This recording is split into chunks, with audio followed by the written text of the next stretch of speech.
Hey everyone. Welcome back to a new video. This story is called Crafting a Legacy. Summary: the Uchiha were ruled by fear and hatred. At least until Madara takes the first steps to moving beyond a legacy of needless death. Uchiha Naruto. As always, huge thanks to all of my Patreons. I wouldn't be able to make any of these videos without your immense support. As always, the full story is already out over on Patreon for you guys, along with a couple other stories as well. Anyways, enjoy the video. Chapter 1, Legacy Rediscovered. Uzumaki Naruto is a smart boy. It is a fact that he acknowledges and understands, because that's what everyone tells him, so it must be true. Tsukimi, the orphanage matron, is the one who tells him this the most. She is different from other people because she has deep lines on her face and her hair is gray. When he asks her why that is, she tells him that it's because when people get very old, they start showing signs of aging. The old woman is nice. She gives him and the other kids sweets sometimes when they're good, but sometimes has difficulty getting all of them to bed. But not all adults are like she is, Naruto notices. Sometimes there is an old man that people call Hokage-sama even though he isn't Hokage anymore, and he stops by to see how the older kids who became Jonin are doing. He seems nice, but he looks at Naruto strangely, tells him that he was a friend of Naruto's parents but won't actually say their names when Naruto asks. Politely, even. Sometimes. Naruto ignores this, however. If the old fart doesn't have anything good to tell him, then Naruto isn't going to listen. So because the retired, a word he learned from Tsukimi Bakken, Hokage wouldn't teach him anything, and the Jonin kids always ignore him, he tried rummaging through the old books that the orphanage had to find anything that could help. He eventually finds a discarded and wrecked book that one of the academy's students threw away, and after skimming through the pages that weren't destroyed, he finds something called the leaf sticking exercise. He wants to learn it. Apparently, chakra control is something that people need to learn in order to be a shinobi, and Naruto desperately wants to be one. His drive for it was quite simple. One day, when Tsukimi Bakken's back was turned, an older boy snatched a locket from a girl that was Naruto's age. The girl cried and begged him to give it back, saying that it was the only thing that she owned that had her parents' faces in it. Naruto didn't know he could get so angry, but he did and punched the older boy in the face, just like the Jonin kids punched the dummies outside. The boy dropped the locket and started crying louder than the girl, whining for Tsukimi Bakken at the top of his lungs, and Naruto is so completely satisfied with the hug he gets for returning the girl's locket that it makes the scolding he gets utterly worth it. It had been so thrilling, and it was then that Naruto decided he was going to be a shinobi. Even if he didn't understand which he liked more between fighting and the girl's hug. The older boy hasn't tried picking on anyone since. Disregarding his motive for a moment, he still needs permission to go out. Tsukimi Bakken? Naruto looks up at the matron. She seems to be in a good mood today. Yes, Naruto-kun? She gives her usual smile. Can I go outside to the trees? Naruto pleads. It is one of his favorite things to do because he always gets to see the shinobi kids training and jumping from tree to tree. Even though that isn't what he's going outside for this time. Tsukimi sighs, but her smile doesn't go away. Another thing that confuses him. You can, Naruto-kun, but you have to promise me something. Promise what? Naruto's brow furrows. Be back before the sun is down, or I'll have to call the shinobi to come get you. Tsukimi looks down at him in a way that said that he probably shouldn't disobey. I promise. Naruto nods resolutely. Tsukimi just manages to ruffle his hair before running off. Naruto doesn't bother to hide his grin. He finally gets to train. Hatake Kakashi is a weary shinobi. Young, but weary. It is a fact that he acknowledges and understands, because it means that the people around him won't shut up about him needing some time off. During and after the Third Shinobi World War, Kakashi had what was either a slew of bad luck, or the gods had decided fuck this person in particular. His first friend had died saving their teammate, giving him a gift that no amount of money or gold could equate to, and then he was forced to kill said teammate for the sake of keeping Konoha safe. The death of his much-loved sensei followed, taking with him the woman that he considered an older sister. Things had not been looking up for him at that point, but he endured. After the Kyuubi attack, Sandaime-sama delegated the next Hokage to beat Tsunade. Kakashi distinctly remembers the shouting match that followed this decision, but Tsunade-sama eventually capitulated and became the God-I'm Hokage. She is a good Hokage, Kakashi knows, if a little bit temperamental. Her actions regarding Kumo's attempt to kidnap the Hyuga heiress was something that cemented his faith in her as a leader. She had been utterly ruthless with them. They had knowingly used Konoha's goodwill against them and tested the waters too deep. They threatened war against Konoha for killing their ambassador/kidnapper, to which Tsunade retorted that they had already taken on the world 3 times now, and if Kumo wanted to fight, they wouldn't have a village to fight for afterwards. She could not be cowed with threats, and she knew they could not be defeated right now. Kumagakure was sent home with their tails between their legs, and their reputation in tatters. Kakashi is vindictively pleased by this. Not only does it improve Konoha's standing in the eyes of non-shinobi in terms of strength and sense of justice, but a guiltless little girl gets to keep her livelihood and her family remains unbroken. Family is something that he appreciates greatly. Kakashi thinks privately that recent ally Sunagakure is impressed with Tsunade's attitude as well, made evident by the large jug of very expensive sake sent to her by the Kazekage as a token of goodwill. It's been 5 long years since that night the Kyuubi appeared. Things aren't getting worse for him, but despite some notable moments, they aren't really getting much better either. He is an Anbu still, rising to captaincy since being placed here by his sensei before his passing. And everything is a blur these days. Wake up, eat, mission, come home, eat, shower, sleep. It is routine and boring, but he doesn't know what else to do. He doesn't have experience with other matters like friendship and love. He takes notice of women and wonders what it would be like to have a wife, but he isn't bold enough with them to make an advance. He tries to ignore his regular woes, however, and focuses on his duty. He is still on patrol after all. It wouldn't do well to have something bad happen under his watch. He has some attachment to his own credibility after all. Lost in his own thoughts, he unintentionally meanders into Riverside Park. Kakashi sees a boy with eyes and hair like Obito's. The spiky locks are a bit longer though, looking more like sensei. His face looks a bit more focused than Obito's ever did around that age. The boy is carrying a tattered book under one arm and a water bottle in the other. He is whimsically intrigued, and tries to catch his scent on the wind to see if the boy was related to anyone he knew. And he pauses. The boy's looks are familiar, but the scent is more so. He knows this scent like the back of his hand, and his mind blanks in conflict with joy and shame. This boy looks nothing like the 2 who sired him, but there is no question that he is theirs. Genes were funny sometimes. But this boy was meant to be his family. Kakashi often wonders what it might have been like. Him being the older brother, Sensei being the long-suffering but stern father, and Kushina, the fiery and embarrassing but loving and effective mother. Sarutobi told him that Naruto was dead. Sarutobi was about to be dead. Uchiha Madara is older than dirt. It is a fact that he acknowledges and understands, because it means that his time is running out. He had lived far longer than any normal human being should be conceivably possible to do, even the Uzumaki. After the battle with Hashirama in the valley and the subsequent faking of his death, he'd spent decades cultivating the DNA that he'd taken in an attempt to prolong his life and achieve the power that the stone tablet spoke of. But Madara had not been idle. In between his experiments with Hashirama's chakra and flesh, he'd been out in the world, trying to remember why he fought to bring peace to the war-torn lands of the elemental nations. And the answer came to him after many years, in the form of a stubborn crimson-haired woman and the equally fiery child she bore him. His natural protective instincts brought themselves to the surface of his mind with a vengeance. After all, the daughter of Uchiha Madara would be hunted until her last days. With some advice from his new wife, he developed a Junjutsu to be placed on Kushina's heart which would seal away her Uchiha power before it could surface. Her once black hair turned as red as her mother's, and her eyes violet. And so it was that Uchiha Kushina became Uzumaki Kushina, whose chakra was still so abnormally strong that Konoha decided that their previous Jinchuriki had run its course and it was time to replace her with someone younger and more powerful. Madara's opinion of Konoha had lowered further than he thought it could be at this point, but at least knew Kushina would be kept safe. He had already been old by the time Kushina was born, and his dear wife Haruka's health had been failing. And at least this way he could still watch Kushina from the shadows. His plan went back into motion, but he always kept his eyes on Konoha. Kushina only ever knew him as Otosan, so she remained ignorant for the most part about her heritage. Haruka sent a message to Kushina telling her that Madara had passed away peacefully in his sleep a year after her departure. She left out his actual name, but the stone on his empty grave read Uzumaki Izuna. He hoped his brother didn't mind but knew that Izuna would have liked Haruka, even if he wouldn't like the rest of the Uzumaki. Over time, Madara's bitterness for the shinobi world started to come back. Everywhere he looked, there was some form of misery to be found.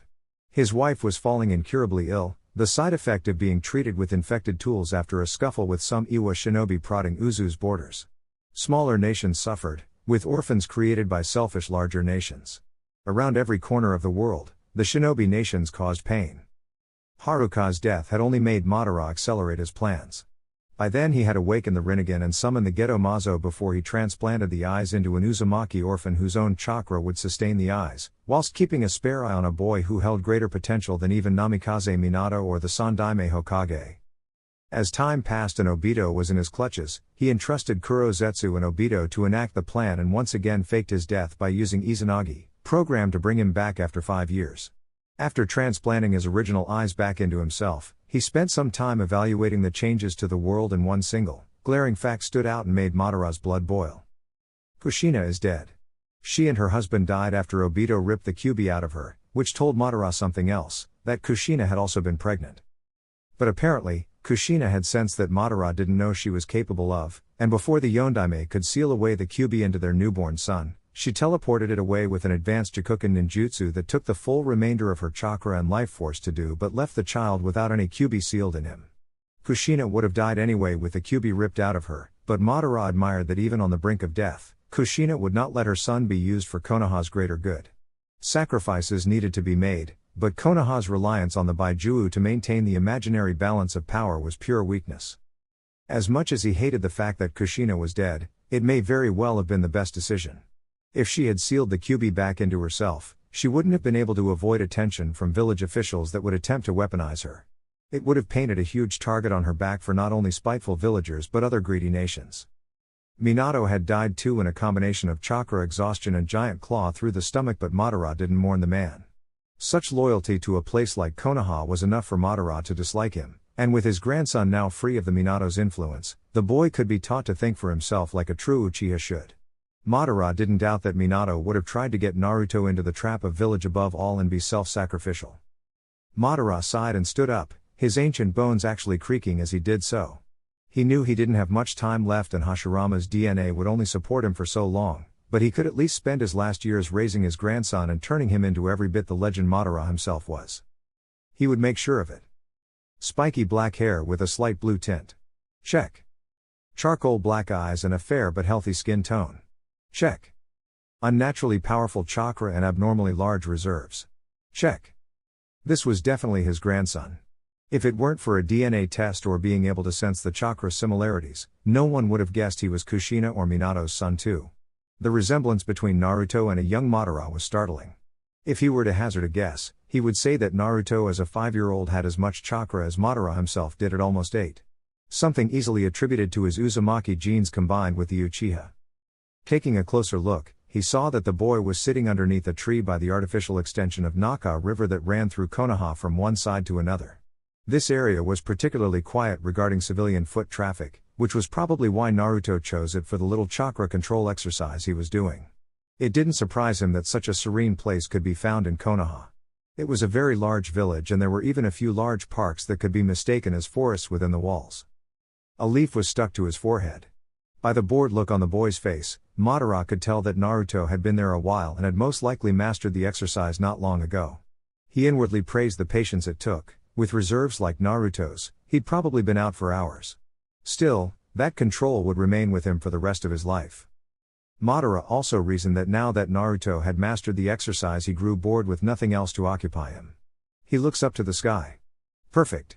It's only midday, giving Madara the opportunity to confront the boy and get the ball rolling. He stepped out of the trees, purposefully brushing his legs against a bush to get the boy's attention. Sure enough, Naruto looked his way and eyed him with all the suspicion a 5-year-old could muster. "Hello, child." Madara greets in his aged baritone, as though it isn't strange for an old man in a cloak to be approaching a young boy. "Hello." Naruto replied politely but still suspicious. "I noticed that you were practicing chakra control while out on my walk. Are you training to become a shinobi?" Madara asked, spinning a conversation as a typical old man would. "Yeah." Naruto seemed to relax and a bit of excitement entered his expression. "I can stick a leaf to my forehead now." "Very impressive for someone your age." Madara commended.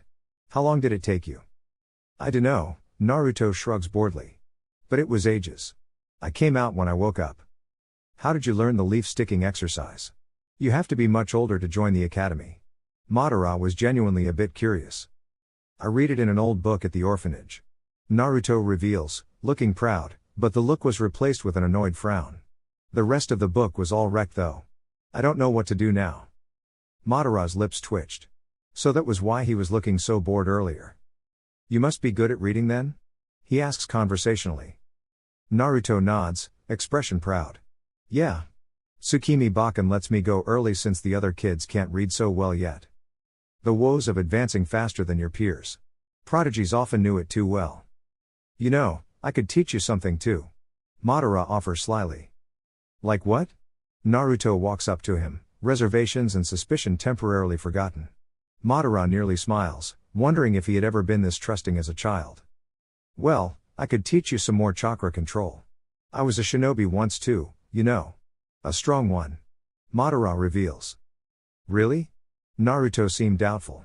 Most likely thinking an old man couldn't really be strong. How about we make a deal?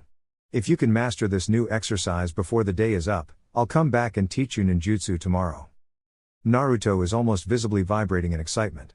Madara went into an explanation about what the tree climbing exercise was, along with a quick demonstration. Naruto soaked up everything the old man had to say, and just before he began his own attempts at the exercise, he poses a question. Hey G-san, what's your name? It's polite to give your name first. The old man chastised mildly. Naruto looked a bit embarrassed at the reprimand but spoke up. I'm Uzumaki Naruto. Well, Naruto. You can call me Madara. Now get to it, the day won't last forever. As Naruto sped up the tree and made it a not-so-astonishing 3 steps up before falling flat on his back, Madara thought that things had gone better than he could have expected them to. In time he would reveal the truth to Naruto about his heritage, but for now. Oof. Naruto wheezed again after failing. He wouldn't mind a few more days like this before he died again. They were few and far in between in his life. Naruto wasn't fully Uchiha. He was an Uzumaki, a senju by principle. He took traits from both and yet, he seemed to be something entirely different. Madara watched as Naruto confidently jumped down from the top of the tree and landed softly on the dirt road, a feat that probably would have at least fractured the bones of any other child his age. But the differences were all physical, except in appearance. Naruto's chakra was already strong without training, and his body was more durable in every way when compared to an Uchiha or Senju child. When it came to looks and personality, however, Naruto was truly Madara's grandson, especially regarding their minds. He snapped back at Madara when he teased the boy, and he made more and more progress up the tree with every failure. Madara didn't let these thoughts distract him from raising Naruto. If anything, the presence of an Uzumaki body would merely enhance the boy's pre-existing natural talents such as the Sharingan and chakra strength to a greater level of potential. To what level was anyone's guess, seeing as the natural birth of an Uchiha and Uzumaki child in one had never occurred during the entire duration of recorded history, Kushina being a modified exception. On top of that, Madara was different to every other Uchiha who had ever awoken the eternal Mangekyo Sharingan. He managed to reproduce before dying. Even he couldn't predict what kind of effects that would have on Naruto, being the only descendant of someone like him. Worst case? It meant nothing. Best case would be freedom from a curse. In fact, Madara may very well have died before attaining the eternal Mangekyo Sharingan, and never discovered the solution to its crippling, inevitable blindness. He was haunted by the loss of Izuna, and in his grief took the only thing he could to continue the fight. Izuna's eyes had never failed him.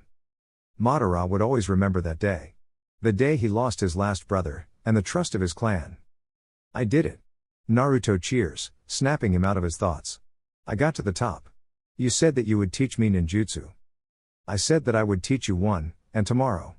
Madara's cracked lips twitch. It's getting late, Naruto. The sun was nearly down already.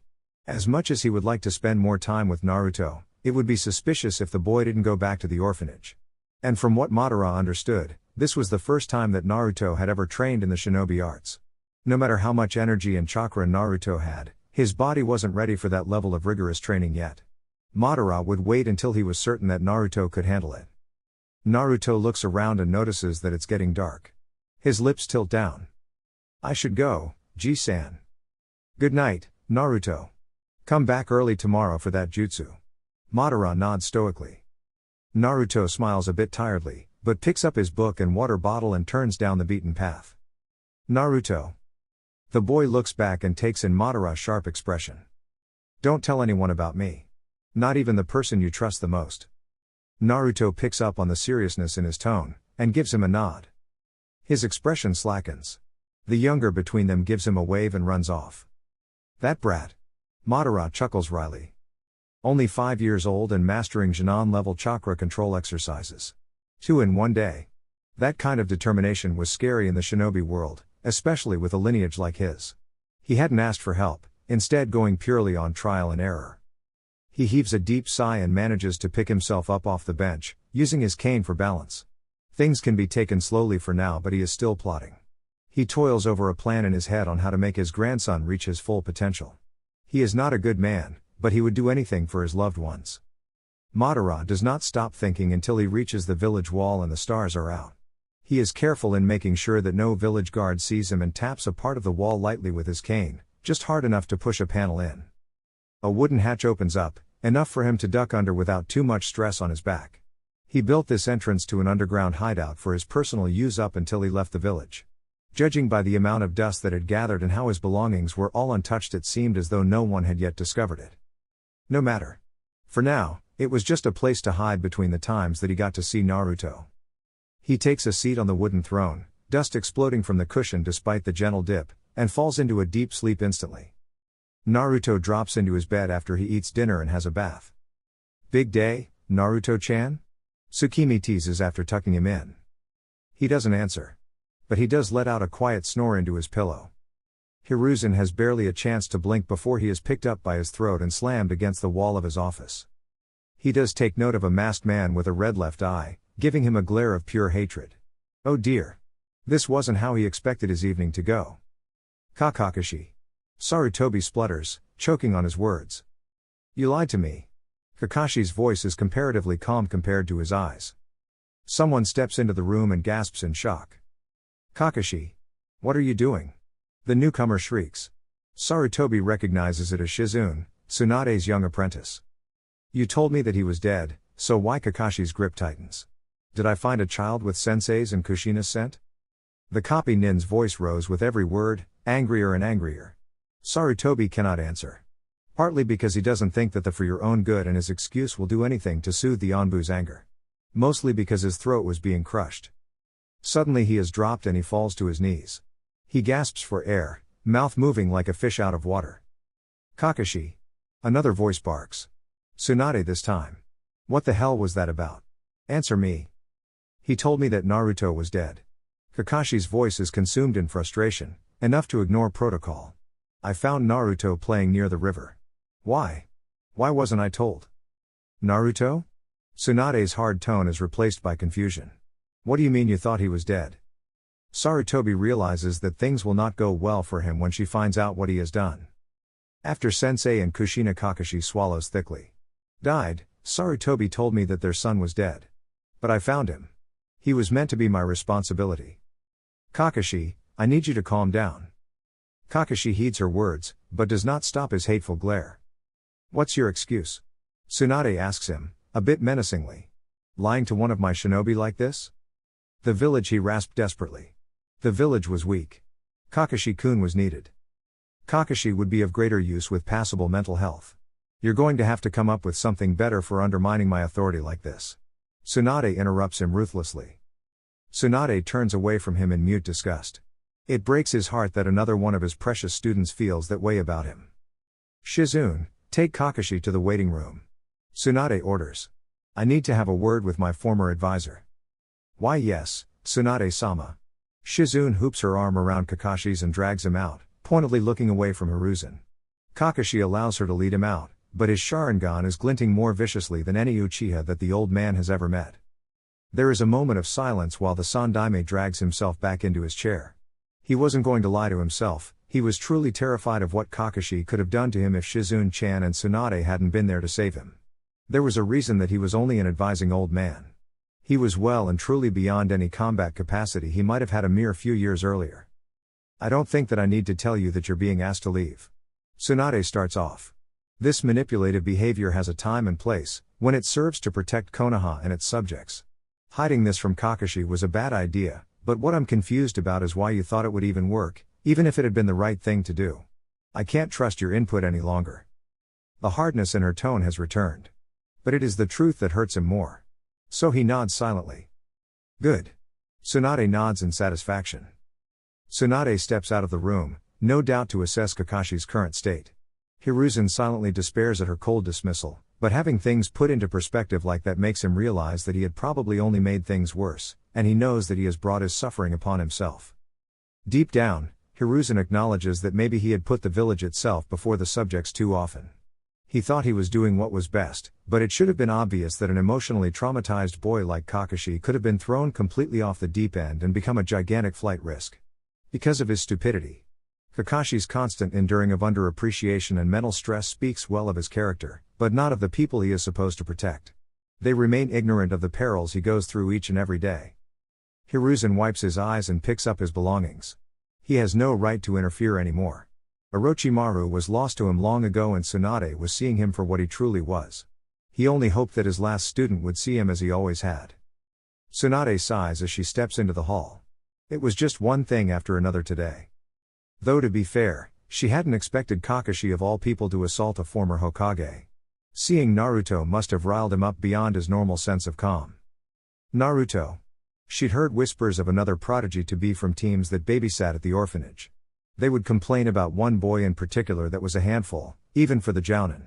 He showed a remarkable ability to pick up what he watched, and the story about him getting into a fight over some girl's pendant still made her smile. She thought back to his parents.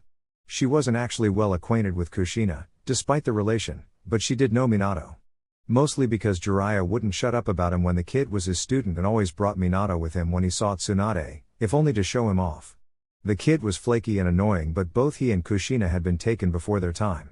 Nobody deserves dying with the knowledge that their child's future is uncertain. And there's Kakashi too. Tsunade sighs again as she steps into the conference room, where she sees Shizune chattering to a quiet Kakashi. The kid had seriously been through some tough shit. Having to look after himself after his father commits suicide and finding the body himself one night was bound to have some psychological effect on him. But then proceeding to lose two close friends, one of which he had to kill, and a sensei that was probably more like a father figure to him, it was going to get to the point that Kakashi just wouldn't be able to keep himself afloat in his own despair. She needed to do something immediately. She thinks back to Sakumo. The man had no attachment or bonds to help his mental state save for his son, but wasn't discouraged from doing the honorable thing and removing himself from Kakashi's life. With the way things were going, Kakashi may very well do the same thing as an escape from being unable to cope with his losses. Tsunade toils over it for a while, watching Shizune comfort Kakashi out of the corner of her eye, and thinks she may have a plan. She strides into the room and plants herself in front of the frozen Anbu. "Alright kid, this is how it's going to be." Tsunade puts on her best stern voice. "I'm giving you another 5 years in Anbu at maximum, after that, you're going to become a Jounin sensei." Kakashi's face becomes instantly disbelieving and he nearly shoots out of his chair to protest, but Tsunade is quick to settle him down. "You can, of course, send your new subordinates back to the academy if they fail your test, but at the end of the next 5 years, you will not be returning to Anbu. For all intents and purposes, you will be another public Jounin." Kakashi looks quite flabbergasted when she is done, making her smirk with open amusement. Shizune seems hopeful, and Tsunade knows that her student is concerned for Kakashi for more than one reason. The Jounin isn't exactly fit to take care of a child in the capacity of a family member, but she thinks that he can probably take up a position as a sensei and help not only his students, but himself. After a few silent minutes, Kakashi breathes out a resigned breath and manages to say only one thing. "Hi." Tsunade smiles, and hopes that she has done right by the kid. "We can talk about your assault of a Konoha citizen another time. And your enrollment in an instructor's course to see if you actually are fit to teach Shin'an. You overreacted. Badly. You're going to be punished, regardless of your station." Kakashi's head droops. Chapter 2, Life Lessons. "Do you even know how to use hand signs?" Madara's question halts Naruto's desire to dive straight into learning the ninjutsu the old man promised him, and he realizes that no, he doesn't know how to use them. The old man sighs and mutters something about more than just blood before beckoning him over with his hand. Here, Madara stops him, but close enough to see his hands. This is the ram seal. It's the most commonly used seal because it is the only neutral seal. All it does is speed up your chakra so that it can be used for breaking genjutsu or activating a ninjutsu that you are already skilled in. And this went on until Madara had shown him all 12 basic signs, and made him repeat them back to him while doing them.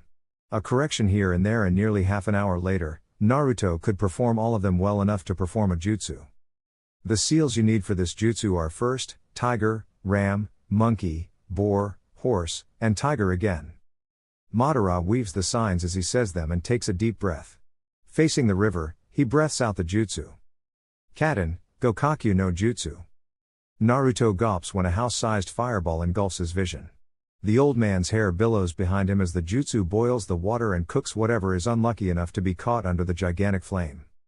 Madara stops the jutsu when he runs out of breath, and Naruto is still in complete awe. I'm gonna learn that?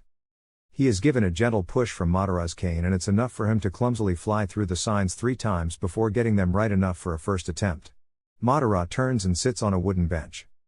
Madara waves a hand-sized fan to stave off the heat. There isn't exactly much shade right next to the river, but he wants to watch his grandson master the coming of age for the Uchiha clan, even if said grandson doesn't know it yet. He smirked at Naruto's first attempt when he blows out a flame as big as a house cat, just like his own father laughed at him for doing the same. Naruto's shocked exclamation of annoyance makes him even more amused. And then Naruto sets to work with the same perfectionist attitude that he did to master the chakra control exercises yesterday. He stands in place for hours, weaving the same hand signs over and over again, and by midday he can create a fireball as tall as Madara. He is impressed. Very impressed. But it isn't just the small amount of time that Naruto has spent on this jutsu, but rather how little chakra the boy has used over the course of the day. Maybe little wasn't describing it accurately. It was more a matter of the great quantities of chakra that Naruto has used over the day having had no major impact on his reserves. Even a seasoned Uchiha Jonin would be hard-pressed to match Naruto's, featuring it was usually quite common for an Uchiha child to master the jutsu in a few days, but like Madara at that age, Naruto's chakra coils weren't able to express the full strength of his chakra through them yet. The lungs didn't magically fill up with fire chakra, they were supplied to by the tenketsu attached to them, which needed training through use to apply more chakra. It was vital that Naruto learn how this worked before he got older. If he were to receive an ignorant teacher to the nature of chakra as a whole, then Naruto would be at risk of never reaching his full potential using it. As the hours pass, Naruto's fireball becomes more than adequate for his age, and Madara believes that he has mastered the jutsu. All that was left was to grow older in order to make him more capable of using it. Naruto. Madara beckons, and his grandson bounds over, face alight with joy. I can make the fireball now. Yes, you can. Madara agrees, but with grim voice to capture Naruto's attention. But ninjutsu also comes with responsibility. If you show off your jutsu without thinking about the consequences, you might get in trouble. Or worse, the enemies you'll meet when you grow up and graduate will have the upper hand. Naruto didn't really seem to understand, so Madara was forced to endure a good 20 Ys in a row. So the bad guys won't know how to beat me if I keep it secret? That's right.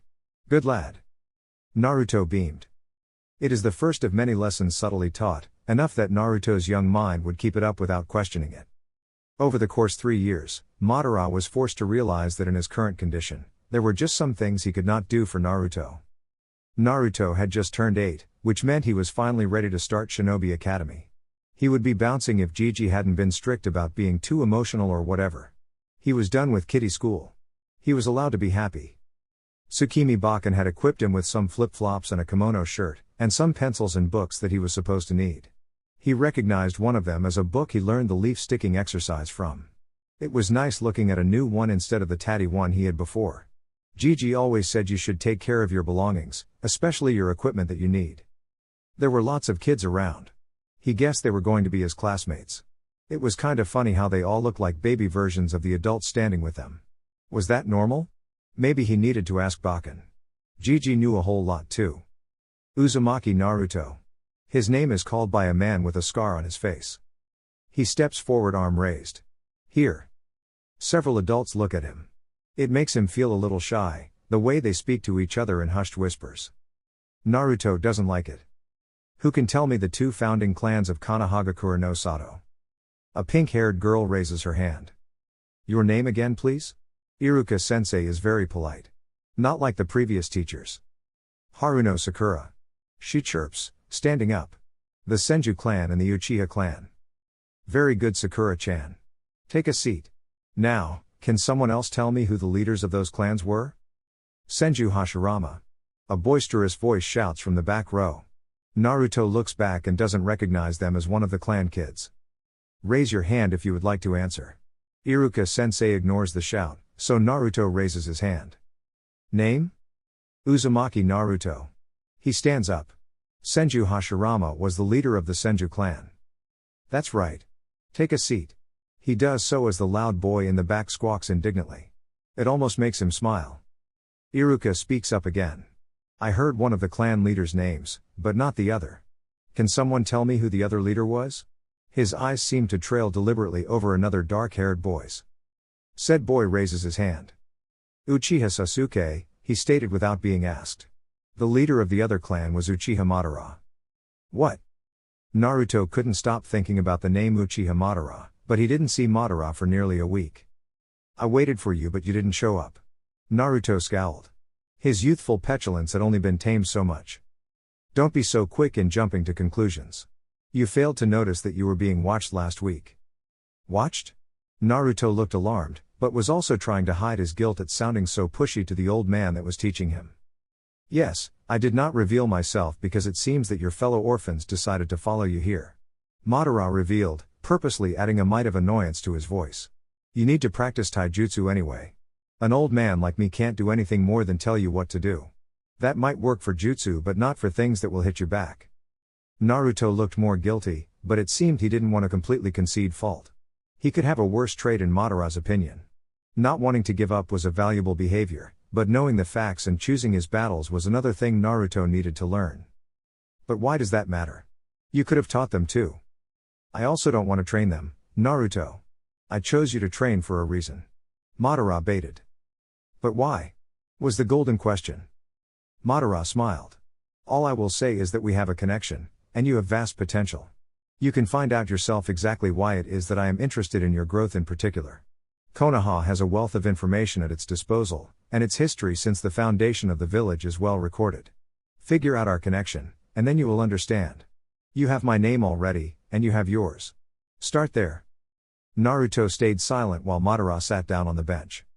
This link that we share is the reason that I must remain a secret to those around you. It is the reason why your life is at risk for as long as you remain weak. I have a great deal of knowledge myself, and that knowledge may be used to harm you if you recklessly give it away to just anybody, orphans or otherwise. So go. I will be here at the same time, every week, and when you have gained the knowledge you need to understand why I have chosen you, ask, I shall answer all of your questions. A deep breath, so that his dusty lungs could continue. When you can be bothered, that is. You are young and full of life. Konoha was built so that children like you could flourish and be given the time to become strong adults. When you are ready, look for answers. Until then, you'll just have to put up with being annoyed with the way I'll train you. Madara took a deep breath of the fresh Konoha air. It seemed things were going to go quicker than he thought. But perhaps that was for the best. He was on his last legs, so to speak. A man more bone and dust than anything else. Naruto was a citizen of Konoha, and that afforded him a service in the form of caretakers and friends that could help him adjust to modern parlance and social cues, and it gave Madara the ability to focus on actually teaching Naruto abilities, and providing educational hints on what might be a good thing to believe in order to preserve and advance what he cared about. He felt that while Naruto was too young to impart his age-earned philosophies and beliefs upon, he could set puzzle pieces in the mind of his grandson. So that when an event occurred that was related to something he spoke of, a piece would fall in place and Naruto would unintentionally understand something that he might not even remember being taught. It was like teaching him to walk, he liked to think. Madara did not have the time left on this earth to mold him in every way, but Obito hadn't exactly turned out how he wanted when trying to turn him into the second coming of Uchiha Madara. I'll give you a hint. Madara allows, for the sake of speeding up the process further. What? Is the immediate question. I'm training you and teaching you for the same reason that the other children in your class get taught early. That's it? A deep heaving breath to continue again. That's all you're getting from me, brat. Naruto lets it go, but he does give distracted and concerned glances towards Ji-san. Occasionally the coughing and raspy breathing doesn't stop and Madara can't say goodbye sometimes before he leaves. Tell me what you learned today. Madara's voice can barely escape his mouth. Iruka-sensei and Mizuki-sensei showed us how to throw kunai. We can't have our own yet, they said, but Iruka-sensei said I was really good for someone who never threw one before. Madara's breathing calms, and he listened with a smile as Naruto recounts his day. Naruto can't help but wonder, is this old man the Uchiha Madara? Are you gonna die? Naruto asks quietly, voice somber but steady. Tsukimi is not surprised at Naruto's question. He has always been quicker on the uptake than his fellow orphans. She could hardly lie to him. Yes. She croaks. It was inevitable. She was old, there was no medicine for that. Not that she would buy it, every bit of money she had would have to go to the children if they weren't going to be provided for by Konoha's council. And if they did, she wanted what money she had to go to her granddaughter who rarely had time to see her given her busy life trying to get her bakery up and running. Do you have any family? Naruto poses another question, and she would not be surprised if he had managed to tell her thoughts from her expressions. Tsukimi smiles at the concerned boy. Yes dear, my family is very beautiful. I miss them when they aren't here. Naruto fidgets with the line of his shorts, looking down. What's family like? She smiles wider. Family is wonderful Naruto-kun, words can't describe to you the love and happiness family brings you.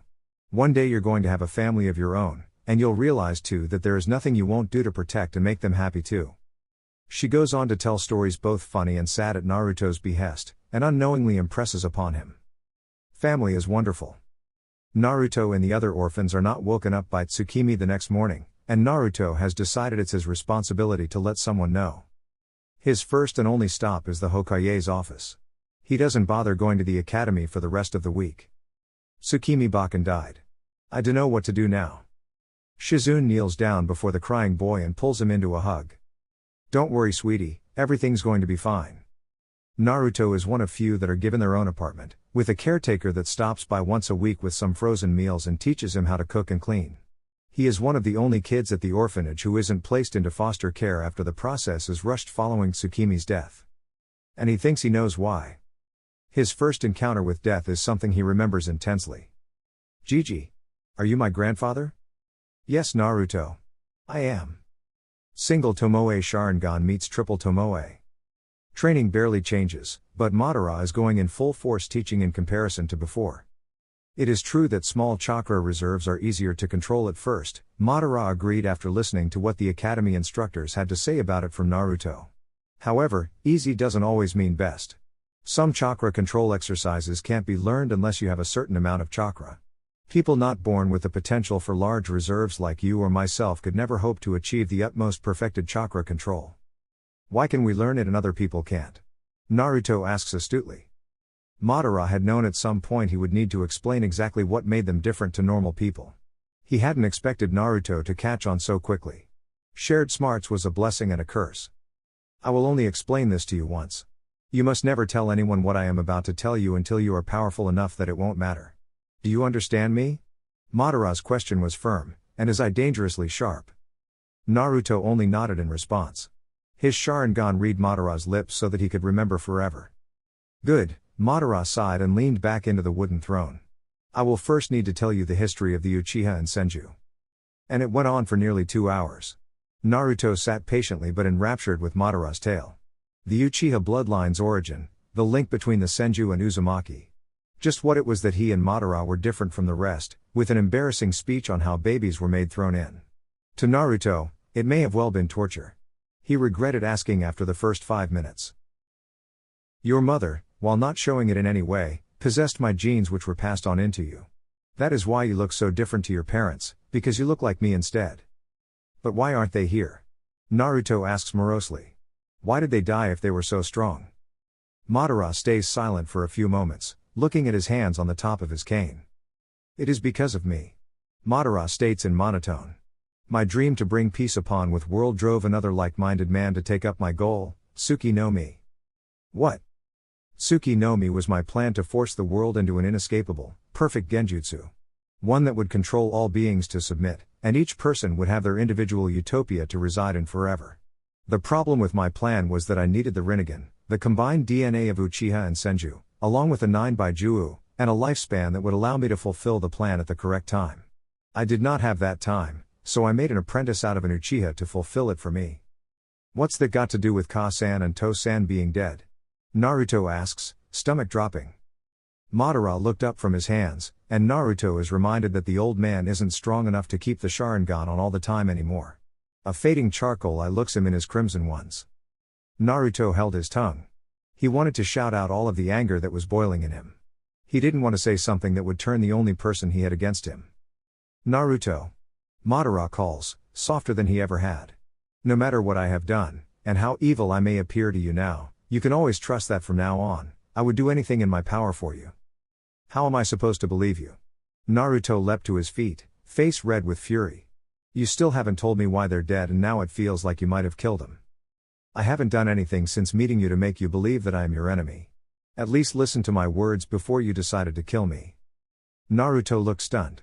I wasn't going to. He trails off, unsure what to say to something that hadn't even crossed his mind.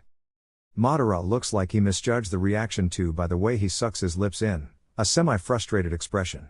So he begins to talk again. My apprentice killed her in a sense. Extracting a Baijuu from a person kills them. They may manage to last a short while without dying afterwards, but there has been no record of anyone actually living. It is only because of how powerful your mother's chakra was that she managed to survive so long after the extraction, and if she had been given medical attention then she may have lived long enough to raise you. The problem is that a female Jinchuriki's seal is at its absolute weakest when they are giving birth. My apprentice took advantage of that to obtain the QB sealed within her. I don't know how he knew where she would be. That information should have been kept secret. Giving birth to you, having the strongest Baijuu taken out of her, and then not receiving medical help because the threat of the QB destroying the village was all too much for her to live. If she had the choice, she would have stayed with you as all parents want. Madara breaths deep, ancient body not able to deal with so much talking at once. Your father understood that there was no hope of your mother surviving, so he sought to make a new Jinchuriki. You? I'm a Jinchuriki? No. Madara denies. Kushina took over the sealing ritual, and used the power that your father was going to use in order to send the QB away. She couldn't bear the thought of you suffering as she did, regardless of what Konoha needed. On the brink of death, she made a decision that would leave her despised by village officials. But at least give a better chance of her son living happy and healthy. Both of your parents suffered terrible wounds to save you from the QB. Given that your father lived long enough to attempt turning you into the new Jinchuriki, I would wager that he was strong enough to either kill my apprentice or leave him to lick his wounds for at least a decade later. It probably didn't matter either way. Zetsu was still at large, probably plotting. Being a tool created in his darkest moments, it wouldn't stop until it fulfilled its purpose. If you had the chance, would you change anything? Naruto asks, somewhat rhetorically. There is no point in dwelling on what I would change. Even if the things I have done remain secret and not a single person knows, it would still be the truthful past, least of all the past that has had a tangible effect on our reality today. Naruto is quiet, toiling this information dump in his mind for several dozen minutes. Old man, Naruto begins his declaration, drawing Madara's eyes to him. Train me to be the strongest. I'm gonna have a family one day too. I'm not gonna let them down. Several weeks pass since some important revelations changed Naruto's outlook, but the only thing that changed about his training was that Madara was no longer withholding helpful information now that he knew Naruto could keep secrets. Teaching Naruto about the Sharingan was one of many things, as well as other Uchiha Jutsu, and while Madara could no longer participate in taijutsu training, he could still use the occasional genjutsu if he was feeling well to help guide Naruto's movements. In the era of warring states, there were taijutsu users everywhere. While fewer in number, they have not changed. They still remain weak in skill and power, and the true taijutsu masters were the only ones in the spotlight. Madara lectures. Ninjutsu and genjutsu did not have the same great repertoires they did after the founding of the hidden villages. Before that, it was important to master each jutsu with a measurable ability very quickly so that it could be used in battle instead of training to develop new jutsu based off of them. Naruto listens intently as he did pull-ups on a wooden beam, strengthening his body and therefore, his physical energies. So why is taijutsu still so important? We have those jutsu now. Naruto barely articulates his sentence through each pull-up. Taijutsu is more an umbrella term that governs all things physical in combat.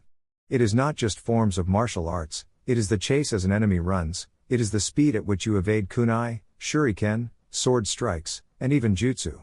Most shinobi use ninjutsu and genjutsu as their first and last resorts when it should be the opposite. Using taijutsu conserves your chakra for when it is needed, and the chakra in your body automatically converts itself into the appropriate energy for fueling and repairing your body in the midst of combat. It is more than fine to use your chakra when you see fit, but do you understand what I'm trying to tell you? Naruto drops from the beam and grabs his bottle of water, taking several small sips at a time as to avoid spewing it up. He has learned his lesson from the first time he did. He answers his grandfather's question, putting that thought away.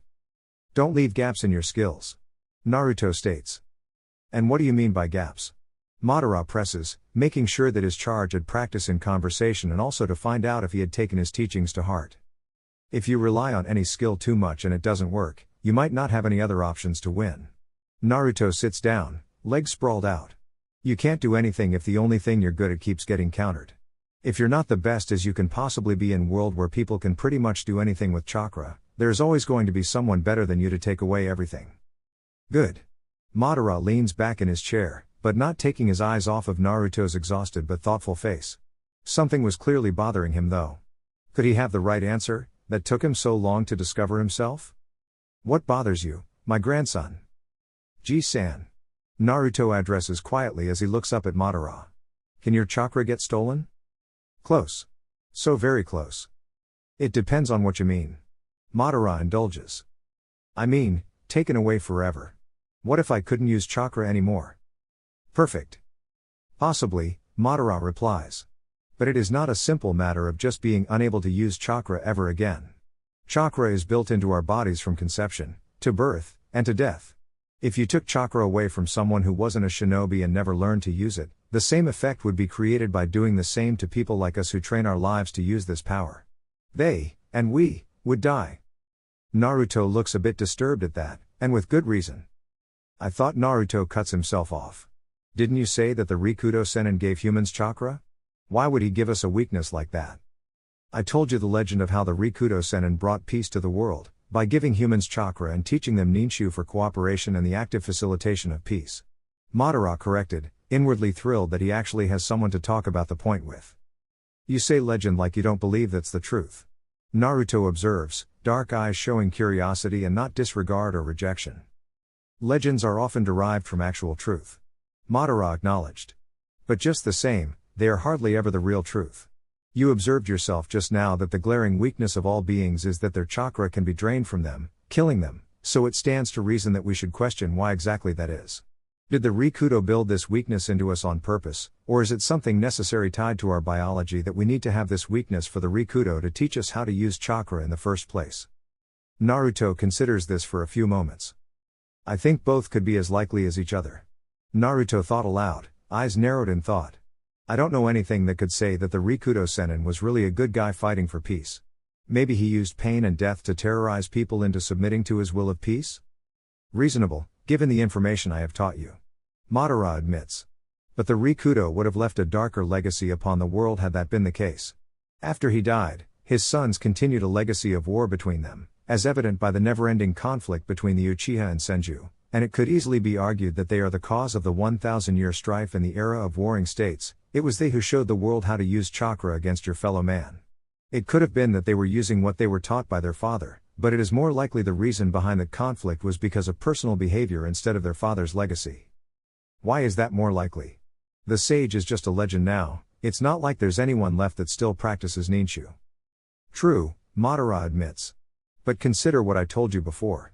It is not as though the Rikudo left a legacy of suffering on the world.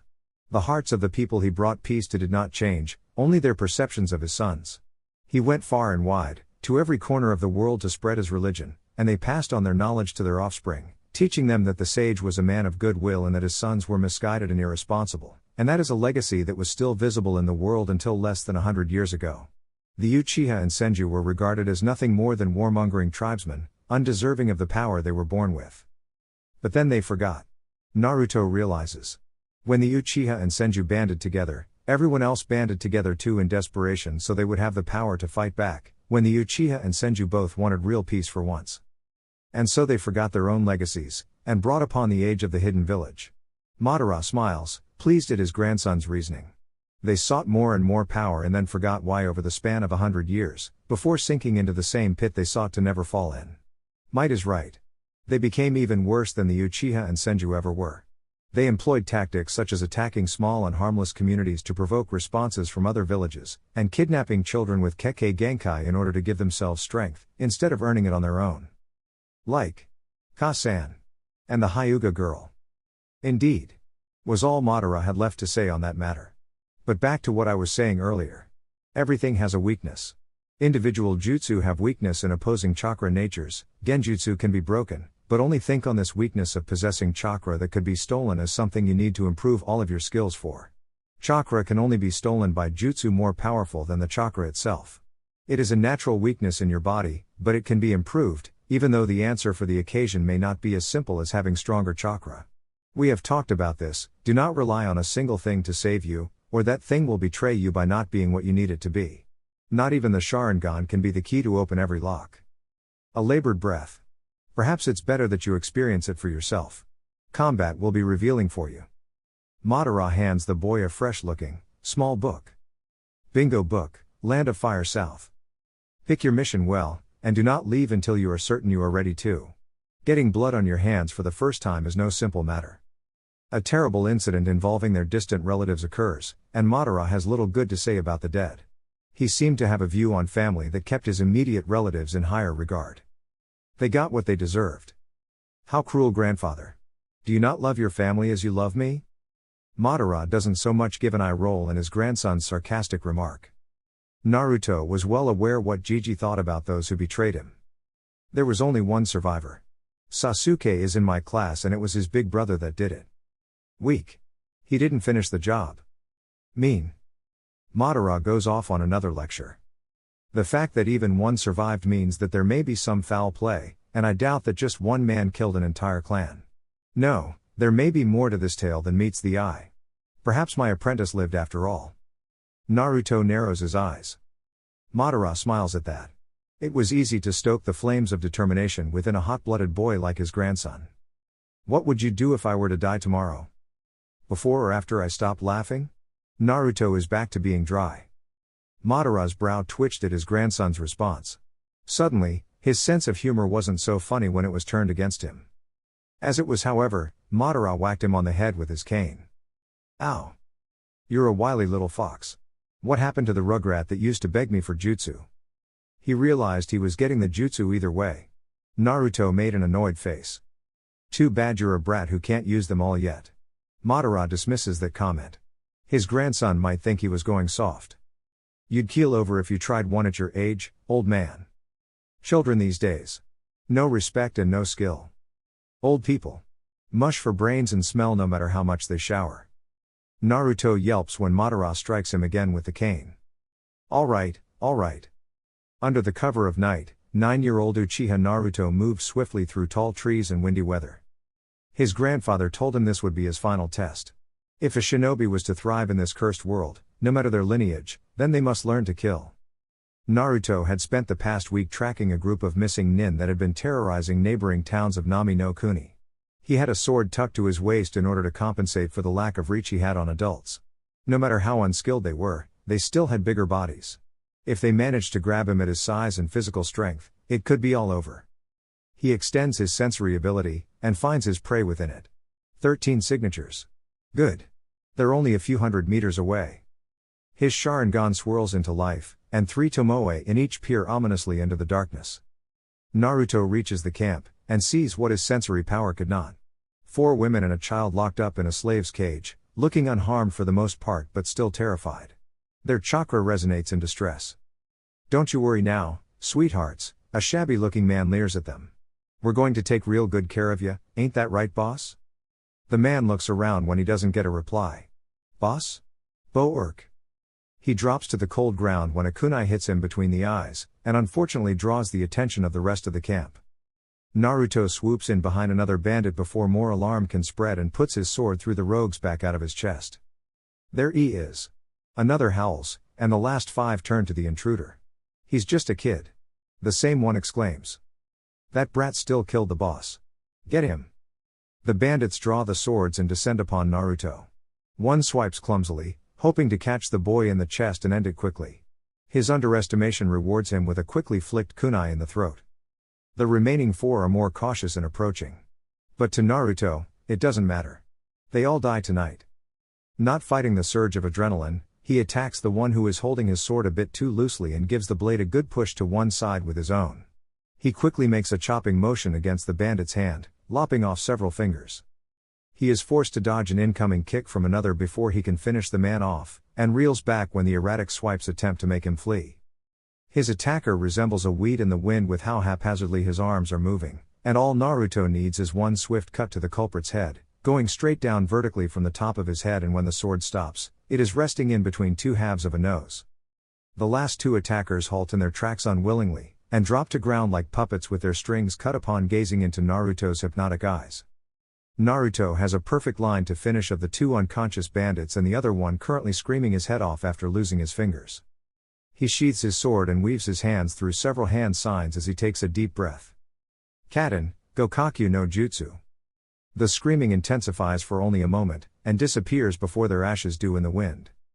Naruto escorts the terrified women and little girl to the nearest village, where he turns in the heads of the missing nin and receives a hefty reward that he needs to seal into a scroll in order to take back home. They were bad people, Ji-san. Naruto reveals in a solemn tone. Really bad. He is under no illusions as to what they would have done to the women if he hadn't gotten there in time. His grandfather has given him the talks and lectures on issues like this, and tells him that there really are bad people like that in the world. The women, as a token of gratitude, swore not to speak a word of what he looks like to the authorities that question them. He wasn't one to pressure people after experiencing something like that, but he knows that he isn't strong enough to beat every enemy that would come after him for the mere fact that he has the Sharingan. Did you run into any problems? As usual, Madara is more concerned for his grandson than for some strangers, but he wasn't so callous to the point of being unsympathetic. Not a problem. Naruto stuffs some food into his mouth that Madara prepared for them both. I expected it to be more trouble than it was. And the fight itself? Naruto pauses before he can put more noodles into his mouth, and carefully considers his answer. It was fun. Naruto admits slowly. I could feel my heart pounding, and Madara stops him by putting a hand on his head and ruffling the black spikes. Now, you have tasted true combat. Madara speaks gravely. But there will be many more foes in your future. Stronger, and faster than the ones you fought. Do you understand a little of what it means to be strong now? Naruto swallows and nods. Madara has told him that experience was the only way to truly measure one's own strength, and he felt that the fight could have easily gone the other way if the enemy had only been a bit smarter and more aware of their surroundings. He understands now the mountain-sized difference between his strength and his grandfather's, and resolves to work twice as hard to obtain an even greater power. 11-year-old Naruto made his way to the hideout, his shoulder-length spiky black hair swishing with the wind. He decided he wanted his hairstyle to be like his grandfather's, and was allowing it to grow longer. He is so absorbed in his training that often he doesn't even bother going to the academy. Naruto doesn't think that he has the time to listen to the same old stuff on repeat for the next 2 years until he graduates and makes a greater effort to train himself past his current limits. His grandfather helps, of course, providing a wisdom that Naruto had never really appreciated up until his first kills little under 2 years ago. He absorbs everything that Madara has to say, masters every jutsu, and scrapes up every shred of energy he has to make himself not just stronger, but the strongest. Madara lectures him in strategy, history and shinobi as a whole with their many styles and Kekkei Genkai, and pushes him to his absolute limit in taijutsu training. Swordplay, genjutsu, Sharingan, shurikenjutsu, and quite a bit of medical ninjutsu. There are many things to learn and Naruto wants to master them all. Naruto knows all the forms by now, but committing them to muscle memory and actually being strong enough to use them was a different story. On the days that his grandfather is too sickly to watch and help, Naruto would either train on his own or go to the academy if he was in need of a day to relax. He aces his exams and wipes the floor with everyone during taijutsu spars, and it frightens off the less confident students. Naruto also develops an interest in fuinjutsu, not because of his heritage inclining him towards it but because he doesn't want to get caught by a seal that could potentially lead him to powerlessness. As with everything he learns, he studies this art rigorously. Not to mention that fuinjutsu was basically untouched on seals or barriers that could enhance his training. His grandfather was the closest thing he had to Seal Master Sensei, but Madara hadn't actually needed them to train. Not when he had Hashirama constantly testing his mettle. Madara was only lesser to Hashirama in reputation. Konoha had made sure that it forgot how Madara had once been Hashirama's equal, rivaled him blow for blow, and was once regaled as an unstoppable monolith of power, even having Hashirama on the receiving end of what was possibly the only instance of Uchiha mercy up until that point. Better in a great many fields, taijutsu a mere one of them, but Hashirama gained a certain something that outclassed Madara, Senjutsu. If he had known where to learn Senjutsu at the time, perhaps he would have beaten Hashirama in the state he was without the Rinnegan or the man's cells hitching a ride in his body to keep him alive. As someone with similar powers to Naruto, he made the perfect teacher to reach his full potential, and what he could not teach, Naruto had the time gifted from youth to seek out his answers. Eventually, Naruto just quits going to the academy. He was required to sit in a meeting to discuss his future with the Hokage and 4 academy administrators to make it evident that the program was not helping him grow, and since early graduation was prohibited after the Uchiha incident, he had nothing to do in class besides go over the same points he already knew several times a day. Mind-numbing. Tsunade agreed easily, telling him only to train even harder with the time given to him, and as she did so the academy admins folded like wet paper and their arguments disappeared into nothingness. He was still required to show up for at least 6 months a year in order to make sure his literacy skills were up to scratch, and also to instill some of that Konoha spirit, but 6 months a year to train in exchange was a worthy sacrifice. So he had 2 years to train himself as much as possible before being tossed into Genin life. He hoped that the pay was alright. Looking around to make sure he wasn't being followed, and sensing around for good measure, he carefully enters the hideout as usual. Something was off though. Gigi was weaker, but he could still usually at least feel his presence. He couldn't feel his grandfather's chakra. Ji-san? Naruto called out, voice echoing through the cave. Naruto made his way further and spotted his grandfather sitting in his usual chair. But something was wrong. Naruto still couldn't sense the strong chakra that should be there. Gigi? Naruto tried again. He tried to shake his grandfather awake. No response. Wake up, Ji-san. Naruto shook harder in panic. His mind registered the ugly truth, but the boy still wanted his grandfather to wake up.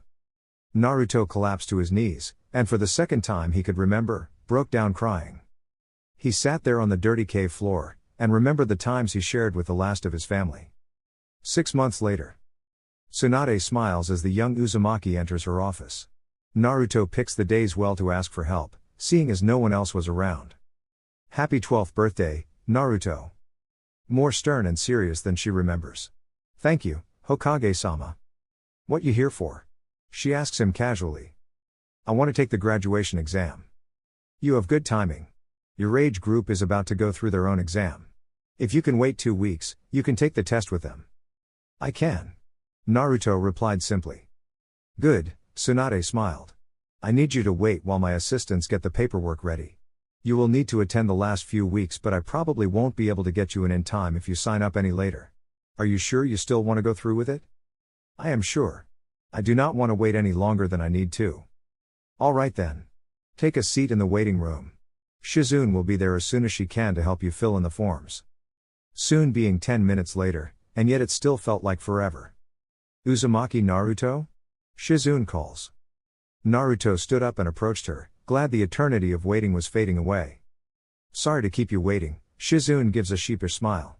It's been pretty intense with the Genin exams coming up. There are quite a few clan heirs in this class, so we need to run things by their parents a bit more than usual. Just put down your details here so we can put you into the academy system. You don't need to do anything besides get your photo taken if you graduate, and it stays that way right up until you get chosen for promotion. What is this section meant to be? Naruto asked politely, eyeing the word stipend mission credit. Oh, this means that people who aren't supported by their families will still receive a stipend from the village until they are qualified to start taking on more missions and support themselves. That was good news, Naruto thought. He hadn't saved a dime since Tsukimi Bakken died and he was put into a crummy little apartment. All of the money he got went into making sure he had the food and tools to train and recover. He would repay the village with the results of his training, of that he was sure. He was currently dirt poor. Naruto signs all he needs to, determination still burning in his heart. I'll make you proud, old man. Chapter 3, Graduation. Good morning, Naruto-kun. Naruto turned from his door after locking up to see his neighbor Shizune greeting him, looking chipper. Yo, Shizune. Naruto replies casually. Good morning, Naru-ni. A chipper, tiny voice piped up. Huh? Naruto looked around obliviously. I heard a voice but I don't see anyone? Who could that have been? Naru-ni. The little voice whined before Naruto was forced to fend off a vicious attack. Of the hug around the legs until he falls over variety. Minako-chan? Is that you? When did you get here? Naruto manages to pry her arms from him and pick up the bouncy 4-year-old. I've been here forever. Minako wraps her arms around his neck instead and snuggles in, squishing Naruto's long spikes down. Naruto gives a dry look to Shizune, who only giggles. Minako-chan found out that her Naru-ni was graduating today, so she just had to wish him good luck. She did? Naruto looked down at the excited girl, silver hair bobbing around when she gave him rapid nods to confirm her mother's statement. Aw. Naruto teases, making the girl blush and bury her head into his shoulder again. From behind Shizune, a male voice makes itself known. Yo, Naruto. Naruto nods at him. Kakashi. The old bat gave you both today off? Hokage-sama gave us both today off, yes. Shizune corrects and affirms in exasperation, and Kakashi gives a signature smile. And Kakashi can't go on missions right now anyway. Why? Naruto turns to Kakashi. Injured? Pregnant? Ma, Kakashi deflects lazily, but there was a smile in his voice. Hokage-sama has deemed it necessary to burden me with some Jinan candidates this year. Shame. I hope I don't get put on your team. You've been here 20 seconds and I'm already sick of your face. I agree. It's insulting to put up with the presence of those who are significantly less skilled than you. Shizune bonked them both on the head lightly when she practically saw sparks fly between their eyes, leading to Minako giggling. No more prank wars. She orders with her tuned mother voice. She switches to her kindly self again. But since we have today off, we thought we'd come by the academy and scout out the students during their test. Kakashi will get to see who he might get and Minako gets to watch her Onii-chan. In that case I better not disappoint. Naruto pokes Minako in the side, eliciting a squawk. We better be on our way. You don't want to be late for your own graduation. Shizune frets over him. Naruto is fond of his neighbors. Shizune had been one of the people to teach him how to live on his own. Things like cooking and cleaning were practically beaten into his head and she always encouraged him to keep his home in order. Kakashi was someone he thought highly of too. His mannerisms were more calm and helped him understand the behavior of men a little more, plus playing rough with him while he was younger was a nice change from the women who rarely wanted to do so. It helped him understand how rough was too rough, that it wasn't fun for anyone anymore, and was a valuable tool when he was still in close contact with other orphans a while after Tsukimi Bakken passed away. Fighting was one thing, but playing rough was something different when you wanted to make friends or interact with little fragile people like Minako. Plus, he couldn't go everywhere being stinky and unclean. Kakashi told him it would be a good idea to groom and recently taught him how to shave. I'm sure it will be fine. Naruto is dismissive but does lead on to the academy, Minako climbing onto his shoulders unassisted. Giddy up. Mush. Minako orders imperiously. Yes, Minako Heim. Some of you are here to make your family proud, and some of you are here because you have something to prove. But today, you're here to let yourselves and all of Konoha know that you are worthy of serving beside the finest shinobi in the world. Tsunade finished her speech and the teachers clapped, followed by students and parents. She steps down from the podium and Naruto admires the bounce to her chest with every foot down. He hoped no one noticed him ogling the Hokage. He looks at Kakashi, who is smirking at him while clapping. Damn. There is about half an hour of mingling while the sum of the teachers set up the outdoor tests. Open field shurikenjutsu ranges are set up as well as a large taijutsu ring. Most of the students head in to chat to each other instead of put up with their embarrassing parents. Naruto is watching it all and basking in the sun rather than head in just yet, and Tsunade decides to approach him. I'm looking forward to seeing what you can do today, Naruto. I hope my decision to let you study and train on your own was a good one. Naruto carefully looks her in the eyes and not an inch down. He didn't want to get caught by the subject of his indecent observation. You won't be disappointed. I'm stronger than anyone else in my class. Of that he had no doubt. Teachers included. Then your confidence won't be unearned then. Tsunade smiles at his bravado. She turns to face Kakashi and Shizune, who had just finished talking with some civilian parents. Her smile becomes almost motherly at the sight of Shizune holding the squirming child.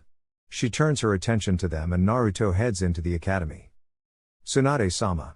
Kakashi and Shizune greet in unison, giving a respectful half bow.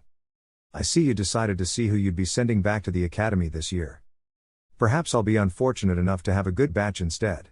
Kakashi jokes back dryly and Shizune pinches him for it. Tsunade smiles, though her attention is still drawn to their child. And here's a little munchkin. Tsunade leans in as preparation to issue the cute child with affection, wanted or otherwise. Minako snuggles into Shizune, hiding her face momentarily. Shizune tries to coax her out to say hello. Mina-chan, Tsunade-sama is talking to you. What do you say when someone says hi? A small, cold shiver works down Kakashi's spine. Kakashi looks up slowly to the small stairwell Naruto paused on before he stepped into the academy. The boy wore a smile. One of nightmares. One of pure evil. He turns back around and walks through the door. The Jonin's stomach dropped and he turned slowly to his daughter. Her face peeks out after watching Naruto look back at her and seemingly received a transmission of confidence from him. Tsunade-ba-chan. Minako chirps up at her. Kakashi's heart stopped. Shizune's jaw dropped. Every other parent and family member in the courtyard is looking at them now. That little boss. Aren't you adorable? Tsunade-sama gushes and scoops Minako into her arms. Simultaneously, every person in hearing range gave the same reaction. Eh? My mom was getting clan stuff done yesterday at Hokage-sama's office, and guess what? What is it, Ino-chan? The little voice could be mistaken for a whisper. You know that Naruto guy? The tall one who's never here? He gets to sit the Jinan exam. He got to skip academy while we all had to suffer doing this boring junk. Ino throws her hands up in the air, clearly frustrated. Naruto-san had been coming to the academy for the last 2 weeks, and while there was no chance that he would get Rookie of the Year by any means given his attendance record, some of the boys were frustrated that someone who was away so often was effortlessly defeating them in taijutsu spars and class activities. Even Sasuke-san couldn't hit Naruto, but at least the former never complained openly and came back at Naruto with more zeal every time. Oh. Little voice responds, unsure if she was meant to be feeling indignant at the truancy of someone she didn't know very well. I don't think that Naruto-san needs instruction. You're so lucky, Hinata. Ino interrupts and slumps back into her seat in a mood flip, face sitting atop her forearms with an overdramatic frown. You're probably gonna get Shino or her mood flips again to dreamy. Sasuke-kun. Hinata is overwhelmed. She doesn't want Ino's oppressive personality to make her more skittish than she already was. Father already probably considered her a lost cause as it was and she didn't want to disappoint him further, she thought morosely. Ino still has more to say. Annoyingly. Meanwhile, I'm gonna get stuck with that lazybones Shikamaru and too busy eating to win Choji. This sucks. Maybe they realize that you're as hopeless as they are. Ino's head snaps around to the smirking pinkette across the room. If looks could kill, there'd be one less Jinan aspirant today. Hinata practically shrinks, frozen on the spot. She knows that a fight is on the cusp of breaking out. As if summoned by the ghost of school fights past, Iruka-sensei waltzed into the room as if there wasn't the next shinobi war about to start in it. Good morning. Everyone take your seats. He goes ignored. The yapping refuses to stop. Students, take your seats. His voice is not as chipper. The volume goes up. Hinata covers her ears. Sit down and shut up. Silence. Blissful silence, Hinata sighs in relief. Back to your seats. Iruka glances over the students suspiciously before his expression evens out. Don't make your last day here a bad one. You still need to pass this test, so I want all of you to act as befitting a shinobi. Professional. Do you understand? Yes, Iruka-sensei. The droning chorus confirms. The door opens immediately after, and Hinata recognizes the tall boy who walks in as Naruto. The mostly truant student. You're late. Iruka-sensei seems resigned. He has probably tried and failed many times to get Naruto to show up on time. The test has started? Naruto asks, his voice a smooth and pleasant rumble. Iruka-sensei shakes his head. Just take a seat, Naruto. Clearly not making a fuss about it, he probably didn't think it was worth it in the end. Naruto walks up the steps to the open spot next to her and naturally, there are spiteful boys sticking their feet out to trip him. He steps over them easily and without looking silly. He takes a seat next to her and crosses his arms over his chest. His muscular chest. She hopes he didn't notice her eyeing him up. He looks at her and she sees his visible eye wink at her. Damn. Thankfully, Mizuki-sensei is already passing out the written tests and she isn't afforded the opportunity to blush at being caught. You will each have 1 hour to complete your test as well as you can. If you are caught cheating in any way, shape or form, you will be disqualified immediately. Hinata nearly gulps at the size of the test. Every page was completely filled out with questions. She takes a look at the boy sitting next to her and sees that he is unconcerned as he writes his name down. She wishes she could have his confidence. No. She sucks her lips in nervously. I have to do my best. Be like Naruto. She looks at the questions on the first page again. It would be a long hour. Half of the students don't even finish the exam. They'd still have the opportunity to catch up in the practical tests, but it seemed that the only people that would be getting decent written marks would be Naruto and Sasuke, who finished by a significant margin, as well as some of the other clan children. Plus Sakura. Iruka and Mizuki collect the papers and Suzume-sensei, who is usually delegated to kunoichi and espionage training, is the one who gets the grueling task of marking all of the tests. All of the students are led out to the training field, and the parents who had been mingling or taken their other children away to play had returned and were ready to watch the last stages of graduation. I don't recognize the tall one, did he fail last year? Nara Yoshino asks, standing in a group with her fellow Inoshika-cho matrons and other mothers. Shizune huffs at the rude question and Kakashi nearly rolls his eye. Ma, that's Uzumaki Naruto. Tsunade-sama gave him special permissions to train on his own since students aren't allowed to graduate early anymore. Kakashi answers instead. He must be very skilled then. Yoshino replies with a somewhat dubious tone. Kakashi smiles and replies, preventing Shizune from saying something. I'm sure we'll get to see shortly. He claps politely on seeing a civilian student get an above-average score, along with the rest of the parents. And they do. Once Sasuke displayed his own impressive shuriken jutsu, Naruto was quick to match his perfect score shortly after. Go Naru ni! Minako cheers joyfully. There was a smatter of laughter and another round of polite applause. Next up is ninjutsu. Iruka leads the students to a more open area, and the parents shuffle along the boundary of the children so they could all watch clearly. The students come forward in the same order they were called previously, and Shizune has something to say about one particular candidate. She has remarkable control for someone so young. She comments admirably. Haruno, was it? She could make a medic nin if she trained some more. A pair of civilians beam at the praise of the daughter. Uchiha Sasuke. Squeals echo from nearly every young girl, and Kakashi openly rolls his eye this time. Sasuke makes 2 perfect clones, performs an unusually fast substitution and follows with an impressive transformation into Iruka. Not bad. Kakashi gives his own comment. The kid was pretty good at the jutsu provided by the academy at least. It was hard not to see the prodigy that was Uchiha Itachi in him, even though he knew it wasn't fair. Kakashi wondered what kind of potential he had, and how far he could have come under the guidance of people who could teach him better than what he was currently receiving. Kakashi doubted anyone besides Sasuke's own family could have taught him to use his gifts. Uzumaki Naruto. Naruto steps forward, ignoring the jeers from his male peers. Bunshai no Jutsu. As Kakashi expected, Naruto provides 2 perfect clones of himself. Kawarimi no Jutsu. Also as expected, Naruto casts his jutsu at the same speed as Sasuke. There is a foreboding pause before Naruto uses his next jutsu. Henge. Kakashi's eye nearly pops out its socket. Ah! An erotic moan cuts through the silence. Wherever did my clothes go? A stunning, young woman with silky black hair that reached her ankles revealed herself, and wisps of smoke are the only protection of her modesty there is. Nosebleeds and blushes erupt all around the crowd. Nice Naruto. Kakashi hollers his praise, giving an inspirational thumbs up before he and every other man in his situation are promptly put in their places by furious spouses.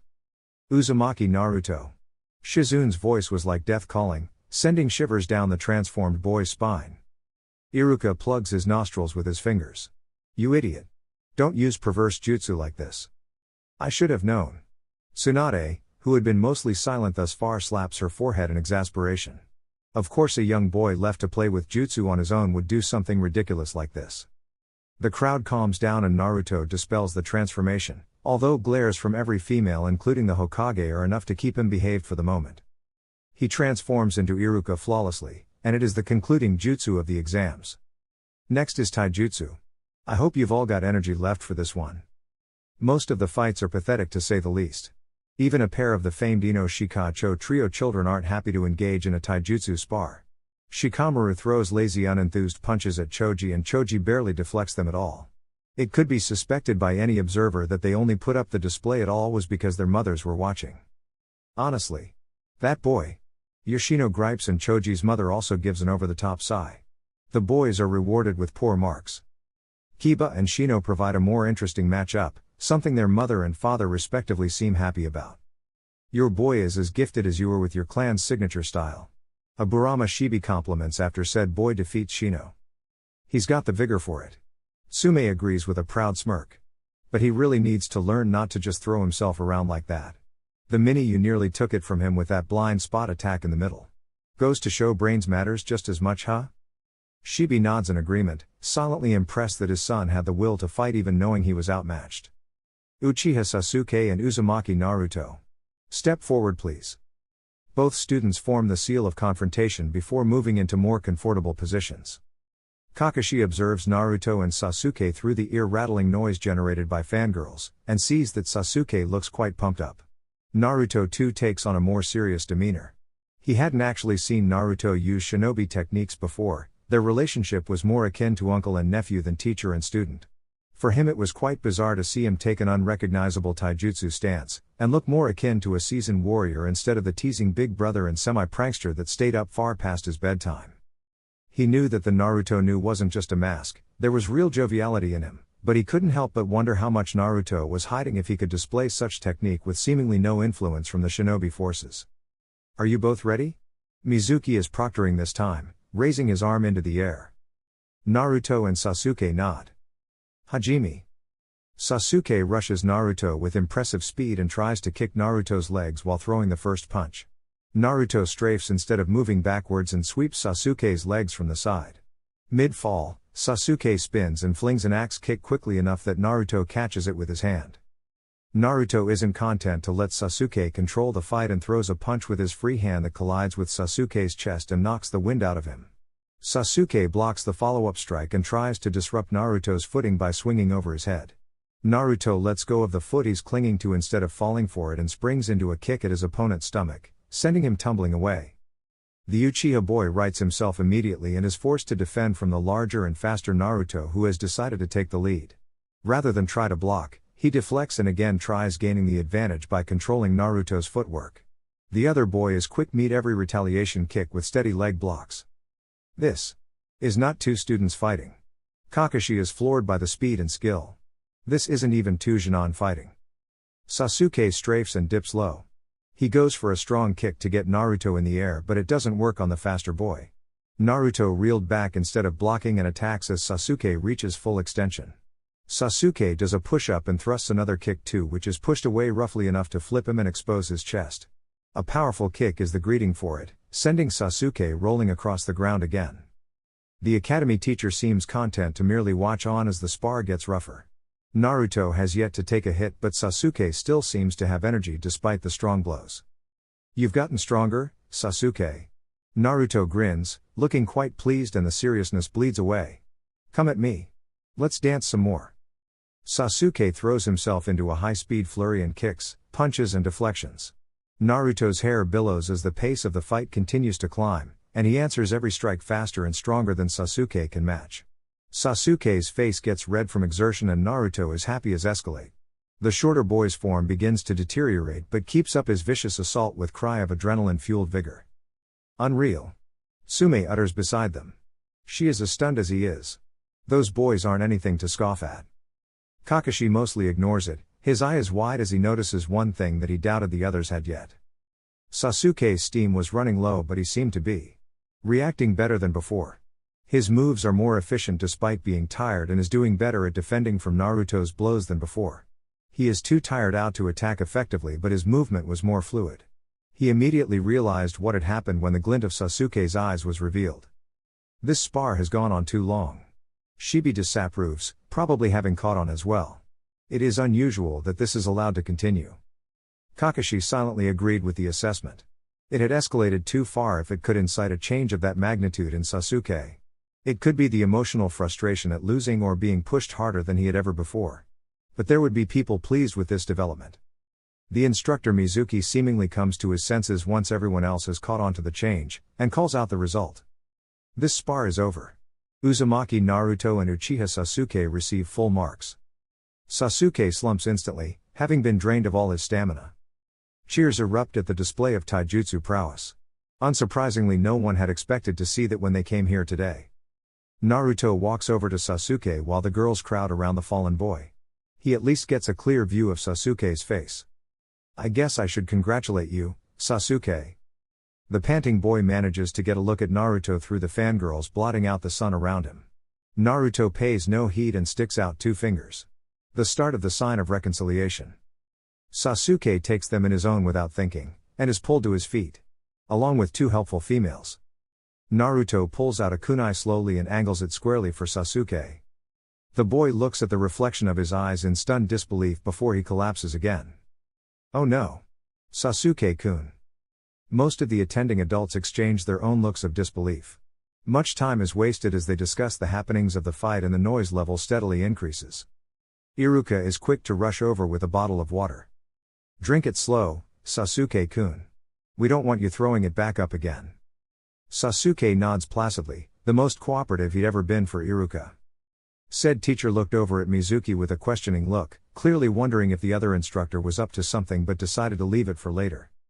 Shizune naturally head over as well and bullies the young girls out of the way, using a diagnosis jutsu on Sasuke's forehead.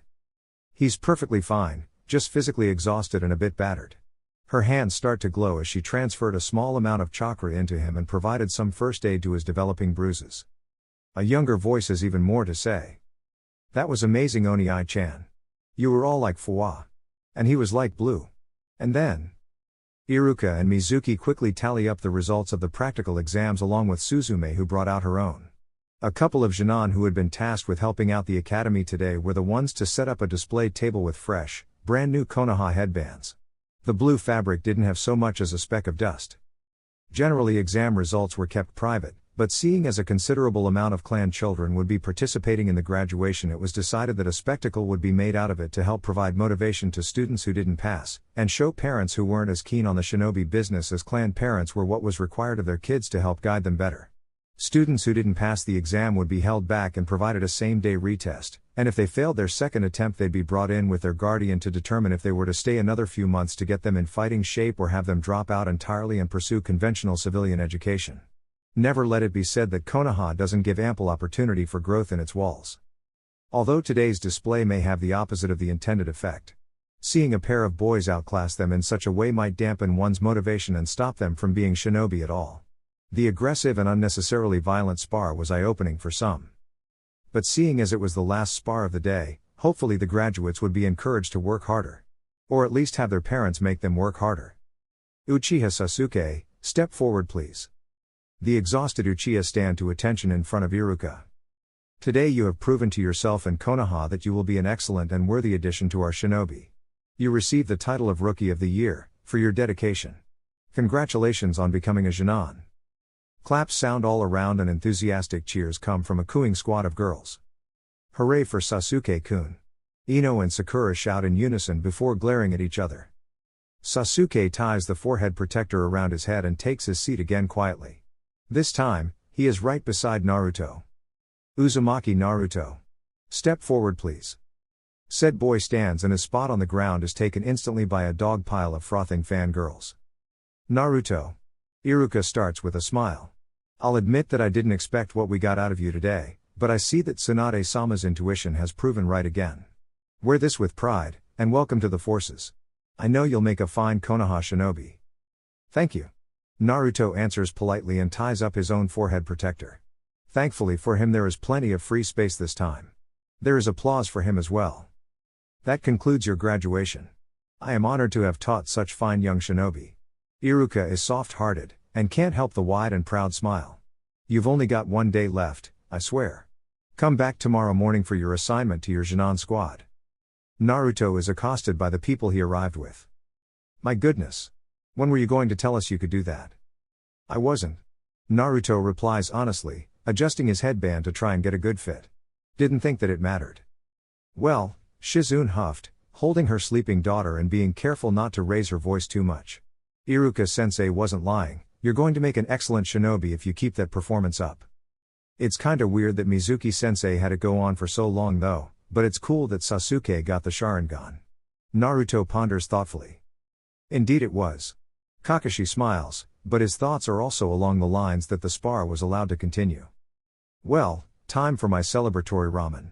Naruto puts his hands behind his head and meanders in the direction of Ichiraku's. Ma, why don't you wait a second? I'll treat you. Kakashi halts him and Naruto looks at him questioningly. Kakashi looks at Sasuke as he sees the boy watch Minako climb onto Naruto's shoulders again. Great work kiddo. Kakashi smiles at him. I was impressed. You should probably get used to fighting on ground level though. Being floaty is normal for some people, but you can see how Naruto controlled the fight, right? He kept you on the ground because he knew you'd be less effective. I think you've got potential though. Wow, Shizune utters in amazement. You must have really left an impression if my quiet little mouse of a husband said something. Thanks. Sasuke says only, not really sure what else to say when a legendary shinobi like Hatake Kakashi gives him a taijutsu tip. Kakashi smiles again and leads their little group away. Sasuke watches enviously for a moment before he leaves as well. So Kakashi, why don't you tell me why you want Naruto and Sasuke? Kakashi nearly snorted, seeing as every other instructor had wanted at least one of them. The Jonin who were to become instructors were lined up in the late afternoon to discuss last-minute changes that may need to be made. They're good for each other from what I've seen. Naruto is clearly gifted and Sasuke lacks a rival that can compete with him. Naruto would be that and more. According to this, Kakashi gestures to the academy profile of Sasuke. He has trouble interacting with his peers, but I didn't see that kind of behavior even after Naruto thrashed him. As far as I can tell, Naruto is outright encouraging Sasuke to get stronger instead of dragging him down, and Sasuke responds well to it. This might even help get him to defer to Naruto, which might be a stepping stone in having him interact with other people too and build bonds with his fellow shinobi. Kakashi paused before continuing. And he awoke the Sharingan today. Something that I at the very least have more knowledge on than others right now. Tsunade looked to be considering it. And I want Sakura too. For obvious reasons. He tacked on, no doubt having been on the receiving end of an earful by his wife. Alright. Seeing as you're the only sensei here who gave me a good reason instead of just wanting a prodigy that could learn on their own and do less work teaching, you're approved. Other teams will be as follows. Team 8 will be Inuzuka, Hyuga and Aburame under Yuhi Kurenai. Team 10 will be Yamanaka, Nara and Akimichi. The list goes on until all the candidates are on teams. Alright, that concludes this meeting. Tsunade slaps the team list down on top of a messy pile of papers. Everyone except Kakashi, Kurenai and Asuma out now please. Once the room is mostly cleared, Tsunade starts again. Kakashi, I think you're aware that what happened today at the academy is not normal. She starts, looking at him. I sent an Onbu to monitor the academy instructor Mizuki, but I've yet to hear back from them. Kakashi, brief them and investigate Mizuki, then report anything you find back to me. Hi, Hokage-sama. 3 Jonin chorused. The cooling body of an Onbu lay dead at the feet of 2 men. One's hand is lit with hissing medical chakra. He awoke the Sharingan, you say? Well done, Mizuki. I live to serve Orochimaru-sama. The proud instructor replies. Indeed? It's a shame that your little plan drew the eyes of some very important people. You might have had better use alive if it hadn't. The hissing blue jutsu was the last thing he saw before receiving a painless death via chakra scalpel. A shame indeed. Round glasses glint in the dark. Chapter 4, An Unexpected Barrier. Naruto readied himself through his morning routine, going through his breakfast and hygiene ritual before changing into the shinobi where he'd managed to save up enough to afford from babysitting and hanging on to change from the stipend he received from Konoha to see him by until he joined the shinobi forces. The glint of the sun is minor through his windows and he could tell it was going to be a good day for whatever his next step in shinobi life had in store for him. Privately admitting that maybe he was a little nervous, he'd never worked in a team before and Kakashi was a person of legendary senses and skill. He'd have to try harder to hide what he wanted to keep secret for now. Uncomfortable questions would rise if he revealed any suspect abilities. He wanted to do so on his own terms in a situation that he could control. He wanted to create an echo that would scream across Konoha and say, "Don't mess with me." There were still ways he could honor his heritage without being too overt about it. The Uchiha clan wasn't the only clan he hailed from, and the Uzumaki clan's symbol was an iconic piece of design that was used in all modern Konoha uniforms and forehead protectors. It wouldn't be out of place or suspicious of him to be wearing the sign of Uzushio and Konoha's friendship. He threw on a new black long-sleeved shirt, customized for a low price to have the Uzumaki swirl on the back. He figured that if he wasn't going to represent the Uchiha yet, he'd try and make his departed mother proud. He had black sandals to match and a gray pants with the shins wrapped up. He tied up his new blue forehead protector last, and thankfully it didn't alter the style at which he wore his hair. It still parted to cover his right eye, and the rest at the back was only just long enough to reach the red swirl on the back of his shirt. Naruto tidied up and finishes his dishes before grabbing his tool pouch and securing it to his belt. He opens the door as greeted by the morning sun, still casting shadows in the street of apartments. His senses told him that Kakashi was still in next door and that his chakra was still unwound, likely meaning that he was still asleep. He pitied the team that got him as their sensei. The Uzumaki boy begins a slow trek back to the academy and decides to practice his sensing on the way. He could accurately determine the number of people nearby, the levels of chakra they had, the rhythm of their chakra to determine if they were resting or under genjutsu and how strong their chakra was, which he could to some degree sense what chakra nature they possessed. But as with all things, there was room for improvement. One of Madara's lessons was how do you take what you know to the next level? It was all well and good being gifted with abilities, but what good were they if they could not be taken to a degree that made them functionally better, as in the case of his mind's eye of the Kagura sensing ability. It was said to be an extraordinary and multi-purpose sensing technique, and yet Naruto could barely sense 20 meters down the street before everything got fuzzy and inaccurate to him. He admitted to neglecting his training in that regard and resolved to do better with himself. He couldn't always make excuses by only training the things he found most interesting and got the best results from doing. Even though it was boring, Naruto thought about a phrase that got passed around a lot when in the orphanage: nothing worth having comes easy. He immediately bumps into someone when he closes his eyes for a moment to focus. Trying to see without your eyes was quite the challenge. "Pardon me," Naruto says to the back of the woman he knocked slightly. "It's fine," the woman replies, her voice having a distinct maturity to it. "But you should probably walk with your eyes open, ni? The risk of embarrassing myself helps me improve my sensory abilities." Naruto gives his poor excuse and hopes it's enough to deflect if she's actually upset about it. She cracks a smile, and Naruto counts it as a victory. "A censor, huh?" The man with her speaks up, sounding surprised as he plucks a cigarette from his mouth. "Sounds like your sensei got lucky." "I'm Kurenai, and this is Asuma." The beautiful woman introduces. "We're on our way to the academy to pick up our new teams. I think Asuma is bitter that he didn't get you." "I am not." Asuma protests, though he seems amused. "And I don't think there was a chance anyway. I get the Ino Shikacho trio, as is tradition.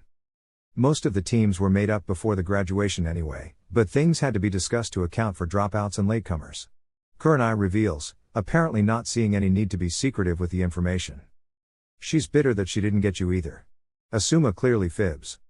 "Ignore him," Kurenai says even as she elbows him in the ribs. "Don't tell me that I got Kakashi then?" Naruto surmises that there aren't many options left. He wasn't ignorant to the fact that as someone who was relatively high profile in the way of genes and thus far displayed performance, someone like him wasn't going to get an unproven sensei who lacked the knowledge to help him reach his potential.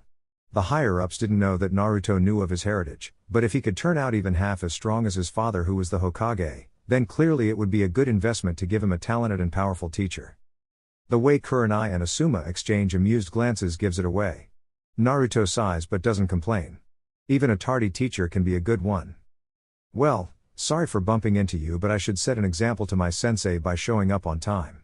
Naruto excuses himself, leaving the pair of jonin to chuckle at his back. The sensei exchanged a look. "Did you feel his chakra?" Asuma asked lowly. He was no censor, but being close enough to anyone using a jutsu could give off the feel of their inner power. "Yes, it's insane. He has to have nearly as much chakra as Kakashi, and nearly as strong too. Is that even naturally possible? He's 12. His mother was the same." Asuma comments, oddly recalling the story of how only a member of a certain clan could have chakra potent enough to suppress the strongest of all the Baijuu. His father was no slouch in that department either. "I don't think Kakashi has come close to that level, and he's older now than Yondaime-sama was when he passed." Still, Kurenai thought on how dangerous that kind of potential could be in the hands of an enemy manipulator. Kakashi really is the only choice to teach him. "Yeah." Asuma agrees, taking a drag of his cigarette. If he were younger, he'd try to bluster and reason that he could be the teacher of someone like that. But Hatake Kakashi was on a different level. Elite among elites, and seemingly only better now that his mental state had evened out. Kakashi was the only person who could teach and protect a unit of prodigies while they were developing. Regardless of what anyone wanted, Naruto could only be taught by Kakashi. Naruto doesn't savor the glares from both the girls and boys as he steps into the classroom. There are a scant few people who aren't annoyed with his presence, included among them was Sasuke himself. He could sense the change in Sasuke's chakra that the awakening of the Sharingan had triggered, but it seemed he'd recovered well enough from Shizune's tending to his injuries. It's annoying that he has to put up with looks like that. What had he done wrong, really? Beat up another student who was perfectly happy to fight him? The boys he could understand. He knew that it sucked feeling like you're second best or being outshined in every way. He wasn't angry with those looks, because he knew the ones with strong will would use that as motivation to grow, while the weak would complain about how unfair it was. There were several among them that just didn't care and would do things at their own pace. He could see reason in that, at least even if he couldn't see himself doing the same. Sasuke hadn't been holding back, and Naruto saw opportunity there. The other boy wasn't afraid to use his strength. Naruto felt like he could use someone like that as a sounding board for taijutsu practice. If he could convince Sasuke to spar with him regularly, then it would be like having an ideal training partner. Both of them could learn to combat each other when the other threw something new at them. The fangirls didn't understand that it was a good thing for Sasuke to meet someone who wasn't willing to just let himself get knocked over, but he supposed the blame wasn't solely on their shoulders. They were only kids, and kids didn't think like adults or people who are obsessed with strength. Maybe it was in the nature of those descended from the sage to be obsessive.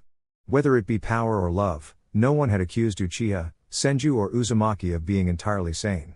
Smart, but not normal. He takes a seat next to Sasuke, which is miraculously empty. Most likely case being that the two boldest declarers of Sasuke's affections, Ino and Sakura, were comparatively more aggressive and competitive to get his attention, and it probably didn't end well for any other female that took up seat next to him. The males didn't seem to be friends with Sasuke, and it was easier to talk to your friends in class when you were right next to them. Yo. Sorry for the beatdown yesterday, but I'm not going easy on you if we get on the same team. Naruto delivers a lackadaisical and frankly not sorry apology. HN. Is Sasuke's opener. It's fine. It worked out in the end. Ho? Are you talking about your Kekkei Genkai? Naruto tries to bait Sasuke into communicating with him more. Sasuke looks at Naruto and activates his Sharingan. Naruto doesn't flinch, the juvenile state of his eyes posed no threat to him. There was a single tomoe in each. It seems to startle a few of the students. Yes. I learned from you, as well. Don't think that our next spar will be the same. Sasuke deactivates his eyes after seemingly assessing Naruto's chakra network. I should hope not. It's hard to grow stronger when you fight weaker people, Naruto said, though his eyes cast over to one of the boys on the other end of the room. Not that weak people aren't capable of extraordinary things. I hear that the Nara clan is full of strategists who wield a unique and useful jutsu. I suppose, Sasuke said only. He probably didn't understand the value of people like that yet. Did Hatake Kakashi train you? The question is a little awkward, but given that this is the most he'd heard Sasuke speak, it was probably a good sign he was even being spoken to. Nah, he's my neighbor. He pays me to babysit sometimes, but that's about it. Naruto doesn't mention what he thinks of Kakashi. It wasn't really anyone's business if he liked or disliked someone. Their conversation was halted by the noisy entrance of Sakura and Ino. My toe was in the door first. I win, I sit next to Sasuke-kun. Like hell for head girl. Stomping up the steps to where Sasuke was usually seated, their violent tendencies are halted by the sight of Naruto in the chair they both wanted. Sorry ladies. Sasuke-kun is mine now. Naruto smiles as mockingly as he could manage. He fell deeply in love with my Oiroku no Jutsu and requested that I sit next to him for his last class. HN. Sasuke visibly cringes at Naruto's words, making said boy smile wider. You can sit next to him this once. Ino's words are spat out contemptuously, but her eyes show fear at the thought of making Naruto angry. Sakura glares at him too, but neither girl offer anything more than dirty looks after the display during graduation. Naruto doesn't miss the near silent sigh of relief from Sasuke. It seemed Naruto was his savior. Iruka walks into the room and prevents the awkward glare down about to start between the two outspoken girls. Alright, I think I've kept you all waiting long enough. Iruka begins to call out the team list. Team 3 will be civilians. And it remains civilian students until he gets to Naruto's team. Some teams were still in rotation, so a few were skipped. Team 7. Uchiha Sasuke. Haruno Sakura. Yes. No. Ahem. And Uzumaki Naruto. Your sensei will be Hatake Kakashi. Naruto listens to the rest of the listings.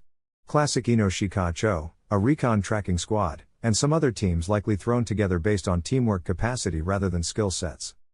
Slowly but surely, each sensei comes to pick up their teams, and Naruto knows that Team 7 has the misfortune of having to wait for Kakashi, who he knows is still asleep. This sucks. He says, mostly to himself. You said he's your neighbor. Can't we just go get him? Sasuke suggests. That's probably not a good idea. Kakashi is normally an early riser, so he must have been kept up late for an emergency or something. And I don't really want to get accused of stalking our sensei. Naruto thought it would be a bit too rude to go knocking on Kakashi's door. In any case, nobody said we couldn't utilize this time. I think I'll practice my sensory jutsu. HN. Sakura looked unsure, and eventually bored as all she could do was go over the old textbooks on the shelves. Poor kids, Asuma said pityingly, parting ways with Kurenai after collecting their teams together. Kakashi dismissed them both shortly after finding not just the body of the suspicious academy instructor, but one of an Onbu as well. It was standard practice to dispose of Onbu corpses carefully, and the incident had occurred within Konoha's walls. An investigation like that was beyond his and Kurenai's pay grade, and the responsibility now rested in the hands of internal investigations. Oi! Sensei! His new female student whined. How come I get stuck with these two?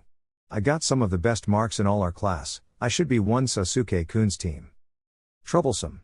Is Shikamaru's bored reply. It won't be so bad with us, will it, Ino? Choji asked innocently. Ino falters a bit. The Ino Shikacho trio is a famous collaborative team of particular clans. Maybe your old man hasn't told you, but the teamwork of the last trio was legendary, just as the previous team was, and the one before that.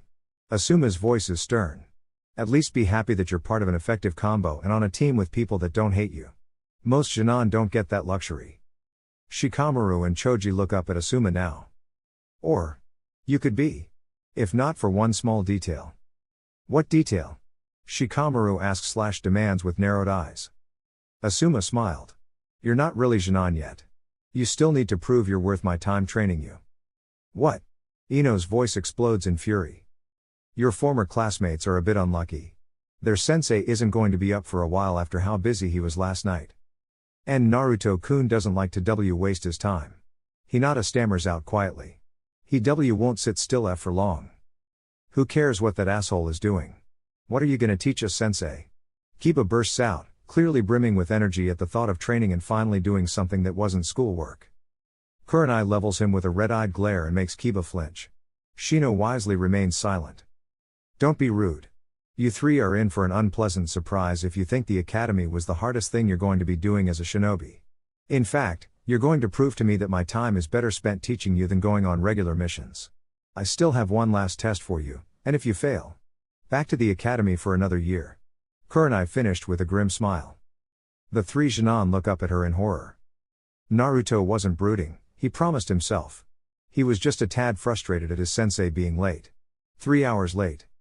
Yo! Kakashi finally deigns to greet his students from the door. Sorry I'm late, guys, a black cat crossed my path so I had to go the long way. 3 equal deadpan looks. Kakashi coughed in the awkward silence.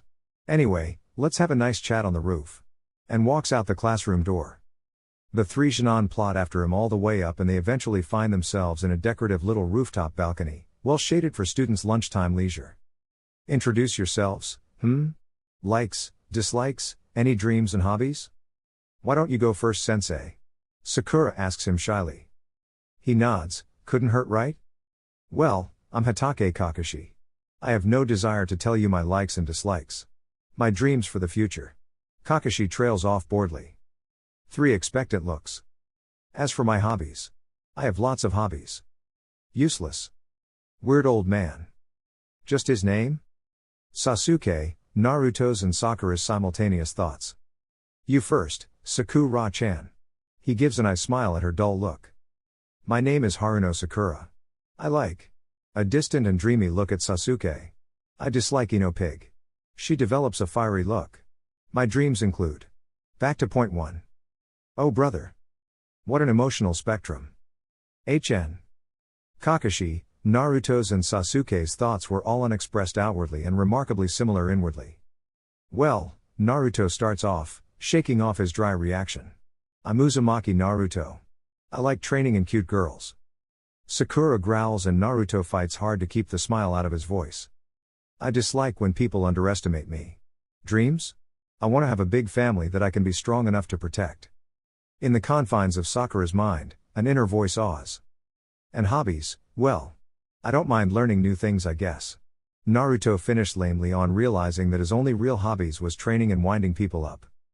Kakashi nods. Many orphans expressed desire to have family. The teams he'd rejected before had many of the same answers in that regard. The devastating incident 12 years ago had left early scars on Konoha's youth. How about you, Sasuke-kun? Anything to share with the team? Uchiha Sasuke. I don't like or dislike much. My goal? I wish to restore my clan, his mood shifts slightly darker. And to kill a certain man. Scary. Sakura thought, gulping a little. She didn't know Sasuke-kun had such ambition. Naruto doesn't think anything in particular. He feels only a wave of understanding. Well, Kakashi claps his hands together, effectively breaking the uncomfortable silence. It's good that you all know each other now. I hope you continue to be friends after one of you goes back to the academy. What? Naruto voices the confusion he and his teammates are struck by. Kakashi jiggles 2 bells tied to a hoop on his pants. I don't really have the time or desire to train 3 needy students. We're, going to have a little survival test, shall we say? You 3 are gonna try your best to get these bells from me, and the one of you who doesn't manage to get one. Bad luck. Kakashi is entirely too jovial. Sakura jitters in place, obviously scared at the thought of competing with Sasuke-kun and Naruto. They won't hesitate to fight me for a bell. She thought in panic and looked at Naruto. I have to trick him. There's no way I can't be on Sasuke-kun's team. Meet me at training ground 7. Alright. You 3 have until sundown to get these 2 bells from me. Ready, Kakashi begins a markdown. All 3 Genin tense. Set. Go. Sasuke and Sakura run into the bushes surrounding the grounds, but Naruto leaps into action immediately. He challenges Kakashi with vicious punches and kicks, all of which are blocked as easily as the Jonin breathed. Already? I thought I'd be able to get some reading in before you started. Kakashi complains as he flips Naruto over his head. The younger male is extremely aggressive and quick. Kakashi is even more impressed than he was the day before. Naruto's speed was nothing to flinch at, and his form and strength could rival other skilled taijutsu users in the village. Unfortunate that Kakashi was not a Chonin, or even a normal Jonin, because he blocks and meets Naruto's every blow evenly but doesn't push the offense, making it clear who was stronger between the two. Naruto lands deftly and pulls out 2 shuriken, throwing them just right of Kakashi's center, and attacks his left with kunai in hand. Kakashi catches the shuriken on a finger each without moving from his spot and throws them back immediately. Naruto deflects, catches one of the shuriken before it lands on the grass and flicks it at Kakashi's neck within a foot of it. Too slow. Kakashi is all too happy to tease. He grabs Naruto's kunai hand and uses his strength to pull Naruto forward and his kunai into the shuriken. It pings off the kunai before it lands and drops sadly onto the ground. With a strong grip on his arm, Naruto uses his legs to climb up Kakashi's torso as if rappelling up a cliff. With his spare hand he launches a wicked punch at the top of Kakashi's head while making a stomping motion with one foot, aimed at his hip. Instead of catching it like Naruto predicted, Kakashi lets go of Naruto's arm, which causes him to float for a moment. The silver-haired man grabs Naruto's leg instead, whirls him around and tosses him into the bushes at high speed. Naruto doesn't leap out to challenge him again. Maybe Sasuke and Sakura will give a better challenge? How am I supposed to get a bell if Naruto can't even hit him? Sakura is on the cusp of a panic attack when Naruto lands roughly next to her. Ow! You're giving away my spot, Sakura hissed at him. Naruto scowled. At least I tried to get a bell. You just gonna lay here all day? At least I tried to see how much of a chance we have. I'll have a better chance than you if I wait for him to come to me. The tall boy considered the chance of capturing Kakashi by leading him into a trap, but saw a flaw immediately. We're the ones that need to get the bells. Not the other way around. We? Sakura's whisper is mocking. Already giving up and begging for my help? Naruto lips curl into an annoyed sneer. We'd have a better chance against a damn Jonin, and I don't want to go back to the academy, do you? Sakura made her own consideration. If she could get both bells, she could just give one to Sasuke instead of Naruto. Fine. We'll try once. Sakura looks trepidatious as she readies to get to her feet, but Naruto pulls her back to the ground. What now? Naruto nods forwards through the bushes. Look. Sasuke's going for the bells. Let's watch and make a plan before we strike. They watch as Sasuke throws a kunai from Kakashi's other side. The kunai cuts through a rope and sends multiple more kunai from a spring wire trap out of the trees. Guess he wasn't idly watching. Naruto approved, spotting Sasuke's Sharingan, which probably helped the precision of the throw. Sharingan out already? Kakashi calls him out on it too. Sasuke doesn't wait for Kakashi to dodge the kunai before engaging him in taijutsu. His attempt isn't as fast or spectacular as Naruto's, but he seemingly maneuvers Kakashi into standing still for a second. He weaves hand signs before Kakashi turns around. Katen, Gokakyu no Jutsu. A Genin using a Katen jutsu? Kakashi could feel the impressive chakra emitted. Sasuke watched as he cooked the jonin, but his wishful thinking is deflated by a puff of smoke, showing the Kawarimi no Jutsu. He is immediately thrown around like Naruto was and goes back into hiding. Kakashi is almost surprised when a storm of shuriken are flung at him from two different parts of the foliage. Naruto is behind him and wraps his arms around Kakashi, holding him in place for the shuriken. That is what actually surprises him. Where were the other shuriken coming from? He lets the shuriken hit him, while his real self observes from the branches. He spotted two Narutos, one approaching in tandem with Sakura and the other holding down his cage bunshine. It seemed Naruto knew some valuable ninjutsu as well. Naruto blocks Kakashi's cage bunshine from protecting the bells and Sakura rushed in for the take. Yes. I have them. Sakura cheers, before they disappear with a poof in her hand. Huh? Too bad. Kakashi's clone dispels in the same way. Not bad. The real Kakashi thought. He wondered if they were starting to catch on. He watched as Sasuke approached his other prospective teammates. We need to work together. We can decide who gets the bells later. Naruto immediately agrees. Kakashi is too strong. There's no way we can fight him alone or 2-on-1. Sakura is all too happy to agree with Sasuke, but internally frets at the thought of Sasuke giving a bell to Naruto. Interesting. Kakashi mutters before finding somewhere else at ground level to stand and wait. Kakashi is leaning against a tree next to a beautiful river when they find him again. You found me. I was wondering if you were going to give up. Naruto appears to be alone but is backed up by 4 other selves. They all rush Kakashi. Kakashi's senses are quick enough to keep track of the real Naruto in the mess of cage bunshine, and takes down each clone swiftly. While he is distracted, Sasuke arrives and attempts another Gokakyu while Naruto was still dangerously close. Kakashi internally disapproves of the tactic or putting a teammate at risk. They'd have to do better than that.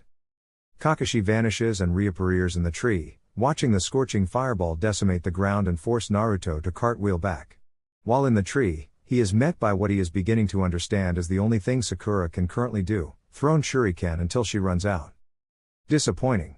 Kakashi says, loud enough for all 3 to hear. He lazily weaves some signs of his own, creating a whip of water, then grabs Naruto by the neck and drags him into the river.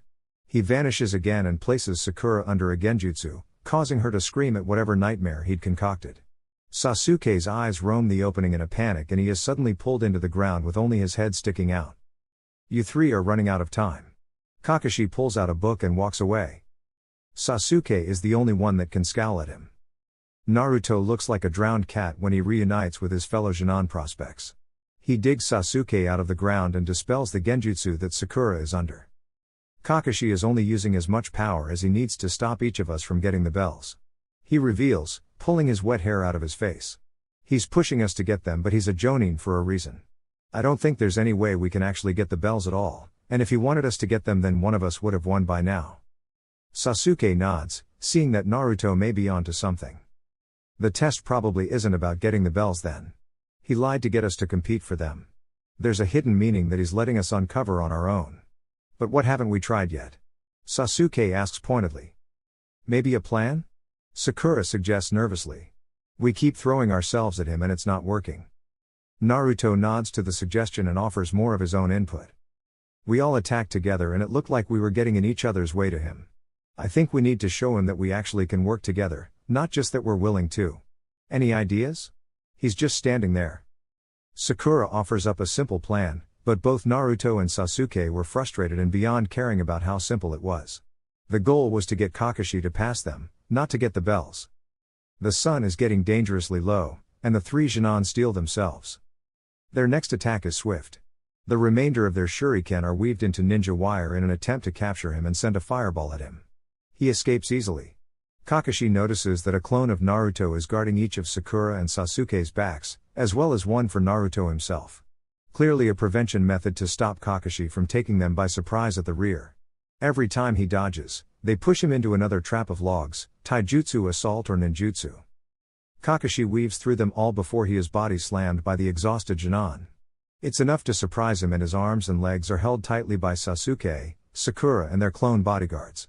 He lets the real Naruto swipe the bells this time instead of protesting the teamwork. Their temporary reward for their efforts. Ah! You got them. Kakashi smiles menacingly. Now make your choice. Who's going back to the academy, Naruto? That's up to you. Naruto retorts, and he drops the bells at his feet. All of us, or none. Kakashi gives a genuine laugh, and it carries his happiness easily across the sunset grounds. I guess I have no choice. Kakashi's pose is ridiculously dramatic. You pass. All three students slump in relief. Well done, you three. You're the very first Team 7 under my tutelage. However, Naruto is struck with a sense of foreboding. A water rope lunges out of the river and dunks Naruto a second time. Blurburber.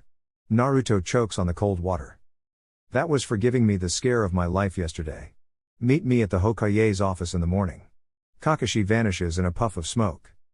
Truly there is no end to conflict in the cursed shinobi world. Naruto swears and thinks on how he'll one-up Kakashi next time. Naruto stretches as soon as he closes the door of his apartment and immediately makes his way over to the kitchen for some dinner.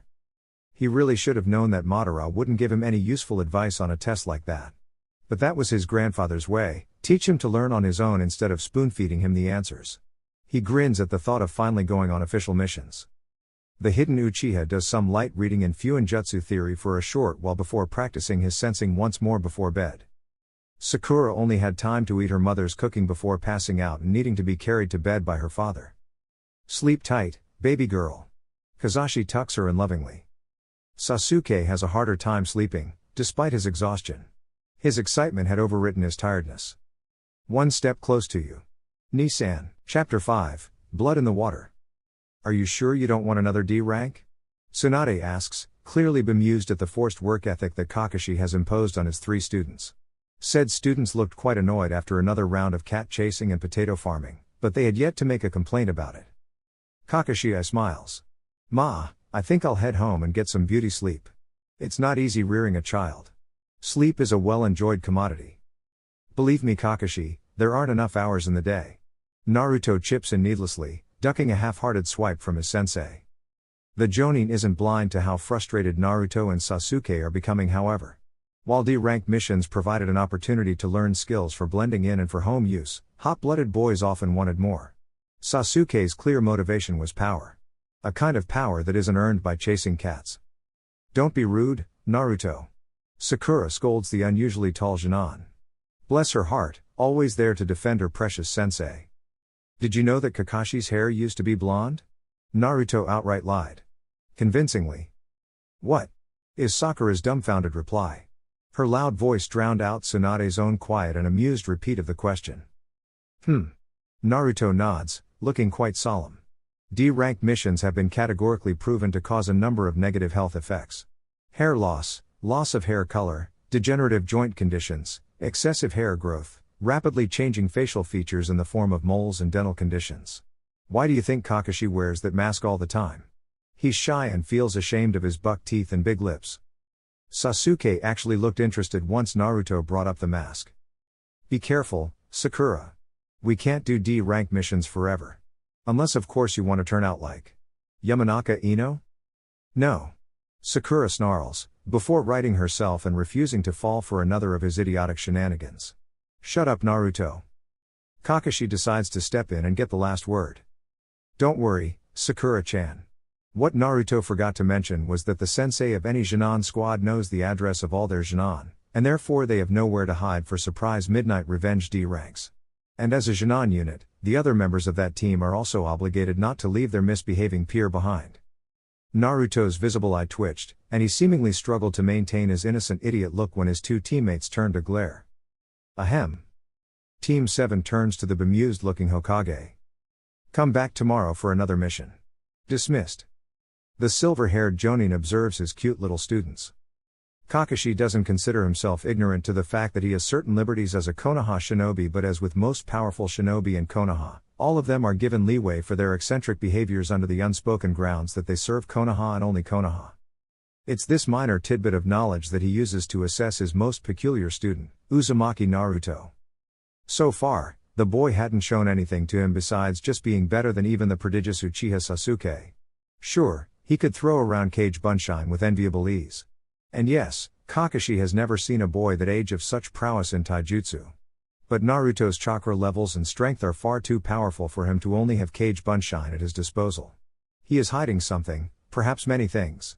But it's Kakashi's job to determine if Naruto will use that hidden power for the good of Konoha or if Naruto needs to be disappeared. Naruto could continue being secretive. It wasn't anyone's business knowing what kind of things he can do while there is no large-scale conflict going on in the elemental nations.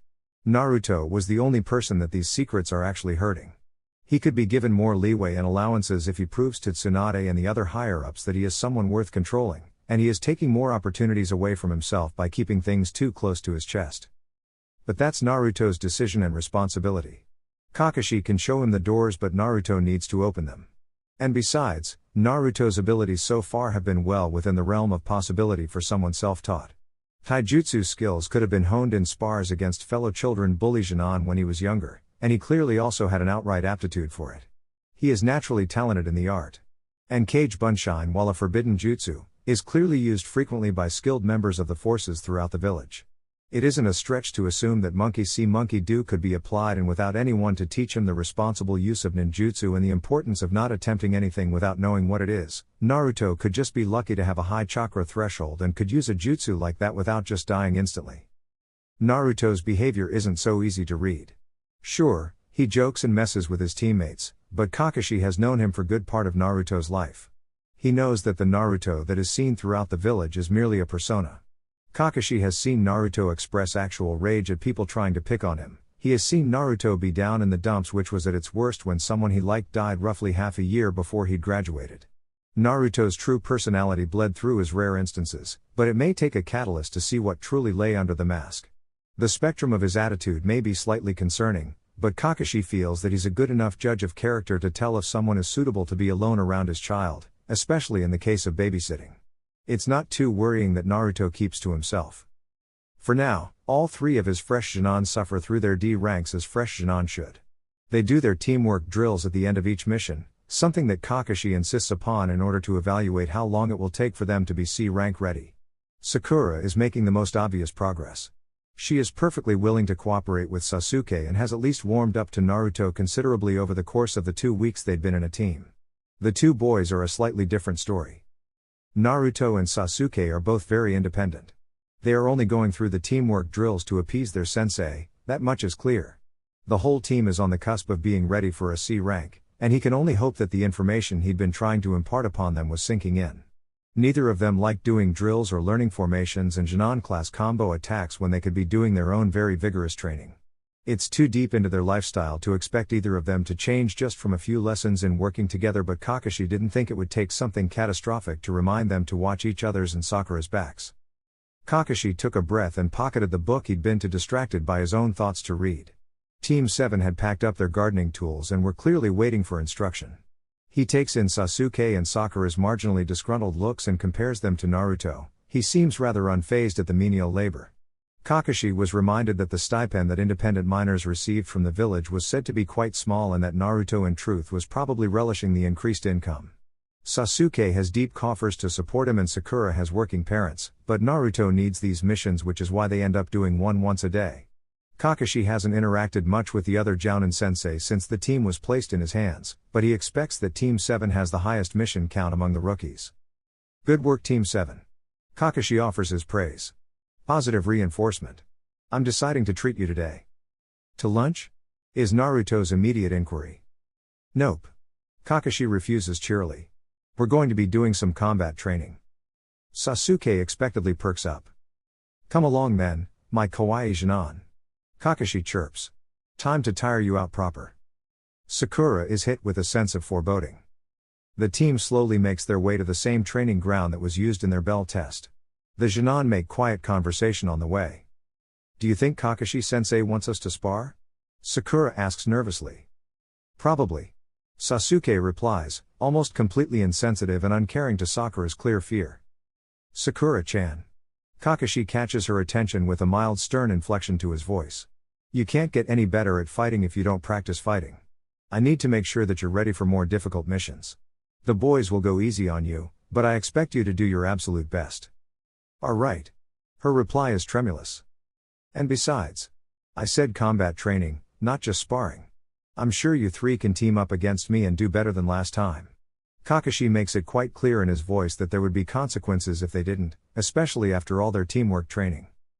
Kakashi makes a show of putting on a sigh, and hopes inwardly that his cute Junon have learned what he has been teaching. Sakura winces as she watches Sasuke get pummeled into the ground again. She wants to get up and cheer Sasuke-kun on, but stacking some sparring with the boys on top of the Junon vs Jonin exercise they'd started with, has left her barely able to move.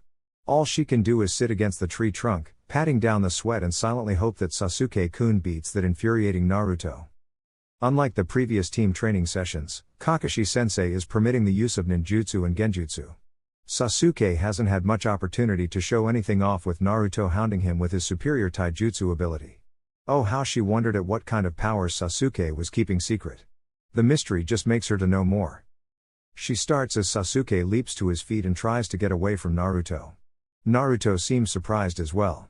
Sasuke is puffing and doesn't take his Sharingan off Naruto for even a second. The intensity makes her slightly nervous. Kakashi-sensei also watches beside her and gives a thoughtful I need to keep my distance. Sasuke thinks to himself, acknowledging that he can't make use of ninjutsu or genjutsu while Naruto is in control of the fight. Naruto is too quick for shuriken jutsu alone to work, but maybe he could. He weaves through several signs that are ingrained in his memory and lands lastly on a tiger seal. Kaden, Gokakyu no Jutsu. Sasuke blows out a fireball twice his size and sends it flying in Naruto's direction. The flames burn the grass as it sails through the air at speed, but there is enough distance that Naruto can run to the side without challenging the fireball. Naruto already has 2 shuriken in his hand and throws them while flanking. While running, he weaves a few seals of his own. The 2 shuriken multiply and become 20. They clang off of each other in the air, making their flight path unpredictable, but thankfully Sasuke's Sharingan is able to determine where they are going and what direction to move in. Naruto is lured to one side, he seems to be waiting for the next play. Sasuke weaves through several hand signs again and fires off another of his clan's signature jutsu. It flies across the field and looks about ready to intercept Naruto before he can throw another efficient volley of shuriken. Naruto leaps back as Sasuke predicted, and the Uchiha boy is already weaving different signs. Kaden, Hosenka no Jutsu. From his mouth, 5 smaller fireballs whirl around each other randomly. Sasuke whips out 5 shuriken in each hand and throws them to the sides of the swirling Kaden jutsu. The shuriken did not hit each other, but did sway in the air as if attached to the end of a flag. The spin made them unpredictable, and the combination of shuriken jutsu and his Kaden made a wide area of effect that Naruto wouldn't be able to dodge without leaping up into the air, in which case he'd be a sitting duck for another attack, or by going underground. Go, Sasuke-kun. The impressive display invigorates Sakura's spirits and she cheers for her beloved teammate. Kakashi readies into a position to assist if Naruto isn't able to dodge, but pauses as he senses Naruto's chakra swell. He observes Naruto use only a single sign, but the amount of chakra infused is enough for him to brace. Sakura-chan, I'd get behind the tree if I were you. Not bad. Naruto thinks it's annoying to hide his abilities, but throwing shuriken wasn't going to work in the grand scheme of the fight. But he's too competitive to just lose and let it slide. Sasuke went through much effort to get him this far, maybe he'd reward him with a strong counter. Nothing as flashy as what his opponent had just done. The attack is encroaching on him too quickly to give it much thought and he casts only a single bird sign. He infuses chakra into his lungs and it burst out in a one-shot pop from his mouth. Futon, Daitapa. An enormous wave of wind chakra obliterates the advancing attack. It levels the ground as it tears across the training field and approaches Sasuke. The fireballs sputtered out almost pathetically and instantly and Sasuke was given no choice but to duck and attempt to dig his arms into the ground, anchoring himself. The skin on Sasuke's face is pulled back as the wind slams into him, and all of the grass and rocks around him are blasted away. The jutsu is quick and brutal. As it passes over him, some bushes are uprooted outright and tree branches snap off. Sasuke digs his arms out of the ground but it is clear that he is concussed. He is easy prey for Naruto who swoops in and puts a kunai to his neck. Winner, Naruto. Kakashi announces unnecessarily. Sakura gawps at how quickly the fight ended, and Kakashi is not surprised by her reaction.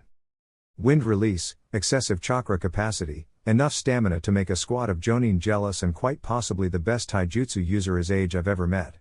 Kakashi mentally counts the number of oddities converging on a single Genin. That's enough for today, I think.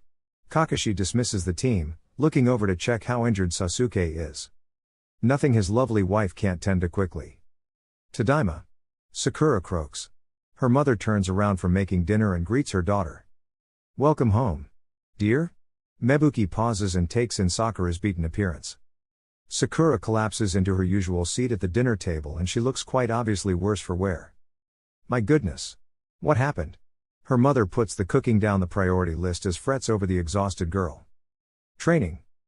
Mebuki did not look happy. You look like you were in a fight. Kakashi-sensei made a spar. He's checking if we're ready for a real mission. By beating you up? Her father, who sat at the other end of the table with a newspaper in hand, is surprisingly the voice of reason between the two energetic parents. Come on, sweetheart.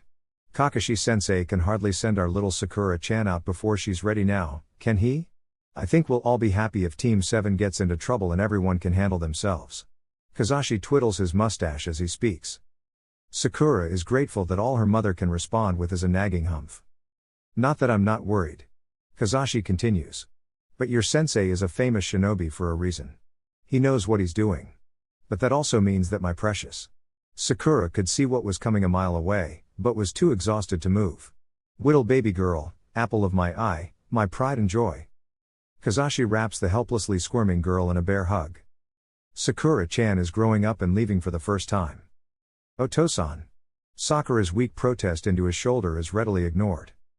Mebuki joins the hug with teary eyes. Sasuke collapses into his bed and thinks about the weeks leading up to this point. Take the week off, you three. Kakashi told them. Think about your training, and recover. I think it's high time we took on something a little more than digging weeds. I, for one, am going to spend this week with my family. If you have anyone that might miss you, then I suggest you say goodbye. The Uchiha boy does exactly that.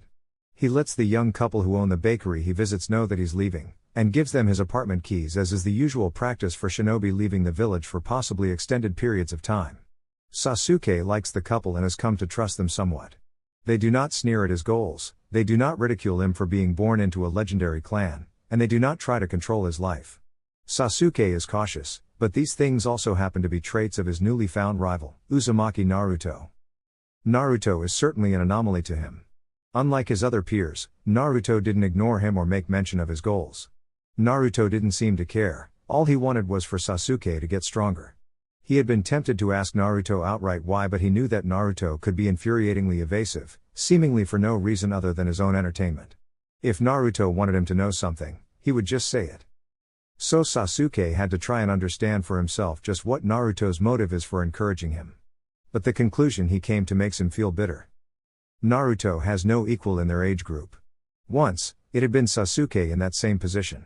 His peers are far too weak to provide actual challenge. Soft whetstones make for dull blades. Anyone stronger than him was a superior officer that wouldn't spare the time to train with him, or if there were any people his age willing to spar, he hadn't met them yet. Joint sparring sessions between teams seemed to be a rare occurrence due to often conflicting mission schedules and external factors like family life. Until Naruto came along, Sasuke didn't have anyone stronger than him that was willing to train with him even without Kakashi's influence. But now that Naruto is here, it feels as though it's a mixed blessing. On one hand, Naruto is a worthy adversary who provides meaningful challenge in their spars, and on the other hand is the fact that Sasuke now feels inadequate knowing that there is someone so powerful his age, knowing that that man had been more powerful than he is now at this age. And worse is that Naruto is an orphan. They have that in common, but Sasuke has a wealth of background knowledge and archives to search for answers in the pursuit of power, and yet he still fails to defeat his rival. It doesn't feel like he's progressing when he fights Naruto. Kakashi, for all his flippancy, is the one to try and explain it to him. Well. Surely you can see for yourself that you're getting stronger, right? Your plan was good for something you came up with on the spot, and that combination of ninjutsu and shuriken jutsu would have had anyone who isn't proficient in futon or doten. Think objectively about your growth. You have sought out on your own a new jutsu from your clan's archives, practiced with it until you could use it in a combat scenario, combined it another technique, and throw in that you made plan to employ them all at once in order to defeat him. Sounds to me that your weakness isn't the problem. It's just Naruto being too strong.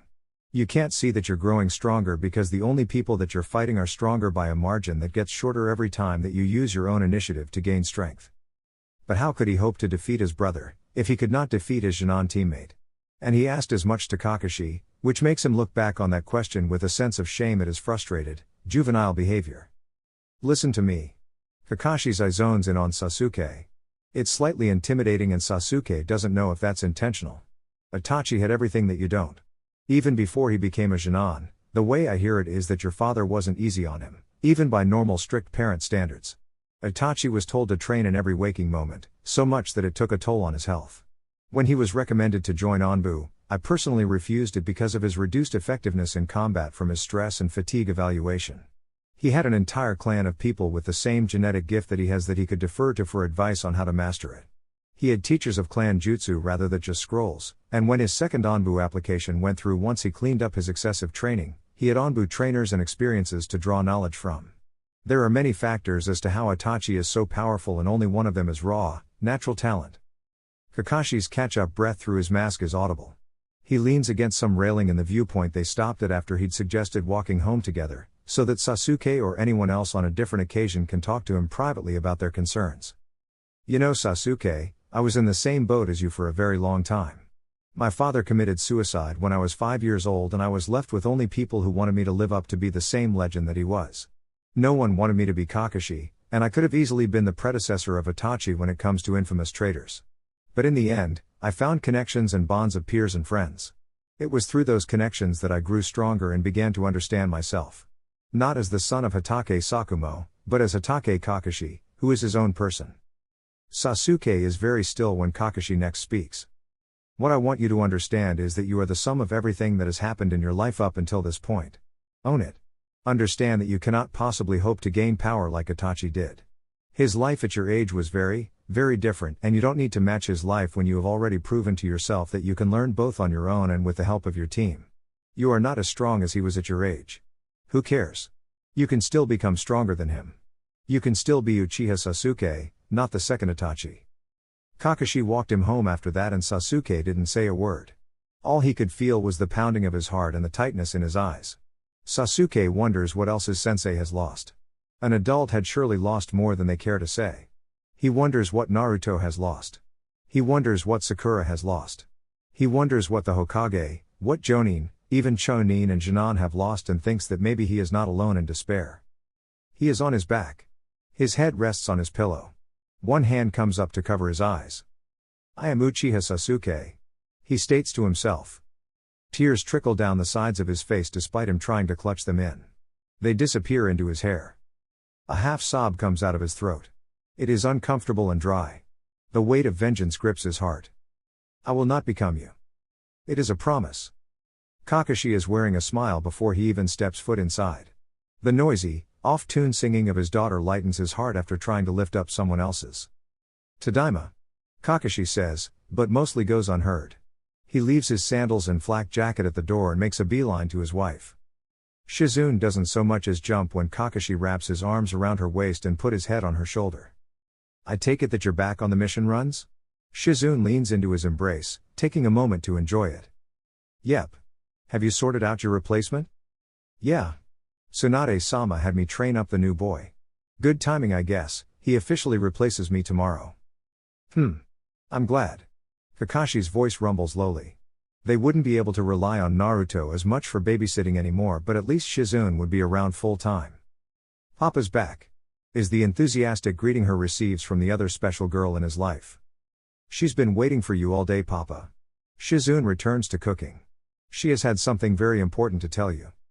There is something mischievous about her voice and the way she slips out of his arms. Kakashi doesn't give it much thought. Well?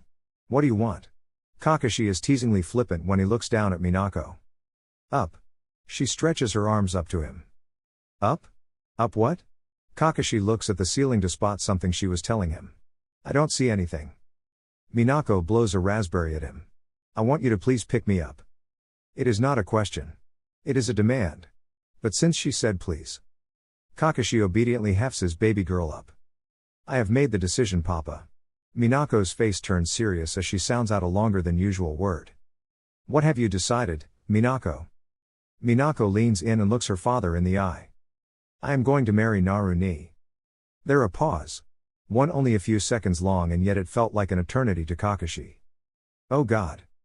Shizune promptly breaks down into hysterical laughter. Ichiraku Ramen is but one stall in the street. Its lights aren't extravagant but give a welcoming aura, even as the sun sets. Naruto is telling a story to his favorite ramen waitress. So there I was, toe-to-toe with 5 of the meanest Kiri shinobi you ever saw. Hulking Jounin with that familiar Iwa stench that can be smelled a mile away, teeth sharper than daggers. Slowly, all 10 of them surround me, but do I surrender? No.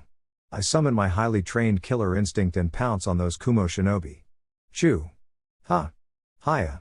Amateur taijutsu moves thrown in for emphasis. And when the dust cleared, there were 20 less Sunanin in the world. Oh Naruto, you're so amazing. Ayame flutters her lashes at the brave shinobi. I know. Put it here. Naruto taps his cheek. She leans over the counter and gives his cheek a light peck, featuring an exaggerated moi. Sounds like you've had some intense D-ranks. Chuchi, Ayame's father chips in as he puts a fresh bowl down in front of the ravenous boy. They can only put the best Jinan on them. The unspoken I'm the best Jinan is clear. He is just about to break apart his chopsticks when commotion starts to kick up behind him. About 6 pairs of feet are visible under the signs for the ramen stall. Ignore them, Naruto. Ayame whispers when a group of young adults being obnoxiously loud walk past all too slowly. Apparently all of them got promoted to Chonin and they've been celebrating with booze for the past few days. It wouldn't hurt them to celebrate elsewhere. Does anyone even sell alcohol on this street? Naruto breaks the chopsticks and starts to eat his favorite customer ramen. Ah, you know how it is, Naruto. They get drunk somewhere else and decide to get something to spew up in 5 minutes. They'll be gone like usual soon enough. For Tucci, this is by far the first time something has happened like this, and his response to it is tempered by experience. They're not even drunk. Naruto shakes his head. Footsteps are too even and coordinated. The sound of kunai in their pouches are making a clink, so they're likely kitted out in shinobi gear instead of casual wear. Their speech isn't slurred or affected by alcohol either, so they're just being noisy for fun. Flaunting their chonin vests, probably. Ayame and Tucci blinked at him. You can tell that without looking? Ayame asks almost dazedly. Naruto shrugs dismissively and returns to his bowl. It's just a shinobi thing. He savors his ramen and devours what remains of the broth by tipping it into his mouth. Thanks. I probably won't see you guys for a few weeks. Kakashi is having us do a C rank. A C rank already? Didn't you just graduate? Yeah, but he seems to think that we're ready. I get that D ranks are important for teaching us how to be normal people, but I kinda just want a real mission already. The obnoxious group of green chonin return up the street, making a ruckus, and unfortunately one has managed to overhear the conversation. Oi, you hear that, Junoiki? A whittle Jinan is going on his first C rank. The stand immediately becomes too crowded with 6 chonin hovering over Naruto, who's still sitting on a stool. I'd leave if I were you, boys. Tucci warns while Ayame looks startled and a bit frightened at the group. I don't like it when people make my customers uncomfortable. One of them smugly dismisses it. Nah. Chonin are entitled to talk to their underlings and civilians however we want. Another speaks up with a leer at Ayame. Plus we got some eye candy. So why don't you get cooking, you old geezer? Chonin are not above the law. Tucci has dealt with fools before and keeps his cool. Jounin are your superiors, and a complaint to just one will have a group of newbies demoted for abusing officer status. I don't see any Jounin around, old man. The first speaker laughs, and the other 5 join in gladly. You think we're just gonna let you run and get help from the big kids? I think I might have some fun with that fine waitress of yours too.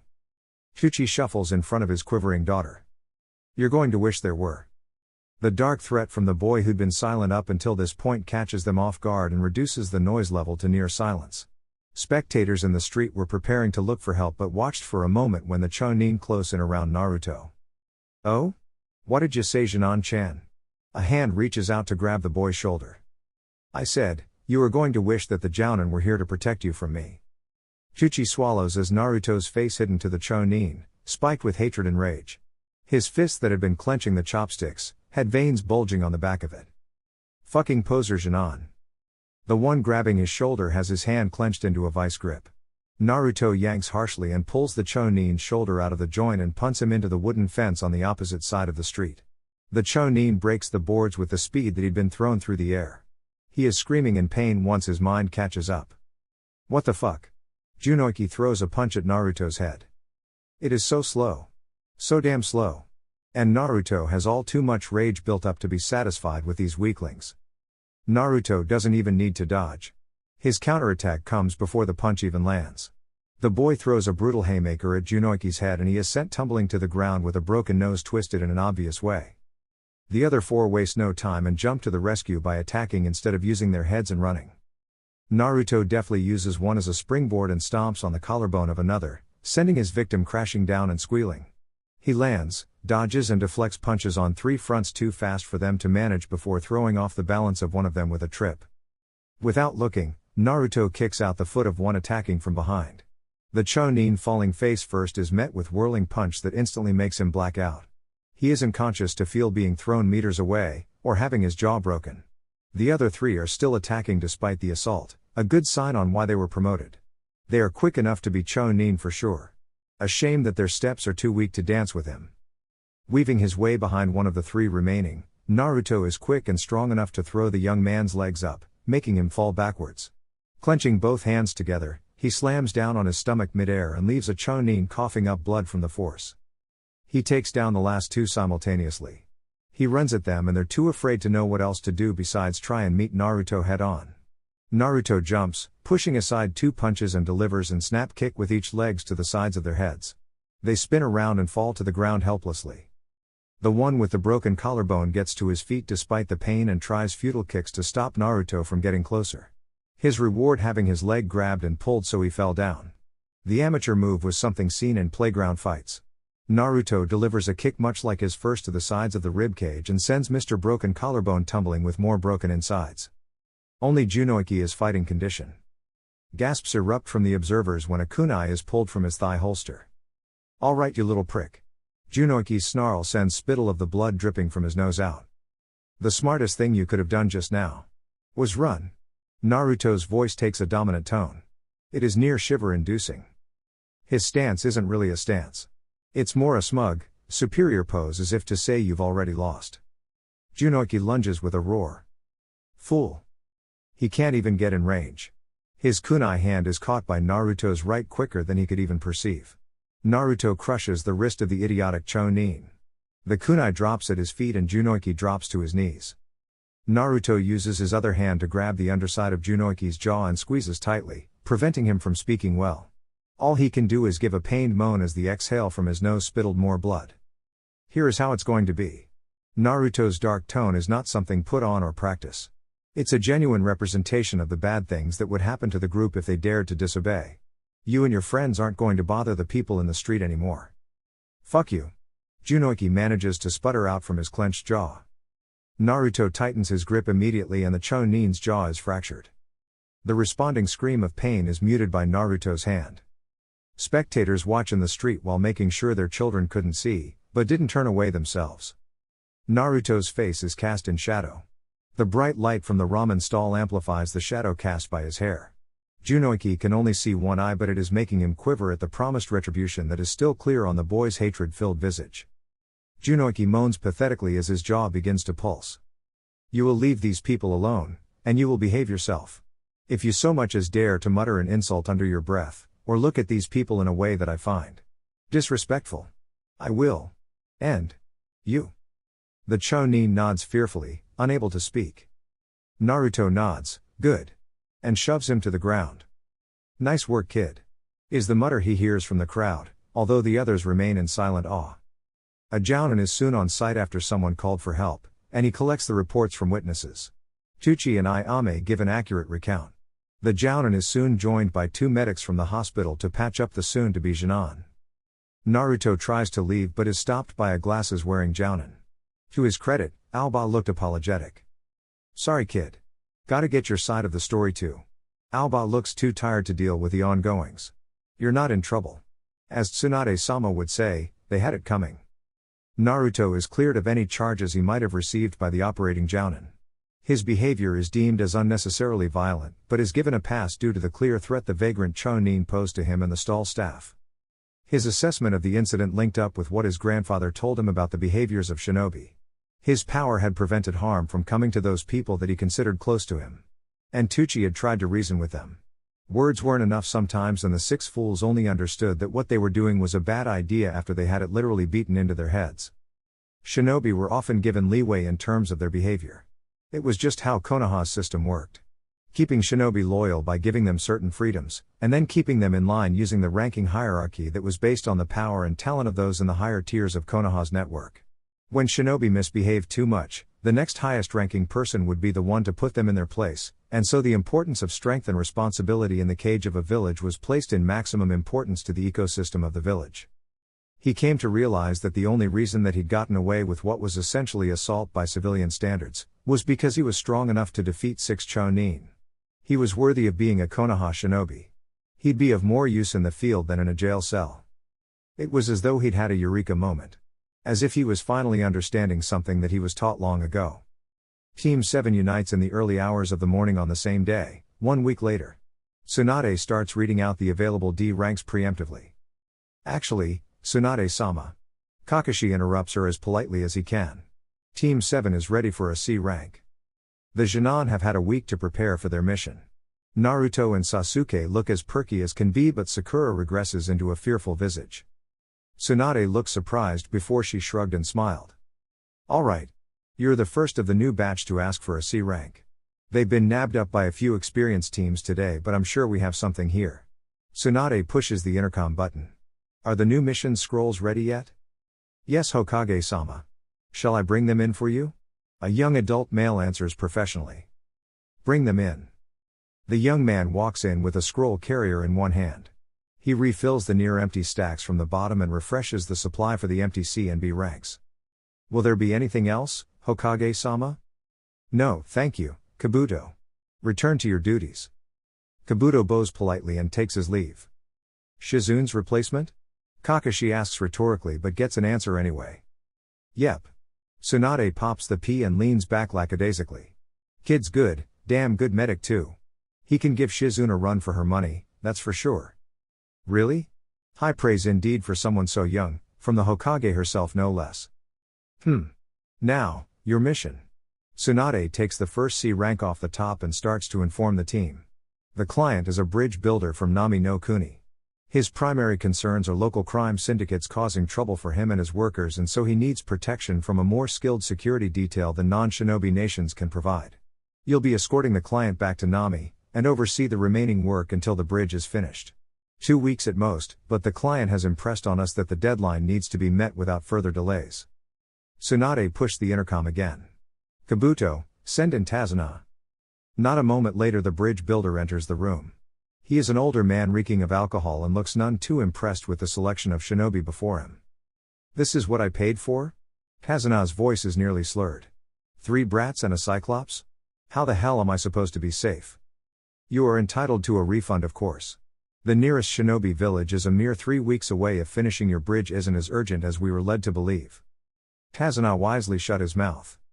Why don't we just get on with the mission? Kakashi suggests and bows shortly to Tsunade. Thank you, Tsunade-sama. Good luck. Come home safe. The group can only move as quickly as the client. That means no leaping between trees, no great lengths of sprinting, and most certainly not getting to the site that the client wants to arrive at within a reasonable period of time. But such is the way of escort missions, so the Genin would just have to learn to deal with remaining alert in order to protect their speed challenge charge. The first day passes without incident. They set up camp and take short watches so that everyone can get enough sleep, and by morning they're ready to get back to it. The group walk down the beaten path with Kakashi at the rear. Sakura tentatively asks Tazuna about the importance of the bridge that he needs to build. Tazuna-san, why is it so urgent that your bridge gets finished in time? I thought Nami no Kuni has trade partners that use ships? Tazuna has a short swig of ambiguous liquid before replying to the girl. No harm, right? Ah well, business on that front is a bit stilted right now. Our trade partners are having a tough time getting ships out of the bay because of pirates, and since we're cut off from the mainland, we got no other way to sell what we need to. Families are starving and we're losing jobs because we can't trade. If that were the whole story, then you'd just save your resources for yourselves and wouldn't need shinobi guard. Naruto thought of the obvious inconsistency in the story. You've got plenty of fish in the sea. Clients lying about what's waiting for us. But Kakashi doesn't say anything. A mission is a mission, and C ranks don't often warrant sassing the client for details about their struggles. Unless Tazuna outright stated something incriminating, then they would continue unabated. So what kind of things do Nami trade? Sakura asks a question that may actually help assess the importance of the bridge. Well, before all this, we used to export fish of all sorts. Tuna, salmon, you name it. Our fishing boats are tip-top. But more importantly is that we import timber and building materials that we can't get ourselves. Once we finish the bridge, more possibilities for trade and tourism open right up. I can believe that at least. Naruto returns to observing the surroundings. Following the short conversation is a long few hours before the environment shows its own inconsistency. The trees in the strip of the area they're traveling through are taller than what they'd passed up until this point. Normally, would make the squad look up for the increase in hiding spots for potential ambushers, but 2 puddles in the road were not ignorable to Naruto on a day that there wasn't any rain. He extends his senses. 2 chakra signatures. The tactic would have been more impressive on a day that the weather favored them, but given that this is the tactic they chose means that they probably didn't have other stealth skills. Likely Chonin then, that they could employ a strategy like this but not have the foresight to learn to do something else. But there's no point in acting prematurely. There's still the chance these shinobi weren't after them and were waiting for someone else, however unlikely that may be. Team 7 walks past the puddles and they are immediately attacked. Knew it. The 2 hidden shinobi are revealed to be Kiri-nin and they make the mistake of attacking Kakashi first. Kakashi is seemingly ripped to shreds by a bladed chain linking the assailants, but both Naruto and Sasuke are wise enough at this point to know that this was another one of his substitution shenanigans. Sakura though is understandably spooked and freezes in place. The boys are forced to act and take on each. Sasuke makes quick work of disabling the chain with some well-placed kunai, forcing the enemy to separate it from their gauntlets. The 2 are small fry and are made quick work of despite their obviously poison claws. Well, that was fun. Kakashi announces his presence by appearing out of the trees. And they're still alive too. Good job you 2. Why don't you stay here with Tazuna for a moment? I just want to have a nice chat with these Kiri-nin you've gotten me. You're something else. Sasuke comments to the squirming nin in his armlock. A whole new brand of weak. The nin growls viciously through his rebreather. Kakashi ties up the attackers and leads them into the forest, away from the curious gaze of the Genin. What's he gonna do? Tazuna fidgets, the surge of fear he felt slowly disappearing. Interrogation. Naruto answers simply. Kakashi then returns with some very pointed questions. Tazuna's follow-up sob story plucks on Sakura's heartstrings. Naruto and Sasuke didn't need any convincing to continue the mission. It's all so tiresome. Kakashi thought, exasperated. A feminine figure recounts the observation of Team 7's encounter to a large man. The demon brothers failed, Zabuza-sama. The escort team is led by Hatake Kakashi. Did he spot you? No. The man stands up and hefts a mighty blade onto his back. I'll see what Hatake Kakashi is really made of. This is as far as I go, says the dinghy captain who carried them across the sea. Thanks, you've been a great help. They officially land in Nami no Kuni after an impressive view of the bridge project, and further intel from Tazuna about the nature of what's going on in Nami. Team 7 disembarks in an area that was clearly used for housing purposes and journey further into the archipelago. The team is on high alert after their encounter with the Chonin, expecting escalation if what they heard about Gato is true. And unfortunately the quiet doesn't last long. Naruto's senses tell him of several chakra signatures floating around. The majority of them are small critters. Rabbits, foxes and fish. So when another 2 enter his range, he presumes they must be more wildlife at the very edge of his senses. Kakashi's well-earned experience tells him that the snowy rabbit present is most certainly not wild. Get down. Everyone hits the ground as the whistling, heavy object cuts through the air and smacks into a tree trunk. A new shinobi appears on the long hilt of the revealed massive blade. He threw that from outside my sensing range. Who the hell is this guy? Naruto thought on the sheer strength and power that kind of move took. Sharingan no Kakashi. No wonder the demon brothers didn't come back with the builder's head. Kakashi assesses his opponent and pulls his forehead protector up, revealing his aforementioned Sharingan. Momochi Zabuza. Missing nin of Kirigakure and one of the 7 ninja swordsmen of the mist. I see my reputation precedes me. A wicked smile lies under his mask of bandages. But I really must be killing that old man now. The Genin form up around Tazuna. Zabuza continues with a small inflection of excitement in his voice. Looks like I'll have to go through you first, Kakashi. He vanishes and reappears on the lake. He's standing on water? Sakura tightens her grip on her kunai. Water swirls up at his feet. He holds one hand in a sign. Ninpa, Kirigakure no Jutsu. Intense mist becomes so oppressive that Naruto can barely see the tip of his nose. He focuses his sensing power and is able to tell that the other chakra signature has gotten closer. It is strong and unusual, a kind of chakra that he has never felt before. But more pressing is that Zabuza's chakra has divided. He knows immediately what the butcher is up to and weaves signs for wind chakra. He calls upon a jutsu to dispel the mist. Anything more could throw Kakashi off. Futon, Teifoika. Wind release, passing typhoon. From his mouth, wind spread widely but thinly, enough to whip the mist out of his and the team's vision. Kakashi also focuses his chakra and dispels some of the mist around him on his own. This uncomfortable sensation. Naruto can feel the killing intent pouring off of Zabuza. Psychological warfare can seriously impact a shinobi ability in battle, and it is because Naruto understands this that he is able to focus and throw off the foul feeling without much effort. His grandfather had educated him on things such as this and his pride would not allow him to fall from fear. Sasuke and Sakura don't seem to know what's happening to them however and are clearly struggling to breath. Don't worry. I'll protect you with my life. Kakashi's voice is heard through the clear air. It makes an effect on their minds and they barely manage to throw off the killing intent. We'll see about that. Zabuza's voice seemingly comes from everywhere. Stay behind us, Tazuna-san.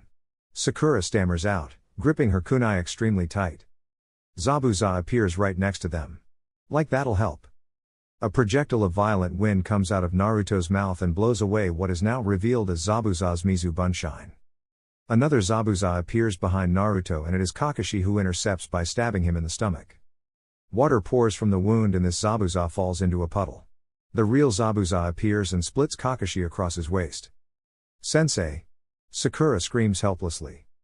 Kakashi dissolves into water as well, and the real Zabuza is suddenly held at kunai point by real Kakashi. You copied my Mizu Bunshine. Zabuza growls. And used my own mist to hide it. I wouldn't move if I were you. Kakashi suggests rather boredly for someone who was in a battle with another shinobi of similar reputation.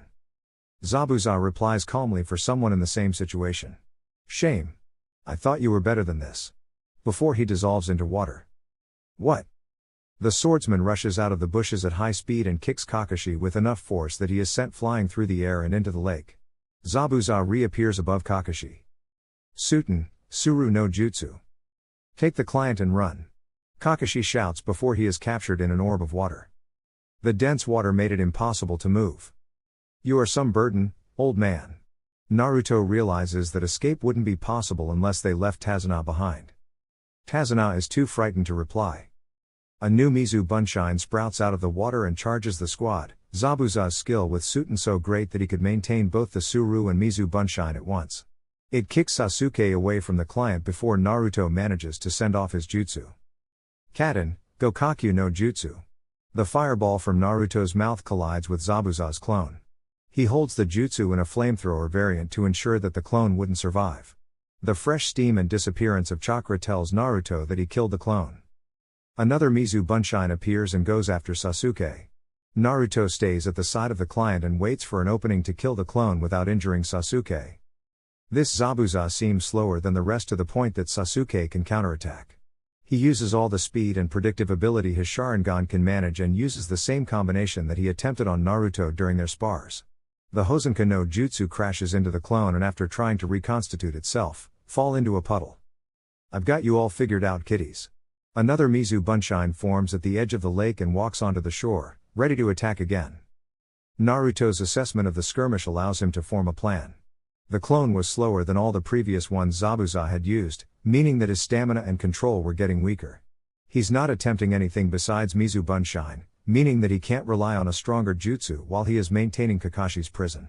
If Naruto wanted to get away from this fight with a successful mission and without revealing his hidden power, he'd need to free Kakashi.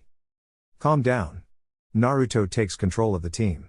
Mizu Bunshine take chakra to create, even when there's a water source.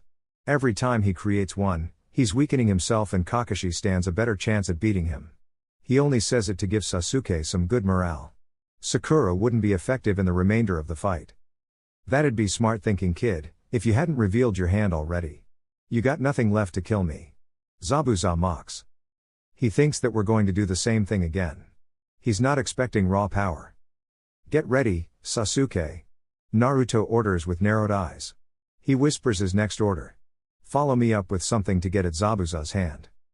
Sasuke nods, hand hidden from Zabuza's view behind most of his body. Your clone should have hidden in the water if you didn't want to lose that power. Naruto begins to weave hand signs while taking a deep breath.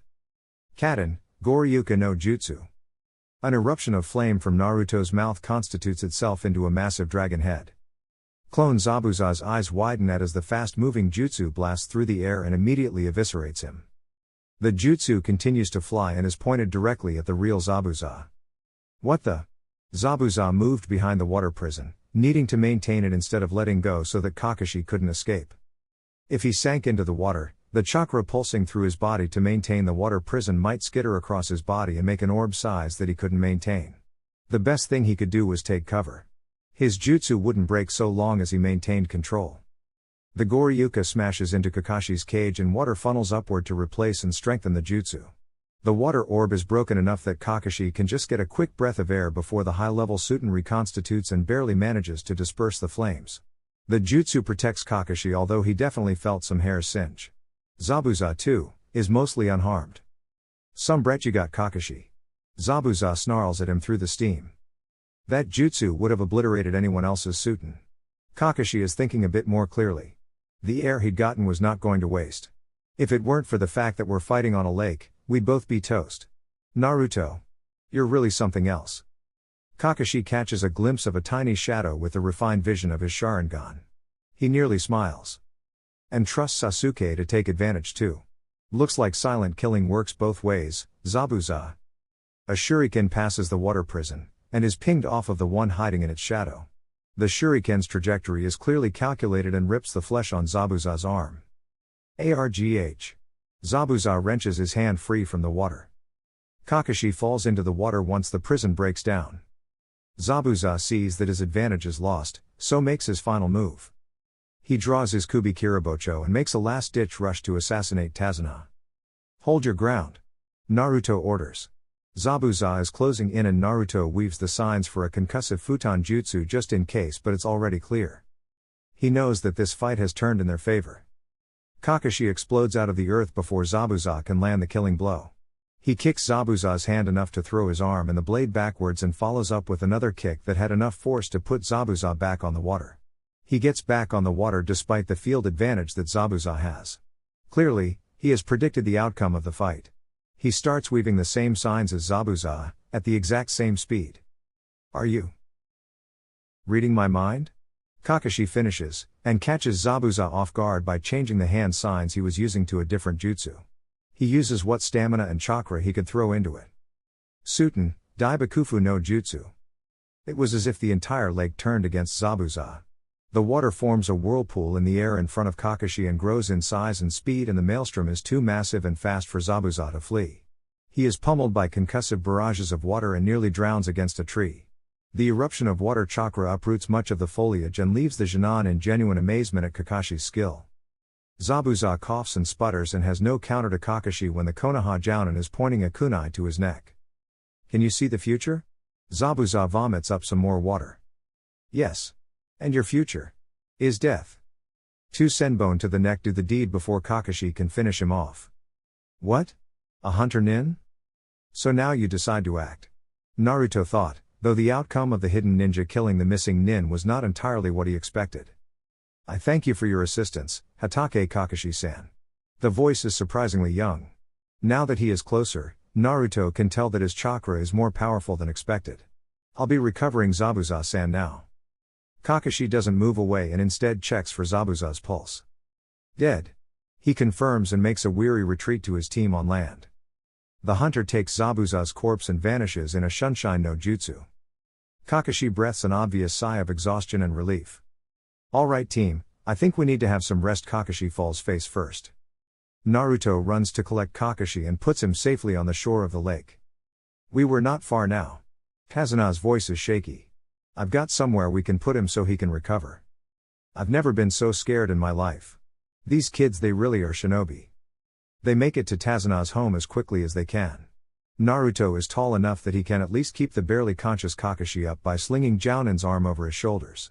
Kakashi can only manage small steps in his exhaustion but probably wouldn't be making them at all without Naruto propping him up. Seems like the Sharingan takes quite the toll on your body. Passing several dilapidated buildings on their way to Tazuna's home, the team spots people giving them weary glances. As Tazuna said, the people are visibly hard-pressed for money judging by the condition of their clothes and closed shops and warehouses.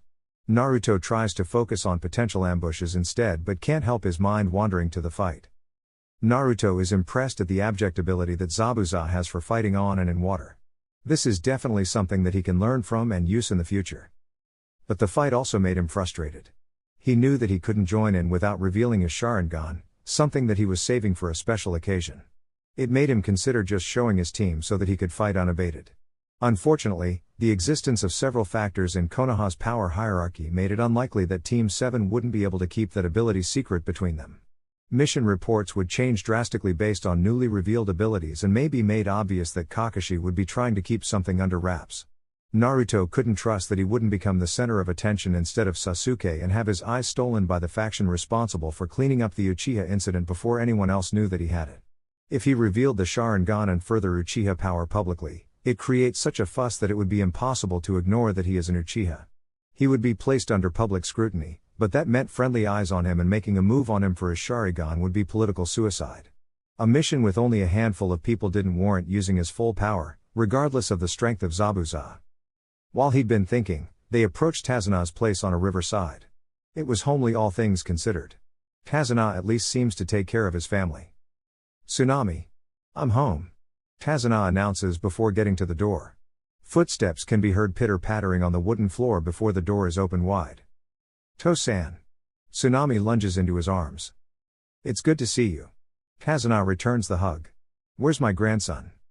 Out on the pier, like usual. Tsunami's smile falters. Tazuna grumbles a bit before stepping aside and giving room for the shinobi to step in. Follow me, we have an empty room out back where you can put your sensei down. Oh my. Tsunami looks at the shinobi with thinly disguised interest.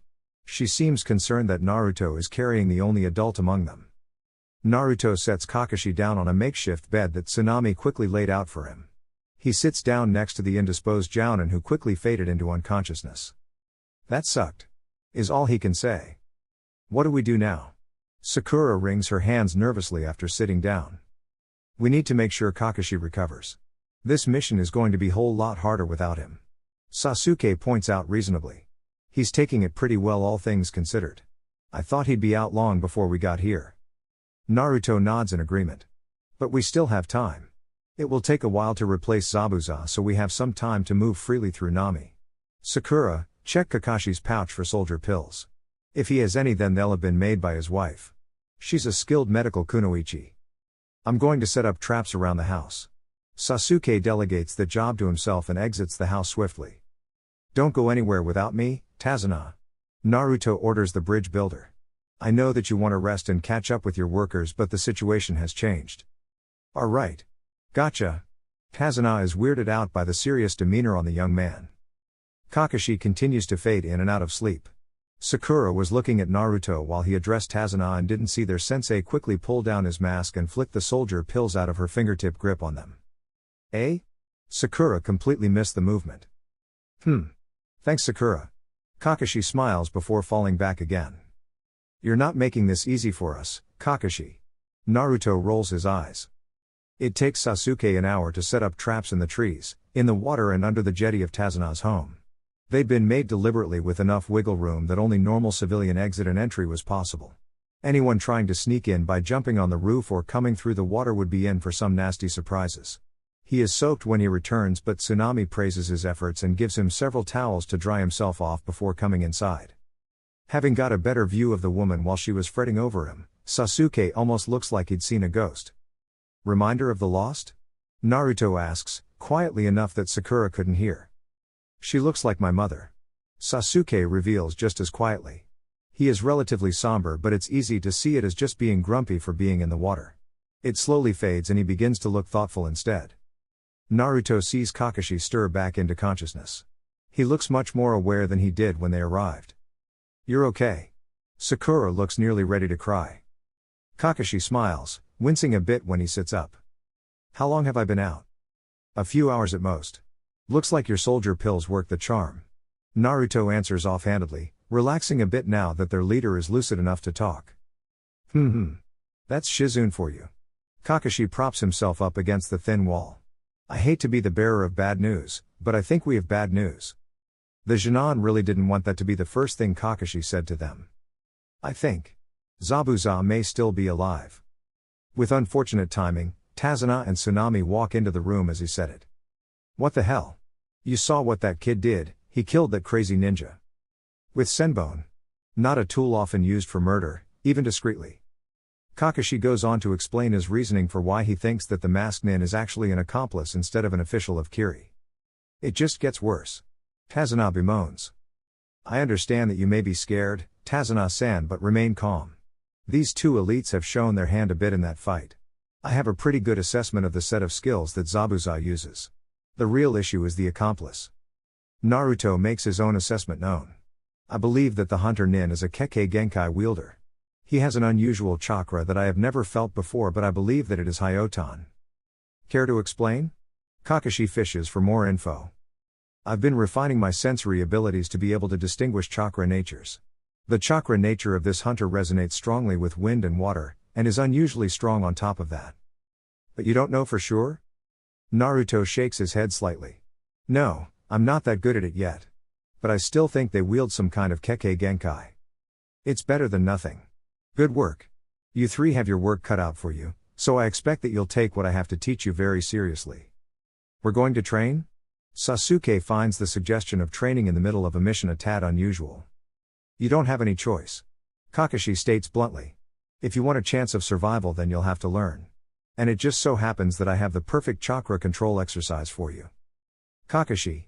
Naruto starts before Sakura can start an inquiry of what they're learning. How could Zabuza push you this far? I know your reputation, I thought something like this would be easier for you. His reputation is about the same as mine. Kakashi shrugs. And it's well earned. They don't call him demon for nothing. He has very, very potent chakra, as evident by his skill at using multiple Suten jutsu at the same time. And normally, the Sharingan can see right through jutsu on the level of Mizu Bunshine. It is obvious that they are clones to people who wield dojutsu, but Zabuza's chakra is incredibly powerful and every clone he creates looks like the real deal to me. It takes very dense chakra that even I can't see the difference with my Sharingan and had to rely on my own clone tactics to identify the real one. Is he stronger than you, Kakashi-sensei? Sakura asks nervously. I don't know. Kakashi answers honestly. But what he won't have this time is the advantage of a water source. This puts my odds of beating him significantly higher than before. It's the accomplice that we should be more worried about. Zabuza will likely come after me again, so you three will be the ones fighting the hunter. So, I'll say it again, I expect you to take what I have to say seriously. It's a matter of life and death. The mood is quite grim. But we'll start tomorrow. I don't have it in me to move right now. Tazuna and Tsunami look quite clearly out of their depth. These were children, talking about risking their lives. Sasuke clearly has something on his mind still. Naruto. Sasuke addresses him. Naruto looks at him blankly. Why are you so strong? He is silent for a moment, not really sure what kind of half-truth he could give at such a direct question, but manages to conjure something close enough to the truth. He starts weaving a tale in order to compound the importance of his strength. I first learned to kill when I was 9. Naruto starts off with little emotion. Sakura recoils while Kakashi's eye widens. It was made pretty clear to me in the orphanage that the only future that awaited me and my fellow orphans was to become shinobi. I trained like everyone else, but I couldn't afford to grow stronger and make ends meet by feeding myself and paying bills. There was a certain incident that prevented people like me from graduating early at the academy, so I wasn't able to become a Genin and do missions to earn money. The Uchiha incident. Kakashi identifies the problem child that caused Konoha to reevaluate graduation procedure. So, I used the bingo book in order to find easy prey like rogue Genin or vagrant criminals with bounties on their heads, so that I could continue to fuel my growth. Those outings took me everywhere in Hai no Kuni, and it wasn't always easy to defeat them. I quickly learned that if I couldn't defeat small fry like this as a shinobi, then I was just going to die. I couldn't get stronger without buying shinobi resources like jutsu scrolls and tools, and I couldn't provide basic necessities to myself if I bought those things. I needed easy influxes of cash to get the best of both worlds, and those missions gave me experience at fighting. I became stronger out of necessity. Orphans like me don't really get that much of a choice. But, Sakura stammers out, realizing that some people had it really different to her. Why didn't you get adopted? Or sponsored or given a normal job? Anything? I don't know. Naruto lied. He knew perfectly well that the system had been manipulated around him to ensure that he became a shinobi. I'm just one of the unlucky ones that there wasn't any room for in normal civilian life. There were already plenty of orphans from the QB incident 12 years ago, and most people had enough mouths to feed as it is. I just fell through the cracks and was lucky enough to gain enough strength to be a shinobi and not a criminal. I grew up around other orphans who were in the same boat as me, learned to be a shinobi or die. I choose to live. And it's not all bad. Naruto attempts to move the conversation away from his past. At no point did I ever not have a roof over my head to come home to. The people in this country don't appear to have the same luxury right now. There is a moment of silence before Naruto decides to open his mouth. I expected some restraint from you, Kakashi. Oh kawaii Jinan mine, what have I done to deserve your ire this time? Shizune has been spoiling you. You've gotten too heavy to just lug around, your dad bod is holding back the team. Tsunami looks mystified at the sudden way the Jinan is talking to his sensei. I'll be sure to let Shizune know of your displeasure. Kakashi smiles, making it quite clear that Shizune would rip his ear off for suggesting that she wasn't taking care of her husband. No need for that, Naruto deflects coolly. I just want you to consider what's in the best interests of the team. Kakashi scoffs, but sees that their poking fun at each other has lightened the room's mood. The next day consists of Kakashi training Sasuke and Sakura to perform the tree climbing exercise. Naruto makes it known that he can already perform it and is instead delegated to bodyguarding Tazuna full-time.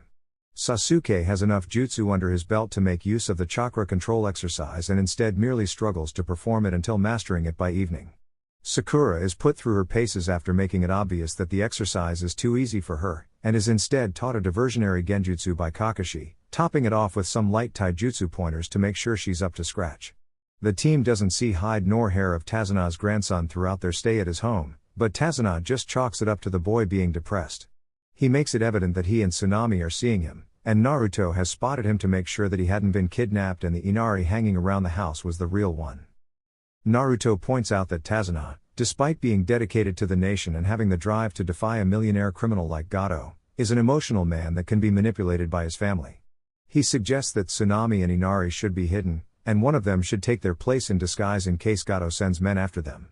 Naruto is the only one capable of using Cage Bunshine that could also use Henge, and they could hardly leave Kakashi behind when Zabuza was still on the prowl, so naturally Naruto would remain in Tazuna's home.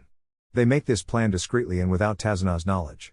Tazuna's reaction would be genuine if Naruto disguised as his family were brought to the bridge, which would therein make the kidnappers cocky. Unless Naruto killed them before reaching the bridge if they went too far, of course. Kakashi had recovered quickly. It made Naruto suspect that Kakashi had held back in the fight in order to gauge what his team would do. He picked a hell of time to do it if his suspicion was true.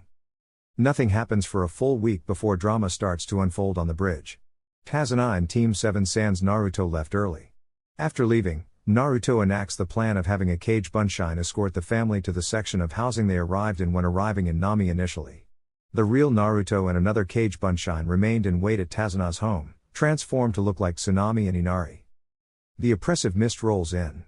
The Jinan duo tighten their guard around Tazuna. The workers evacuate by climbing down long rope ladders and jumping into boats that head back to shore.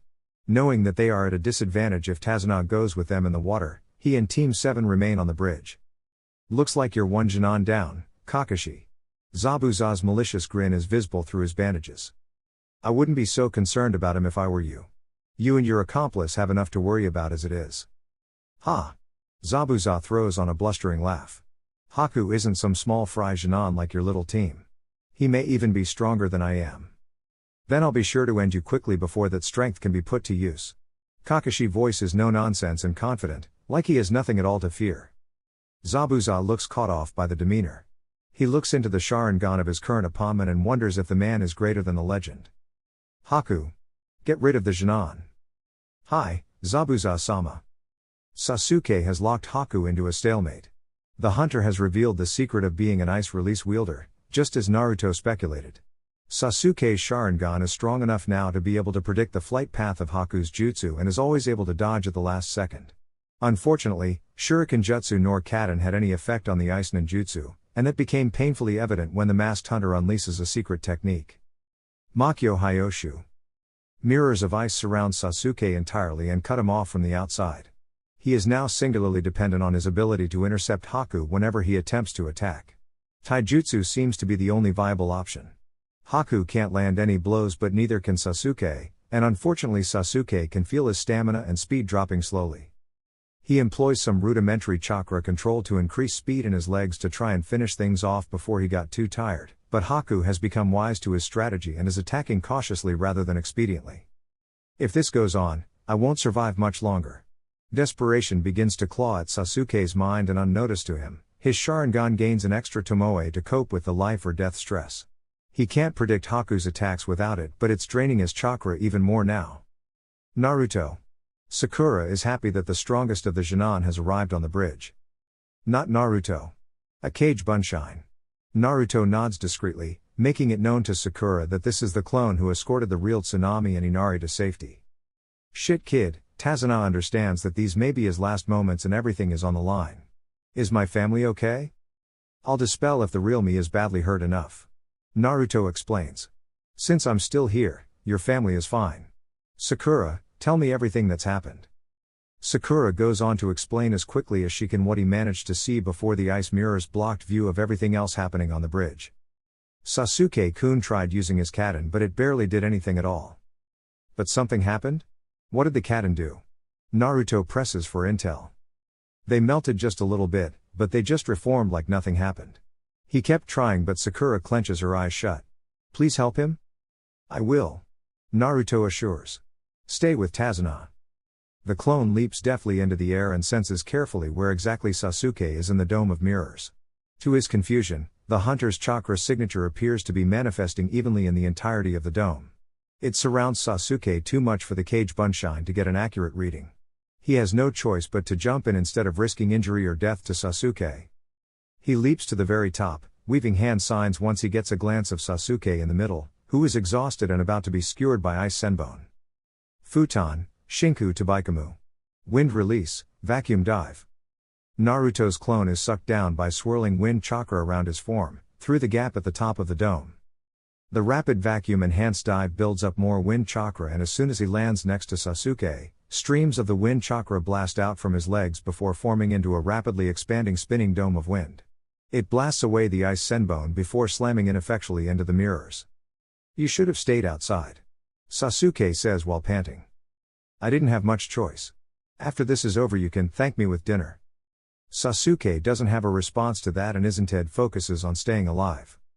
The hunter makes his opinion known. It doesn't matter if there's 2 or 10 of you. I will not fail Zabuza-sama. This guy, Haku.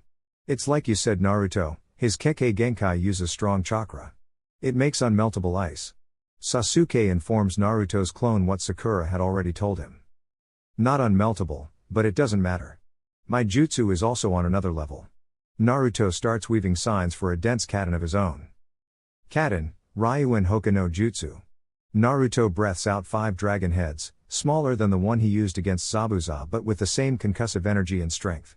They expand and burn with extreme heat, but the sheer velocity is what shatters the mirrors on the upper half of the dome. Useless. Haku reforms the mirrors perfectly back into the dome. Naruto. I just said. Sasuke stops upon realizing that Naruto is doing the same thing as in the fight with Zabuza. For as long as Haku tries to maintain the dome, he would expend massive amounts of chakra. And Naruto is one of the few people in all of Konoha with more chakra than Kakashi. Sasuke tries not to relax when he gets that the fight was won the moment Naruto turned up. Naruto continues to blitz the mirrors with the same jutsu over and over again. I'm sorry, Zabuza-sama. This boy is too much for me to handle. Haku feels his strength wane but knows he is an easy target if the mirrors falter. The boy with the Sharingan is no longer capable of making use of his predictive abilities, but it doesn't appear that the tall one is in a hurry to kill him. He's playing the waiting game. The hunter becomes desperate when he hears a chirping sound and the unmistakable glow of Raten chakra from where his master is fighting. I'm sorry, Konoha Shinobi. But I must call our fight early. The mirrors shatter immediately. Clone Naruto's reflexes are severely impaired by the rapidly decreasing chakra at its body, but he catches Haku by the leg before he can flee to assist Zabuza. No.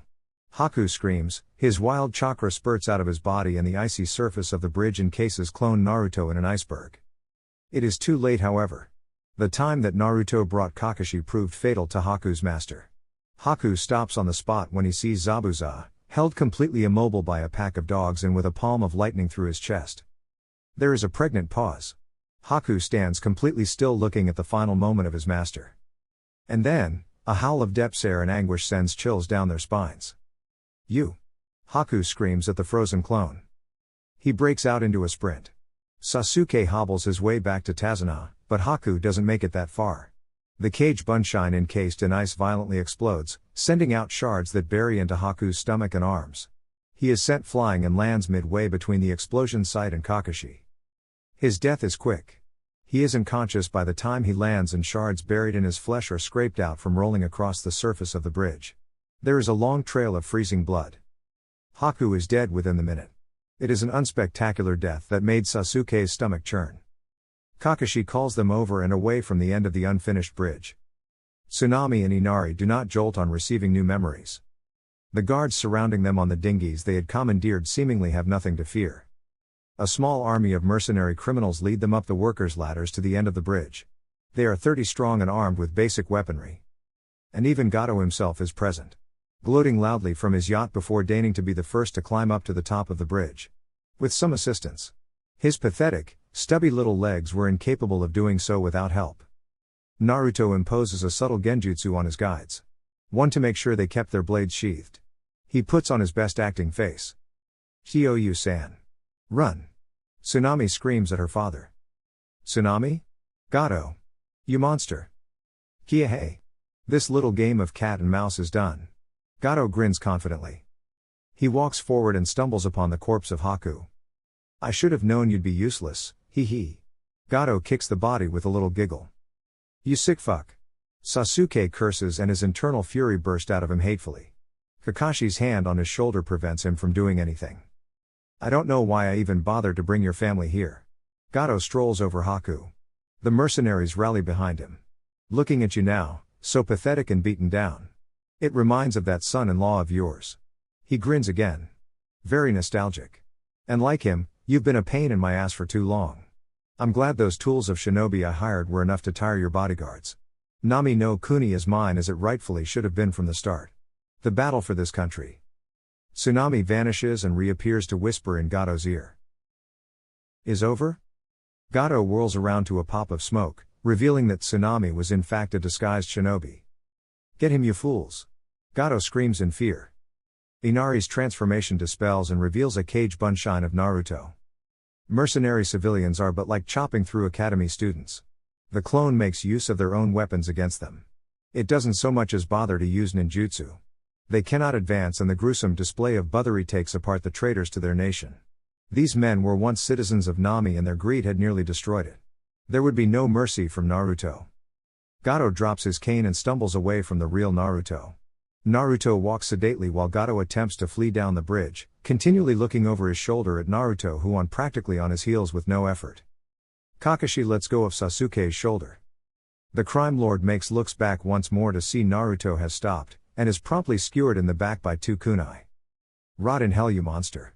Are the last words Gato hears from Sasuke before he departs this world. He drops unceremoniously to the unforgiving cold concrete. Naruto's clone dispels after mercilessly slaughtering Gato's army. Their blood drips off the end of the bridge and makes red swirls in the sea. Come on, Sasuke. Let's pay our respects. They both walk up to Haku's body. Naruto is filled with a sensation of sympathy and respect, but it is not comfortable in the slightest. Here was someone who had failed to protect his loved one, his precious person. It invigorates his desire for power even more. Naruto has killed many times in the past, many despicable men and women who committed crimes against people for enjoyment. He has never felt so uncomfortable killing someone who he felt that in another life, he could have been friends with. I hope you have better on the other side. Naruto respectfully arranges Haku's body so that he didn't look like just some other casualty. Sasuke, on the other hand, has seen himself in this Hyotan shinobi. He stares down at the corpse that previously attacked Naruto with unimaginable animalistic vigor. He sees that this boy was hurting so much that he essentially threw away his life after losing his purpose. The intense love he felt for his master turned to stronger hatred. Is this what he would become? Would he throw away his life for the sake of taking another? Should he learn to preserve himself instead, and preserve the Uchiha clan through other means? It is a conflicting conundrum. He begins to see defeating Itachi as a means to an end instead of his goal, his purpose. For as long as that man lives, any legacy he may try to rebirth through the ashes of his clan would be at risk. Itachi must die. Not because he slighted Sasuke, but for his duty to protect the future of the Uchiha clan. Sakura doesn't step even a foot away from Kakashi. She hugs her sensei, finally breaks down after this nightmare mission has traumatized her. Kazuna respectfully stays silent until Team 7 come to terms with the situation. No work was done on the bridge for the rest of the day. Kazuna finishes the bridge in a shorter than expected time frame after the citizens of Nami are invigorated with good morale following the death of Gato and his mercenary army. Naruto, Sasuke and Kakashi bury Haku and Zabuza. Sakura makes a pretty and natural display for the wooden marker on Haku's grave, while Zabuza's headstone is his sword buried into the earth. They pay their respects silently to Haku. On the day of departure, Team 7 stands ready to cross the bridge on foot and return home. Kazuna makes a speech about the grand shinobi he'd hired before shooting off names for the bridge. How about it, the mighty Kazuna Bridge? No. Is the overwhelming consensus of the crowd. Naruto cares very little for staying a moment longer and starts walking. Sasuke and Sakura are in similar moods, so they follow. Kakashi waves over his shoulder but gives no further formality. They are out of view when the bridge name is officially decided. Alright, fine. We won't name it after anyone. How about the Great Salvation Bridge? For honor of our return to normalcy. Yes. Is the overwhelming consensus of the crowd. Team 7 arrives at the gates of Konoha. Kakashi dismisses them, gives them the spiel about getting rest and bids them goodbye while he goes to the Hokage Tower to make his report. Naruto makes a beeline for home. This mission has taken more out of him than he thought. Not physically, but his mind had been toiling over what happened for the entire trip home. He needed something to distract him. After stepping out of the first warm shower he'd had in 3 weeks, he looks at himself in mirror and is startled by something. This is.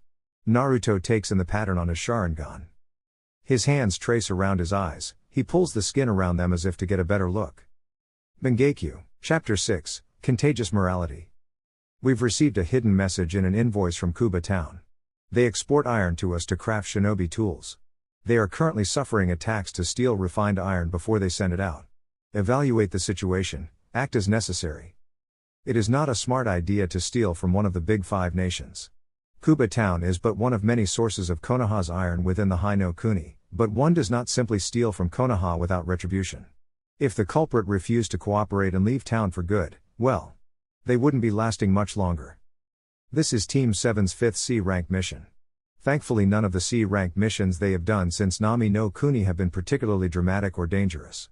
Mostly actual escort missions, with one valuable stolen item retrieval thrown in too.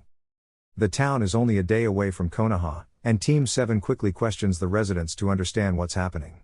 Bandits have killed 2 townsfolk for resisting and they return every week to collect the majority of the iron that is mined.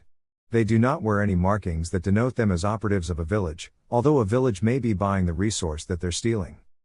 Naruto and Sasuke have proven that they are capable of working on their own, so Kakashi tells them to let loose if the culprits decide they can take on a unit from Konoha. Unfortunately, hungry men are desperate men and the desperation of the bandits tells them that they are not laying siege out of greed, but for survival. 30 bandits are the entourage of one man that appears to be running the gig, and they arrive in town a few days after Team 7 does. Kakashi attempts to negotiate. He tells them to return home as hunters of meat and as farmers or craftsmen. We don't have a choice. Our lord the middle-aged leader spits the word. Is arming shinobi. Shinobi that kidnap our children if we don't comply. He and his bandit allies arm themselves with mediocre weaponry. I am sorry, then. Kakashi draws a kunai. The boys immediately set to work dividing the bandits into groups by each killing a few of those who rushed at the start. Sakura herds them apart by projecting a genjutsu of an earth wall between them. She uses this on a few bandits in the middle to cause them to bump into the others who are looking for an alternate route. Anyone who gets past the two boys is met by Kakashi, who defeats them swiftly and cleanly. Naruto's group attempts to flank around a building, so he pursues. He is too quick for them to really compete. He cuts them down one by one until he is left with a lone survivor. A survivor who is out of view of anyone, gifting the boy with a golden opportunity. "It is unfortunate that you didn't run," Naruto comments with little emotion. With Kakashi out of sight, he is free to practice. The bandit quivers in fear and his body refuses to respond. His disbelief at this many people being slaughtered by one person is palpable. He sees Naruto's dark hair flick in the wind, and the right eye hidden under his hair is glowing crimson. Tsukiyomi. Yusuke wakes in a realm of pure white. He tries to take a step, but it is disorienting and he's unsure of how much of the surface he is walking on is the floor. He puts aside the queasy feeling and looks up to see the same shinobi boy with the red eye. Only this time he has two. He lunges at the boy with his blade. "You won't be needing that in here," the child says, waving his hand. Yusuke feels and sees the weapon vanish in his hand. His confusion lasts a second before his survival instinct kicks in and he charges the boy with his bare hands instead. A staircase forms between them and the boy is elevated several meters higher than him. He doesn't have time to think, all he can do is attack and hope that this shinobi trick ends. He runs up the stairs before one of them collapses like an eggshell and he finds himself falling into a dark abyss. He can't help the panic scream that tears itself from his throat. The feel of his velocity increases his fear tenfold. He closes his eyes and then immediately lands in a pool of water. Yusuke opens his eyes and tries to get his bearing. He can only see red and can feel the thick liquid cold on his skin. Blood. He claws his way through the blood to the surface. When he reaches it, he takes long gasps of air under a red moon. Yusuke realizes that his hands aren't going back under the blood and using this newfound knowledge, pulls himself on top of the surface and stands up. Yusuke looks at the moon and the starry sky around it and starts to hyperventilate. "Show yourself." Yusuke screams at the moon. "Very well." A deep and loud rendition of the child's voice booms from everywhere. Out of the bloody sea rises a gargantuan version of the boy he'd locked eyes with. Blood drips off his long spikes of black hair, his eyes are unholy crimson lanterns. The monster stops with its shoulders just out of the liquid. "Where am I? What do you want from me?" Yusuke demands fearfully. "I desire only your knowledge. Your life possesses little value to me. Give me the knowledge I seek, and I shall free you from this realm in which I control all things." Shinobi tricks. We were told what to do if we get caught in one of your illusions. Yusuke realizes what he is seeing and pulls out his pocket knife. Yusuke stabs himself in the thigh, and knows that the immense pain will knock him out of the illusion. Only it didn't. Genjutsu still operate under the sensations that the victim is feeling in reality. Even a strong breeze and the sensation it causes on your skin may be enough to remove you from an illusion. But you are no longer in your own reality. You exist in my realm now. A realm in which I am God. 9 etheric light blue skeleton hands rise up out of the blood lake. In the fist of each were real skeletons, one hadn't even fully rotted away yet. Skin forms on some of their faces, long tongues hang out of slack jaws and muscles and flesh refuse to stick to the bones, falling into the blood. One of them manages to form a functioning but rotten head and speaks to Yusuke in a gurgling voice that echoes several times. "Kill me." Yusuke threw up violently. "These are the ones who came before you. They did not give me the knowledge that I desired, so I have kept them here for eternity. Their minds have deteriorated so much that they no longer remember the secrets that I wanted. This is a fate you will share, if you refuse to bequeath upon me the circumstances of your task." Why does that matter to you? Yusuke thinks hard. He has a ticket to get out of this dimension. "The boy you saw in your reality is my vessel in which I can manipulate the existence of mortals. He has been given a task by his village leader to assess your group's efforts. It is my thanks to him for allowing me to share his body that I obtain the knowledge that he desires. I will tell you anything you desire." Yusuke drops to his knees in front of this god. "Then we have an accord. Allow me to restore your wound. In return for your secrets, I shall return you to the mortal plane." Yusuke's leg healed and even the pants he is wearing stitched shut as if they were never damaged. "We have a handler, he's a shinobi." Yusuke starts off with white hair, 2 dots on his forehead. "He killed 10 people in our village with bones that came out of his body. He told us to get resources by any means necessary or he'd kill our families. He's apparently a part of some new ninja village in Oto no Kuni.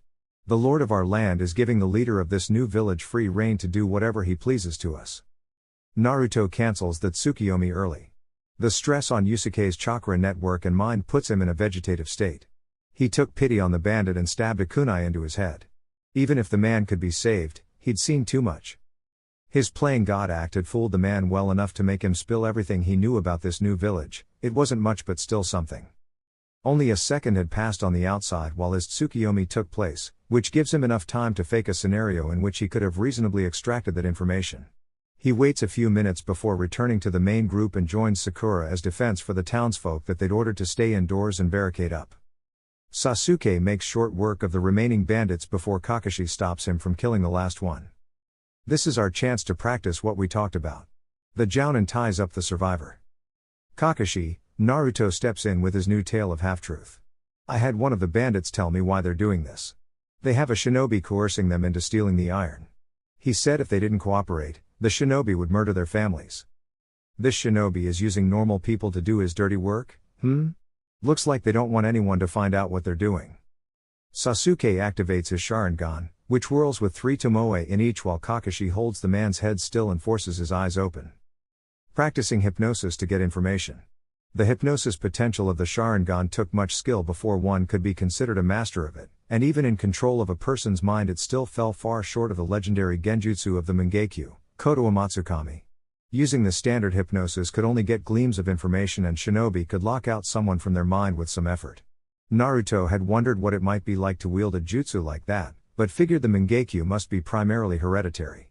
He could use Tsukiyomi with his right eye and Amaterasu with his left, just like his grandfather could. Try and focus on that and draw out anything like it. Kakashi coaxes. Sasuke nods and focuses his eyes. Naruto and Sakura are treated to a boring wait.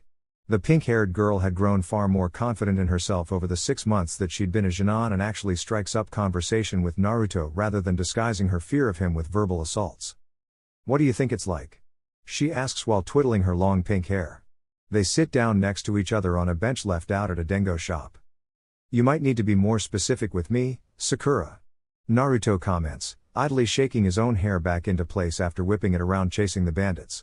He had grown to cover the Uzumaki insignia on the back of his shirt. Having a Kekkei Genkai, I mean. Sakura clarifies with some wonder in her voice. I guess it must be different for everyone who has one. Naruto feels like he's gonna go off on a lecture but figures that Sakura is the most likely to listen to it. If you think about it, someone born with a Kekkei Genkai probably doesn't feel any different to a normal person. They can just do something with their body with a power that they're born with. To them it's probably no different from being like us. It's just natural, just like it's natural for me to be good with Katen and Futon, or your affinity to Genjutsu and medical ninjutsu. That's true, I guess. Sakura concedes. People with Kekkei Genkai don't really seem that different on the outside. But there may also be other kinds of difficulties that normal shinobi don't have. I bet that clan culture plays a pretty important part in how Kekkei Genkai shinobi see themselves. You had a Hyuga in your class, right? She's probably under a whole lot of pressure from her clan to maintain the image of strength of the Byakugan, just like Sasuke wants to master his Sharingan and prove that it's something fearsome in honor of the Uchiha. Sakura nods along, seeing reason in his words. I didn't really think about that. Hinata was kinda shy, it must be hard on her to live up to something like that. There might be other psychological things too, Naruto continues without a beat. A few years ago, someone from an enemy nation tried to kidnap a young Hyuga so that they could have the Byakugan for their village. The leader of the Hyuga clan killed him and got caught up in some political incident because of it. The Hokage sorted it out and nothing became of it, but it mustn't have been a good experience for the kid who nearly got stolen. That must have been Hinata. Sakura realizes in shock. I bet that incident traumatized her and she got all shy because of it. Naruto blinked. Surely Sakura would know this already? She was your classmate, wasn't she? You weren't friends? Not really. I mostly kept to myself and Ino, she was my only friend. Sakura sighs, looking a bit down. We kinda had a fight and it wasn't the same between us. I'm sorry. Was all Naruto could say. He didn't care much for the drama but he dealt with growing apart from friends. The people he lived with in the orphanage all went different ways after Tsukimi Bakken passed. It's not a big loss, I think. Sakura actually leans her head on his shoulder. I like you guys more anyways. You're turning me to mush, Naruto stated with deliberately fake emotionlessness. She flicks a lock of her hair in his face for the tease, but the two remain in comfortable silence until their teammates are done. Kakashi and Sasuke walk over to them, with the latter having turned off his recently matured Sharingan. What I got just now was about the same as what Naruto said. Sasuke starts to list off what little intel he could draw out. There's a new village in the nation that these guys came from. They have some Kekkei Genkai shinobi who's killing off their families if they don't obtain resources. Kakashi speaks up with his opinion of the matter. It was sloppy. They didn't research who this outpost is delivering to and gave us the opportunity to find out that the new hidden village is arming up. Hokage-sama will want to hear this. The Jounin looks around. Well, that's still another successful C rank. Good job everyone. Let's give the all clear to these people and head back to Konoha. Team 7 is sassed with questions about what if they come back? And are we really safe? And the short answer to each is we need to return so that Hokage-sama can send out border guards. Naruto is suspicious about why Kakashi didn't ask how he got the lead in the first place. Kakashi stood before 3 of Konoha's most experienced shinobi. Tsunade, Homura and Koharu are seated on higher perches compared to the other shinobi in the room. Behind Kakashi, many Jounin and high-ranking affiliates are seated before the venerable elders and Hokage. Only the most trusted operatives of every faction in Konoha were permitted to be present. Loyal and talented many may be, but Tsunade had only a handful of people that she can trust explicitly and to not leak intel unintentionally or otherwise. Kakashi had finished his report on the clear armament tactics employed. Another hidden village? This is most troubling. Homura pushes up his spectacles on his nose, looking dignified and stern. Koharu nods along. This work is quite sloppy. Whoever is pulling the strings does not expect their nation to last long. It is clear that this village in Ta no Kuni is serving a singular and temporary purpose. We must investigate immediately. They have even changed the name of the hosting nation. The daimyo has elected to rename it to Oto no Kuni. I believe the initial investigation should be into daimyo's court and who he interacts with that may be causing this sudden armament. Homura suggests reasonably. We have also received this as of a week ago. Tsunade plants a stack of folders on the table. This is all of the Chunin exam nominees from participating nations. One of them is listed as Otogakur. They're only sending one team, but the timing is too suspicious to ignore. I'll send word to my best agent to discover as much as they can, as soon as possible. You mean? Koharu almost looked disapproving for a moment before shrugging it off. Every field team is to report any mention of Otogakur or attempts of armament. Understood. Is the chorus of affirmatives from the elites. All right, all of you with Jinan teams remain behind. Those of you leaving, please let the Jinan team leaders know they're expected to enter in 10 minutes. No sooner. Tsunade orders, looking rather tired. Kakashi, I need to have a word. Tsunade waits for everyone else to leave. Homura and Koharu remain, and neither appeared to lighten up. How did Naruto obtain this information? Tsunade asks without hesitation.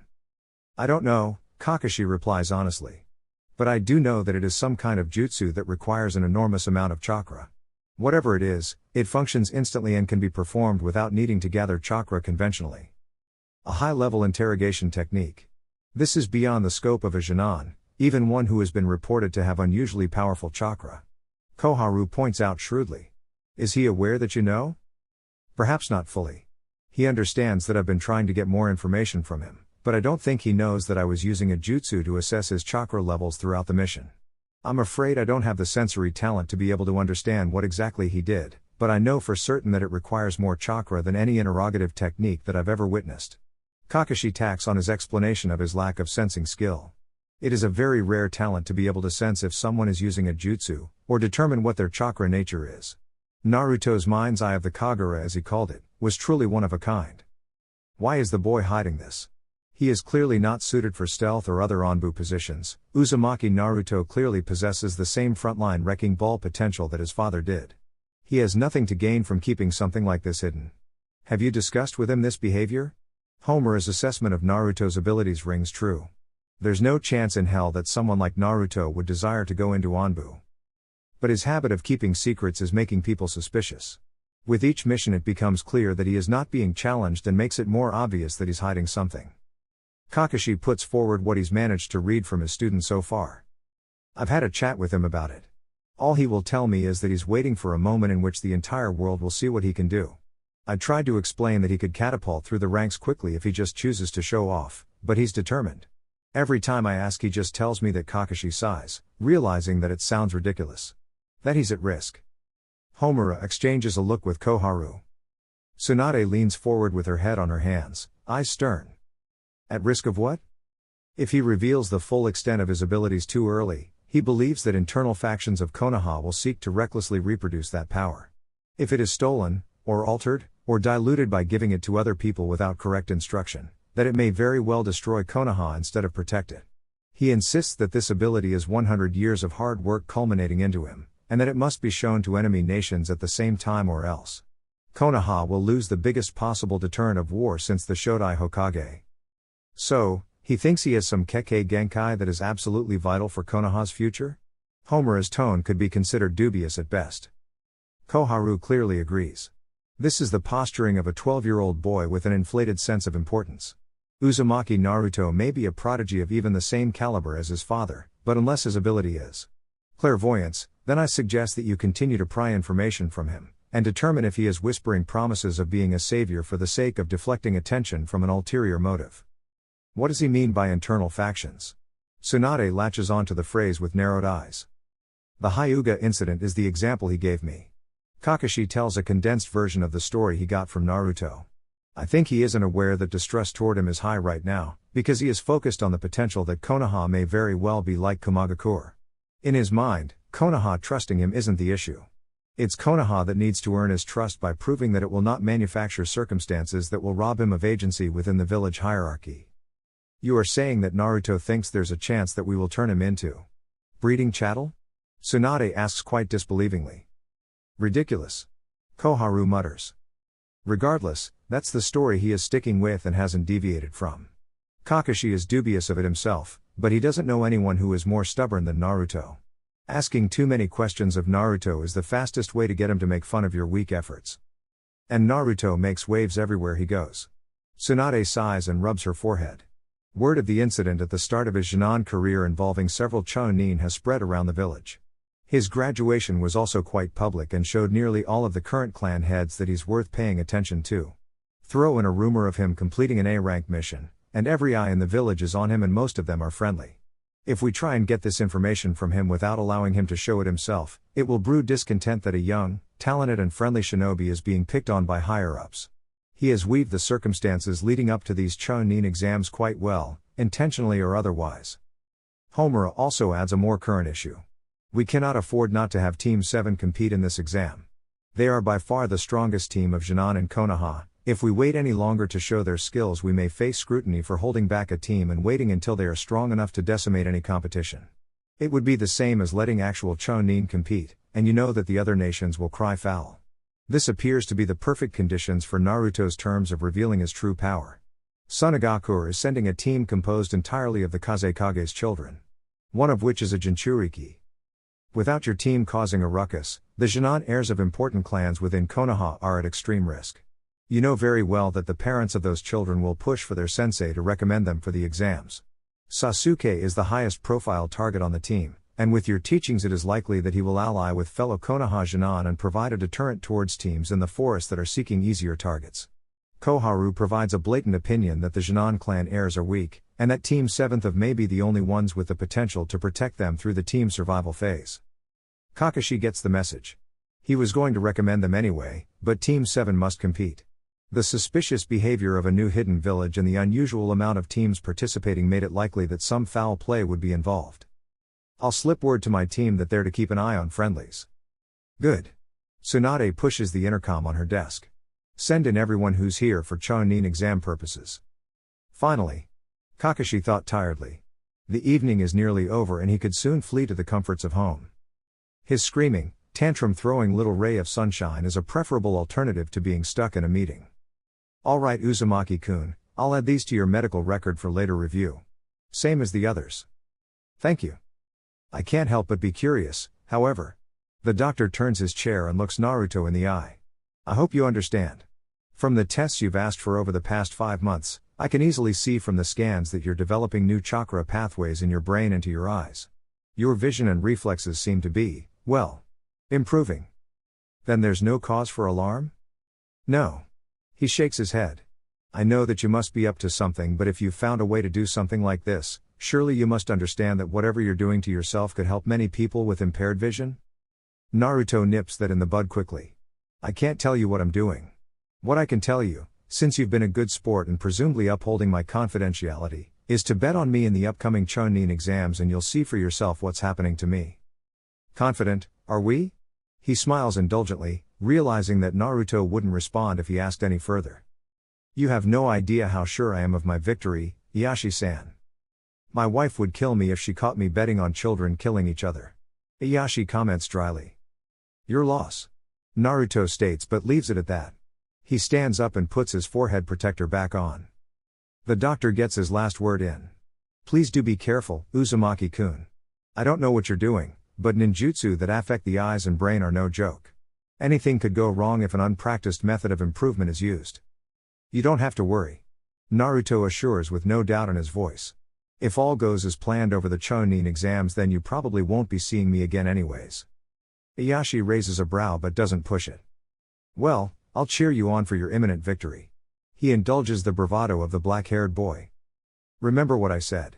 Naruto slowly shuts the door behind him. Bet on me. Naruto knows for certain that he will not be defeated by anyone during these exams. He would be able to use his full power freely and without restraint. The doctor all but confirmed this over the past few months of him having awoken the Mangekyo Sharingan. At first he'd been extremely hesitant to use it at all. Naruto used it sparingly for practice purposes only and started booking in monthly tests to see if the enzymes in his brain released from using the Mangekyo were making his eyesight deteriorate. But as it turned out, nothing was causing his vision to fail. After the first 2 visits, Naruto got bolder with training the use of his newly awoken abilities. He could bring all sorts of things to set on fire with Amaterasu into his hideout where his grandfather spent most of his last days. Tsukiyomi had to wait for missions and privacy, but even then he'd managed to use it on some poor souls. Naruto has no fear of losing the light in his eyes. Madara's meddling has ensured it will remain. That thought made him reflect on the stories and memories that the old man had imparted unto him. Madara had used Tsukiyomi on Naruto only once. The reason for him doing it had several purposes, chiefly among them was to explain with reason granted by experience Madara's hatred of the Senju, his distrust of Konoha's elite structure, the circumstances of his turn from Konoha and the Uchiha clan, and the new secrets of the Sharingan that no other man had discovered before him. These memories given to him using Tsukiyomi, however, were not Naruto's. He didn't experience them, and while he could feel the burning rage and hate, the woozy desperation, and intoxicative love, these were not his memories and therefore took some concentration to bring back out. Madara had only used it once to ensure that Naruto's brain wouldn't start adjusting to match Madara's. If too much information were imparted directly to Naruto's mind, the body and brain would follow suit as best as it could and the then 11-year-old boy would inevitably have a mental breakdown and identity crisis. 72 hours is already a long time to be in another person's sandals. A little boy would not be able to handle the strain. What still needed to be discovered is the reason for the fundamental differences in the development of his Sharingan compared to his grandfather. Uchiha Obito had been implanted and augmented using strange organic material. The matter functioned as replacements for his destroyed organs and limbs, and vitalized the body by cycling chakra from what remained of the implantee's body through new artificial pathways. The chakra sent to the Zetsu matter would return to Obito's real flesh, and since the Zetsu matter was created through cloning Hashirama's life force, the result would have the implantee gaining the characteristics of Hashirama's chakra. Obito had gained the ability to use a rudimentary form of the Makuten Kekkei Genkai. His wounds began to heal rapidly, his chakra strength magnified, and most importantly to the Uchiha, he didn't go blind from consistent use of the Mangekyo Sharingan. This led Naruto to believe that his immunity to blindness from using the Mangekyo is due to the powerful influence of the cells in his body that are similar to the Senju. The Uzumaki are a walking Kekkei Genkai. The primary trait of their clan is their world-renowned powerful chakra and life force. It affected them passively, it was not something that was activated like a dujutsu, or expressed through a unique nature transformation, or through the use of other bodily abilities such as turning into water or smoke or making bones come out of their bodies. Uzumaki chakra is raw power. Every Uzumaki was on a different level for any jutsu they use. Near endless stamina, monstrous reserves, and an incredible lifespan and natural ability to bounce back from injury. It was no wonder why the Uzumaki were so feared that 3 entire nations had banded together in fear to destroy a clan whose size barely matched that of the Uchiha and Senju.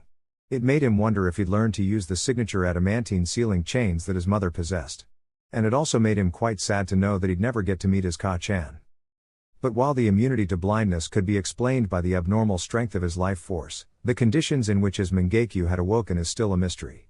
Even Obito, augmented to barely be an Uchiha anymore, had awoken his unique power by experiencing a mind-shattering loss. The grief and stress matched every other known instance of it occurring in the entirety of history. Madara was the pioneer who discovered the intricacies of the Sharingan, but even his wealth of knowledge could not be drawn from because nothing similar to Naruto had ever occurred. Naruto had felt Madara's pain.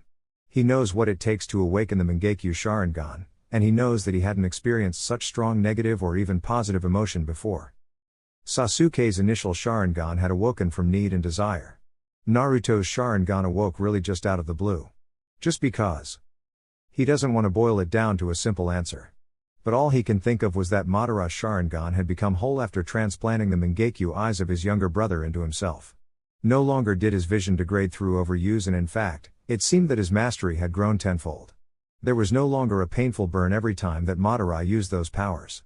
It was as if the Sharingan was always meant to be that way. At no point had any other person achieved the eternal Mangekyo Sharingan. Madara's augmenting himself using Hashirama's flesh may have made the change to his physiology permanent. So therefore, it stood to reason that his descendants would also possess the same different Sharingan. Could it be, like puberty which allowed for more bodily functions after it occurs in teenagers, that the innate dujutsu he was born with was simply ready to be used to this degree? That he had grown up enough that his body said, "Yep, it's time for the next phase in your life." The thought makes him want to laugh. Waking up one day and spotting hairs on your chest, and as if that were some rite of passage, you now had the Mangekyo Sharingan. It couldn't be that simple. Could it? In Kumagakure, Yondaime Reikage sat in his office, and the Jounin sensei and Jinan of the one team he was sending to the exam stood before him. Two other elite and trusted Jounin joined in on the meeting. I'll be blunt, as he was wont to do. There is one Jinan team leaked from Konoha that is concerning. You may need to take efforts to avoid them until their abilities have been gauged successfully.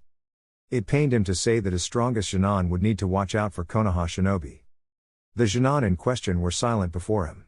Kaoru and Daru, a pair of talented swordsmen. They had proven adept in their 3-year tenure as Jinan, even catching the eye of other gifted Kumagakure shinobi. Daru had permitted them to receive additional teaching from anyone willing to offer. Like many shinobi in their village, they are both gifted in the use of Raiten to an abnormal degree. But the point of concern and reason for the meeting was Yugito. Far exceeding the abilities of her teammates and peers, the 16-year-old is also the Jinchuriki of the Nibi. The only reason the team had been refused entry into any Chunin exams was due to the slowly simmering spite from Konoha shinobi for their disastrous attempt at kidnapping several years ago. Any mission that crossed paths with Konoha over the past few years always ended in vicious attacks. The diplomatic situation had only improved in the past year, but I didn't want to risk sending the best of the bunch to the exams only to be killed before they were ready. Reikage-sama? Daru is the team sensei and long-time diplomatic bodyguard for the village leader. Knowing the Reikage, Daru sees that if they're even being spoken to at all like this, then the Yondaime has reason for concern. Mabui, the assistant of the Reikage, is the one to list off the known details catalogued of the people of interest. Hatake Kakashi of the Sharingan has taken on 3 students. Even the weakest of his students has excelled under his tutelage. Haruno Sakura, age, 12. Civilian-born, but according to leaked documents, she is currently under evaluation to determine if she could be a candidate for apprenticeship under the Godime Hokage, Senju Tsunade. The Jinan turned to each other in disbelief. 12, and considered for apprenticeship under the Hokage? Uchiha Sasuke, age, 12. Only known survivor of the Uchiha incident, younger brother of S-rank missing nin, Uchiha Itachi. Records show that he awoke the Sharingan during his academy graduation exam and has grown experience in its use from the teachings of his sensei. The boy has proven prodigious and resourceful. His mastery of the Sharingan grows, as does his arsenal of ninjutsu. If he is even half as talented as his sensei and brother, it may prove extremely difficult to counter him. Neither of these sound that bad. Yugito speaks up, crossing her arms under her chest. They're talented, we get it. We still have 3 years on them. Do not underestimate potential enemies. A scolds crossly. Yugito should consider herself lucky he hadn't started shouting yet. Mabui speaks up before Yugito can complain again. The main point of concern is this boy. She pulls out a copy of the academy graduation photograph. Whoa. Gimme. Kaoru seems very impressed by his looks. Uzumaki Naruto. Age, 12. Daru, C and Samui all look alarmed at the word Uzumaki, which does not go unnoticed by the Jinan. Known to have fought 6 Konoha Chunin at once and one with taijutsu alone. He possesses unnaturally potent chakra, of which is believed to nearly match the Hokage herself in density and capacity. He is known to use advanced Katen and Futon ninjutsu as well as the forbidden Kage Bunshin no Jutsu, of which he can perform to a degree that outclasses elite shinobi in Konoha. Quite the list of absurd claims, but the way Mabui read it off made it seem all too serious. You want us to avoid this crazy strong guy? Amoe rolls his lollipop around to speak without drooling. Daru answers for his Jinan, already knowing full well the circumstances around this mystery student of Kakashi. It's not just a matter of avoiding him. He may actively decide to come after you if he notices your presence. Is he some bloodthirsty killer? Kaoru clearly wants to know more about this potential threat. That remains to be seen. Mabui replies clinically. But if the boy is aware of the history between Kumagakure and the Uzumaki clan, he may very well single you out for that reason alone. The history is lost on the youngest people in the room, and they seemed a bit too nervous to ask outright. A stood up and faced the window. He peered out onto his village. The decisions made by him and his forebears over the past 40 years had severely affected national relations towards Kumagakure, and his people were struggling because of it. Dissatisfaction with his leadership is at an all-time high, so any plotting done would have to be for fixing their broken image. We can't afford not to send a skilled team this year. A says. Although facing the glass panes, his voice carries through the room easily. Samui, who had been silent so far, spoke up. Our daimyo and his office have been giving many missions to neighboring nations. Our geographical location already made it harder to obtain missions outside Kaminari no Kuni. The Sandaime Reikage attempted to fix this nearly 40 years ago by creating an alliance to attack the number 1 village who was accepting these redirected missions. The purpose of the attack was threefold: destroy Konohagakure's number 1 ally, re-obtain the mission contract sent to Uzushio-gakure, and to destroy the Uzumaki clan, said to rival and in some ways surpass the Senju and Uchiha clans. The aftermath objective was to obtain surviving members of the Uzumaki clan for Kumagakure, but every attempt has so far failed. We must set the example that Kumagakure shinobi are capable. C, diplomatic bodyguard, spoke up. The destruction of Uzushio-gakure was a severe hit on our reputation but served its greater goal of returning those contracts. The lasting effect on our reputation has not ceased, however, and we no longer have a leg to stand on. We cannot take the same immoral choice by attacking another nation and committing genocide again. If we do, it will be the end of our village. Samui continues the impromptu history lesson. Konoha waged war against all 3 nations that attacked Uzushio-gakure. Against Uzu, we had the element of surprise and the entire shinobi force of 3 villages, and we still nearly lost. The fearsome reputation of the Uzumaki clan was well earned. We were also not expecting Konoha to retaliate, but they did so by taking on Kumagakure, Iwaigakure and Kirigakure all at once. They used vast networks of spies and collaborative hidden clan jutsu, and with extraordinary shinobi like Namikaze Minato and the Sanin, well, they won. Uzushio was a small, remote nation comprised of only 1 clan, and 3 nations had barely destroyed them. We never stood a chance against the very first hidden village, one that was founded by the likes of Senju Hashirama and Uchiha Madara. Senju Tsunade is descended from the Shodai Hokage. A recalls the legendary medic's profile. Senju Hashirama was given Uzumaki Mito's hand in marriage as goodwill for their alliance.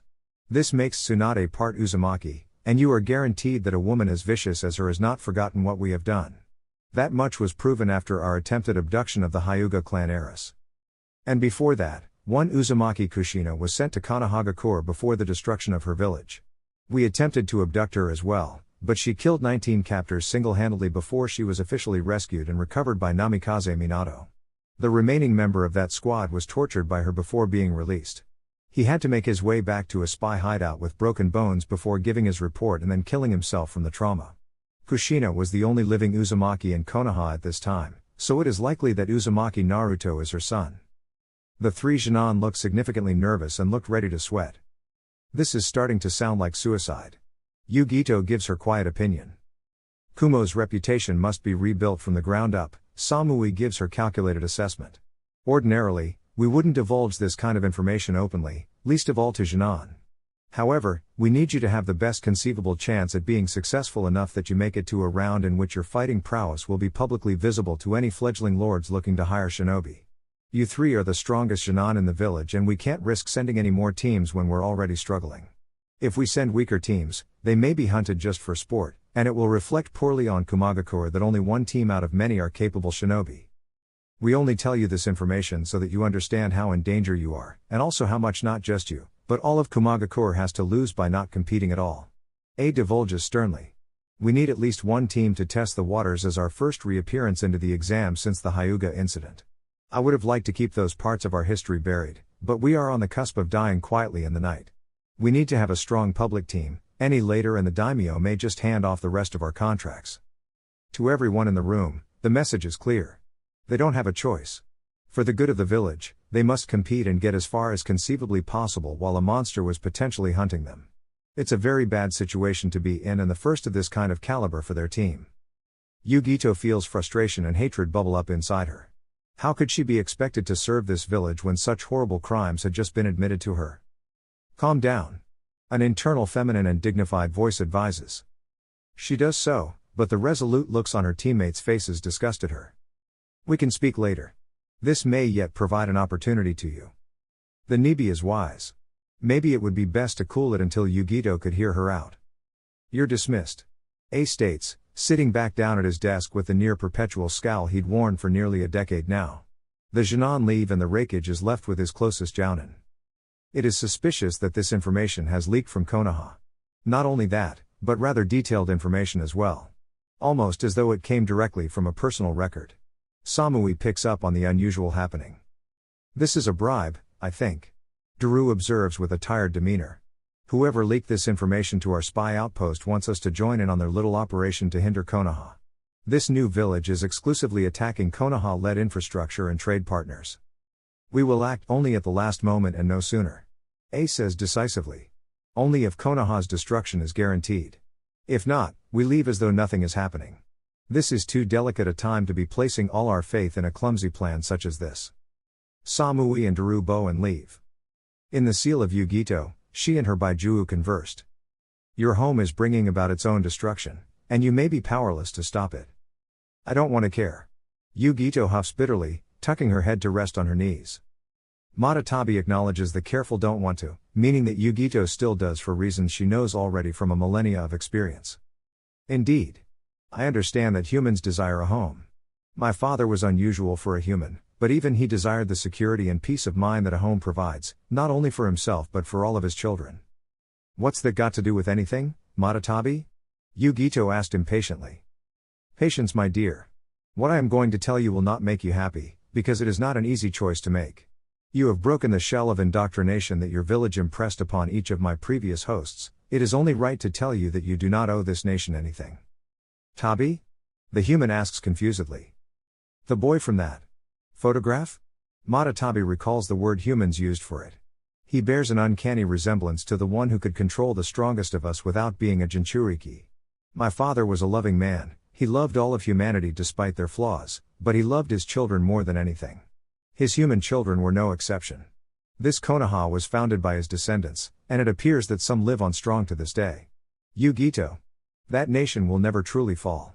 It may be burned to the ground, it may be blown away, but the sons of the sage will never be extinct, and their home will be rebuilt no matter what. Action against them will only incur the hatred embedded in them towards us. Father blessed his children with potential unfathomable to normal humans such as yourself and everyone else who ever lived and died in this village. Matatabi, what are you suggesting? That I just let Kumo destroy itself and go live my own life? You heard for yourself what the Uchiha and Senju's village do to those who murder their people. Even branded a traitor, you would be safe in the arms of that village. Treason. Yugito gulps and clams up. Yugito vanishes from the sealscape, but Matatabi feels that her pragmatic reasoning will at least be food for thought. The life of and happiness of her favorite human is at risk after all. It took her 1,000 years to reach this point, but she truly had grown different from her father. Matatabi is her own being, and makes her own decisions. Regardless of Hagoromo's philosophy. These villages would never get along. Such is the nature of man. In Kirigakure. Mei glared at the flippant Mizukage. He had grown a habit of disregard for the lives of his subordinates over the past few years. Just send a handful of the weak ones and we'll call it a day, Yagura chuckles, apparently not seeing the issue of village image being damaged. Yagura was nothing like this when he first stepped in as Mizukage. He'd been an earnest young man, full of hope and aspirations for a better Kiri. Despite being a Jinchuriki, he was a bright and loving person. For reasons unknown to them, his moral code started to degrade. He sent out bloodline users on reckless suicide missions and endorsed a brutal and murderous graduation exam. Many in Kiri felt that if he didn't regain his sense soon, there would be civil war. Officials suspected foul play. That Yagura is being manipulated somehow, but they'd yet to find definitive proof. Even with the assistance of a requisition dojutsu, anything that might be affecting Yagura was doing so at a deeper level than the dojutsu could see. And if the Byakugan couldn't see deep enough into a person's chakra that they could see by Juu manipulation, then nothing could. Don't glare at me like that, Yagura waves an arm gaily above his head. If they are strong enough to live, then they will. Mei's stare intensified. She'd already gone through the leaked documents of this fearful Jinan team from Konoha, and Yagura simply held no concern in the slightest. She stormed out the room and slammed the door behind her. Yagura chuckles again, and it seemed to echo a voice that did not belong. His right eye flickers red. It really is a shame, isn't it? Kirigakure has brought this upon themselves. Perhaps they shouldn't be so quick to anger those who are stronger than them. It's retribution, really. Yagura nods to himself. His own thoughts had never failed him before, right? Iniwagakure. Just send someone, old man. Anaki resolutely refused to send any Jinan team after this Uzumaki boy had been revealed. He knows that this exam will be a waste of good blood. Better to focus that young vigor into missions in Tsuchi no Kuni. The boy's description matched that of an Uzumaki's abilities and traits. But he knows that the boy is not as cut and dry as only an Uzumaki. Anaki covers up the young face with another stack of papers on his desk. No means no, Kurotsuchi. Now stop your complaining, and go do something productive. Better that she stay safe in Tsuchi while monster spawn was lurking in Konoha. In Kusagakure. What is that name? Karen tries futilely to recall the name Uzumaki. The word sings to her, but it feels like there's a wall in her mind stopping her from remembering. She stops her nervous fretting when some creepy older Jinan she has never seen before enter the room. As agreed, you will enter the exams as our Jinan. Zoji, her handler, speaks to the weirdos. Much obliged. The tall female chuckles creepily, a long tongue slipping out of her mouth. Karen resists the urge to pick the scabs on her arms. She is scared still, but she knows the nervous tic would only make her wounds worse. She just doesn't want to turn out like Ka-chan. Let's go. The de facto leader of her own team orders. Karen trails behind him and remains silent. I just want to be happy. In Konohagakure. Naruto felt that a bit of training wouldn't go astray before the exams, so he set to mastering his Mangekyo Sharingan in the privacy of his grandfather's hideout. After reminiscing about his mother, he felt strangely attached to the idea that he'd be able to use her adamantine sealing chains as well. He didn't possess any scrolls or memories that might push him in the right direction, so he was going off trial and error alone. The walls of the hideout are completely covered in seals that prevented his chakra signature from being detected on the outside. Originally they were maintained by Madara, but following his death, the seals disappeared and Naruto was forced to figure out how to place them himself. Madara learned how to perform it from his wife in the Uzumaki clan and passed on that knowledge to Naruto. He wants to train to use Susanoo and Kongo Fusa at the same time, but attempting such advanced jutsu was impossible for Kage Bunshine to manage. Kage Bunshine could be used to rapidly learn basics like accessory ninjutsu or basic nature transformation, but until he mastered it to a better degree, he would need to train the old-fashioned way. With Kage Bunshine being composed entirely of chakra, any ninjutsu used by them would rapidly compromise the integrity of the clone, and it would begin to forget things that it learned and generally lose cognitive function. If he overdid it, the clone would dispel without returning any knowledge gained back to the real Naruto. So he has to do it the old-fashioned way. One at a time, and with discipline. Just like the old man taught him.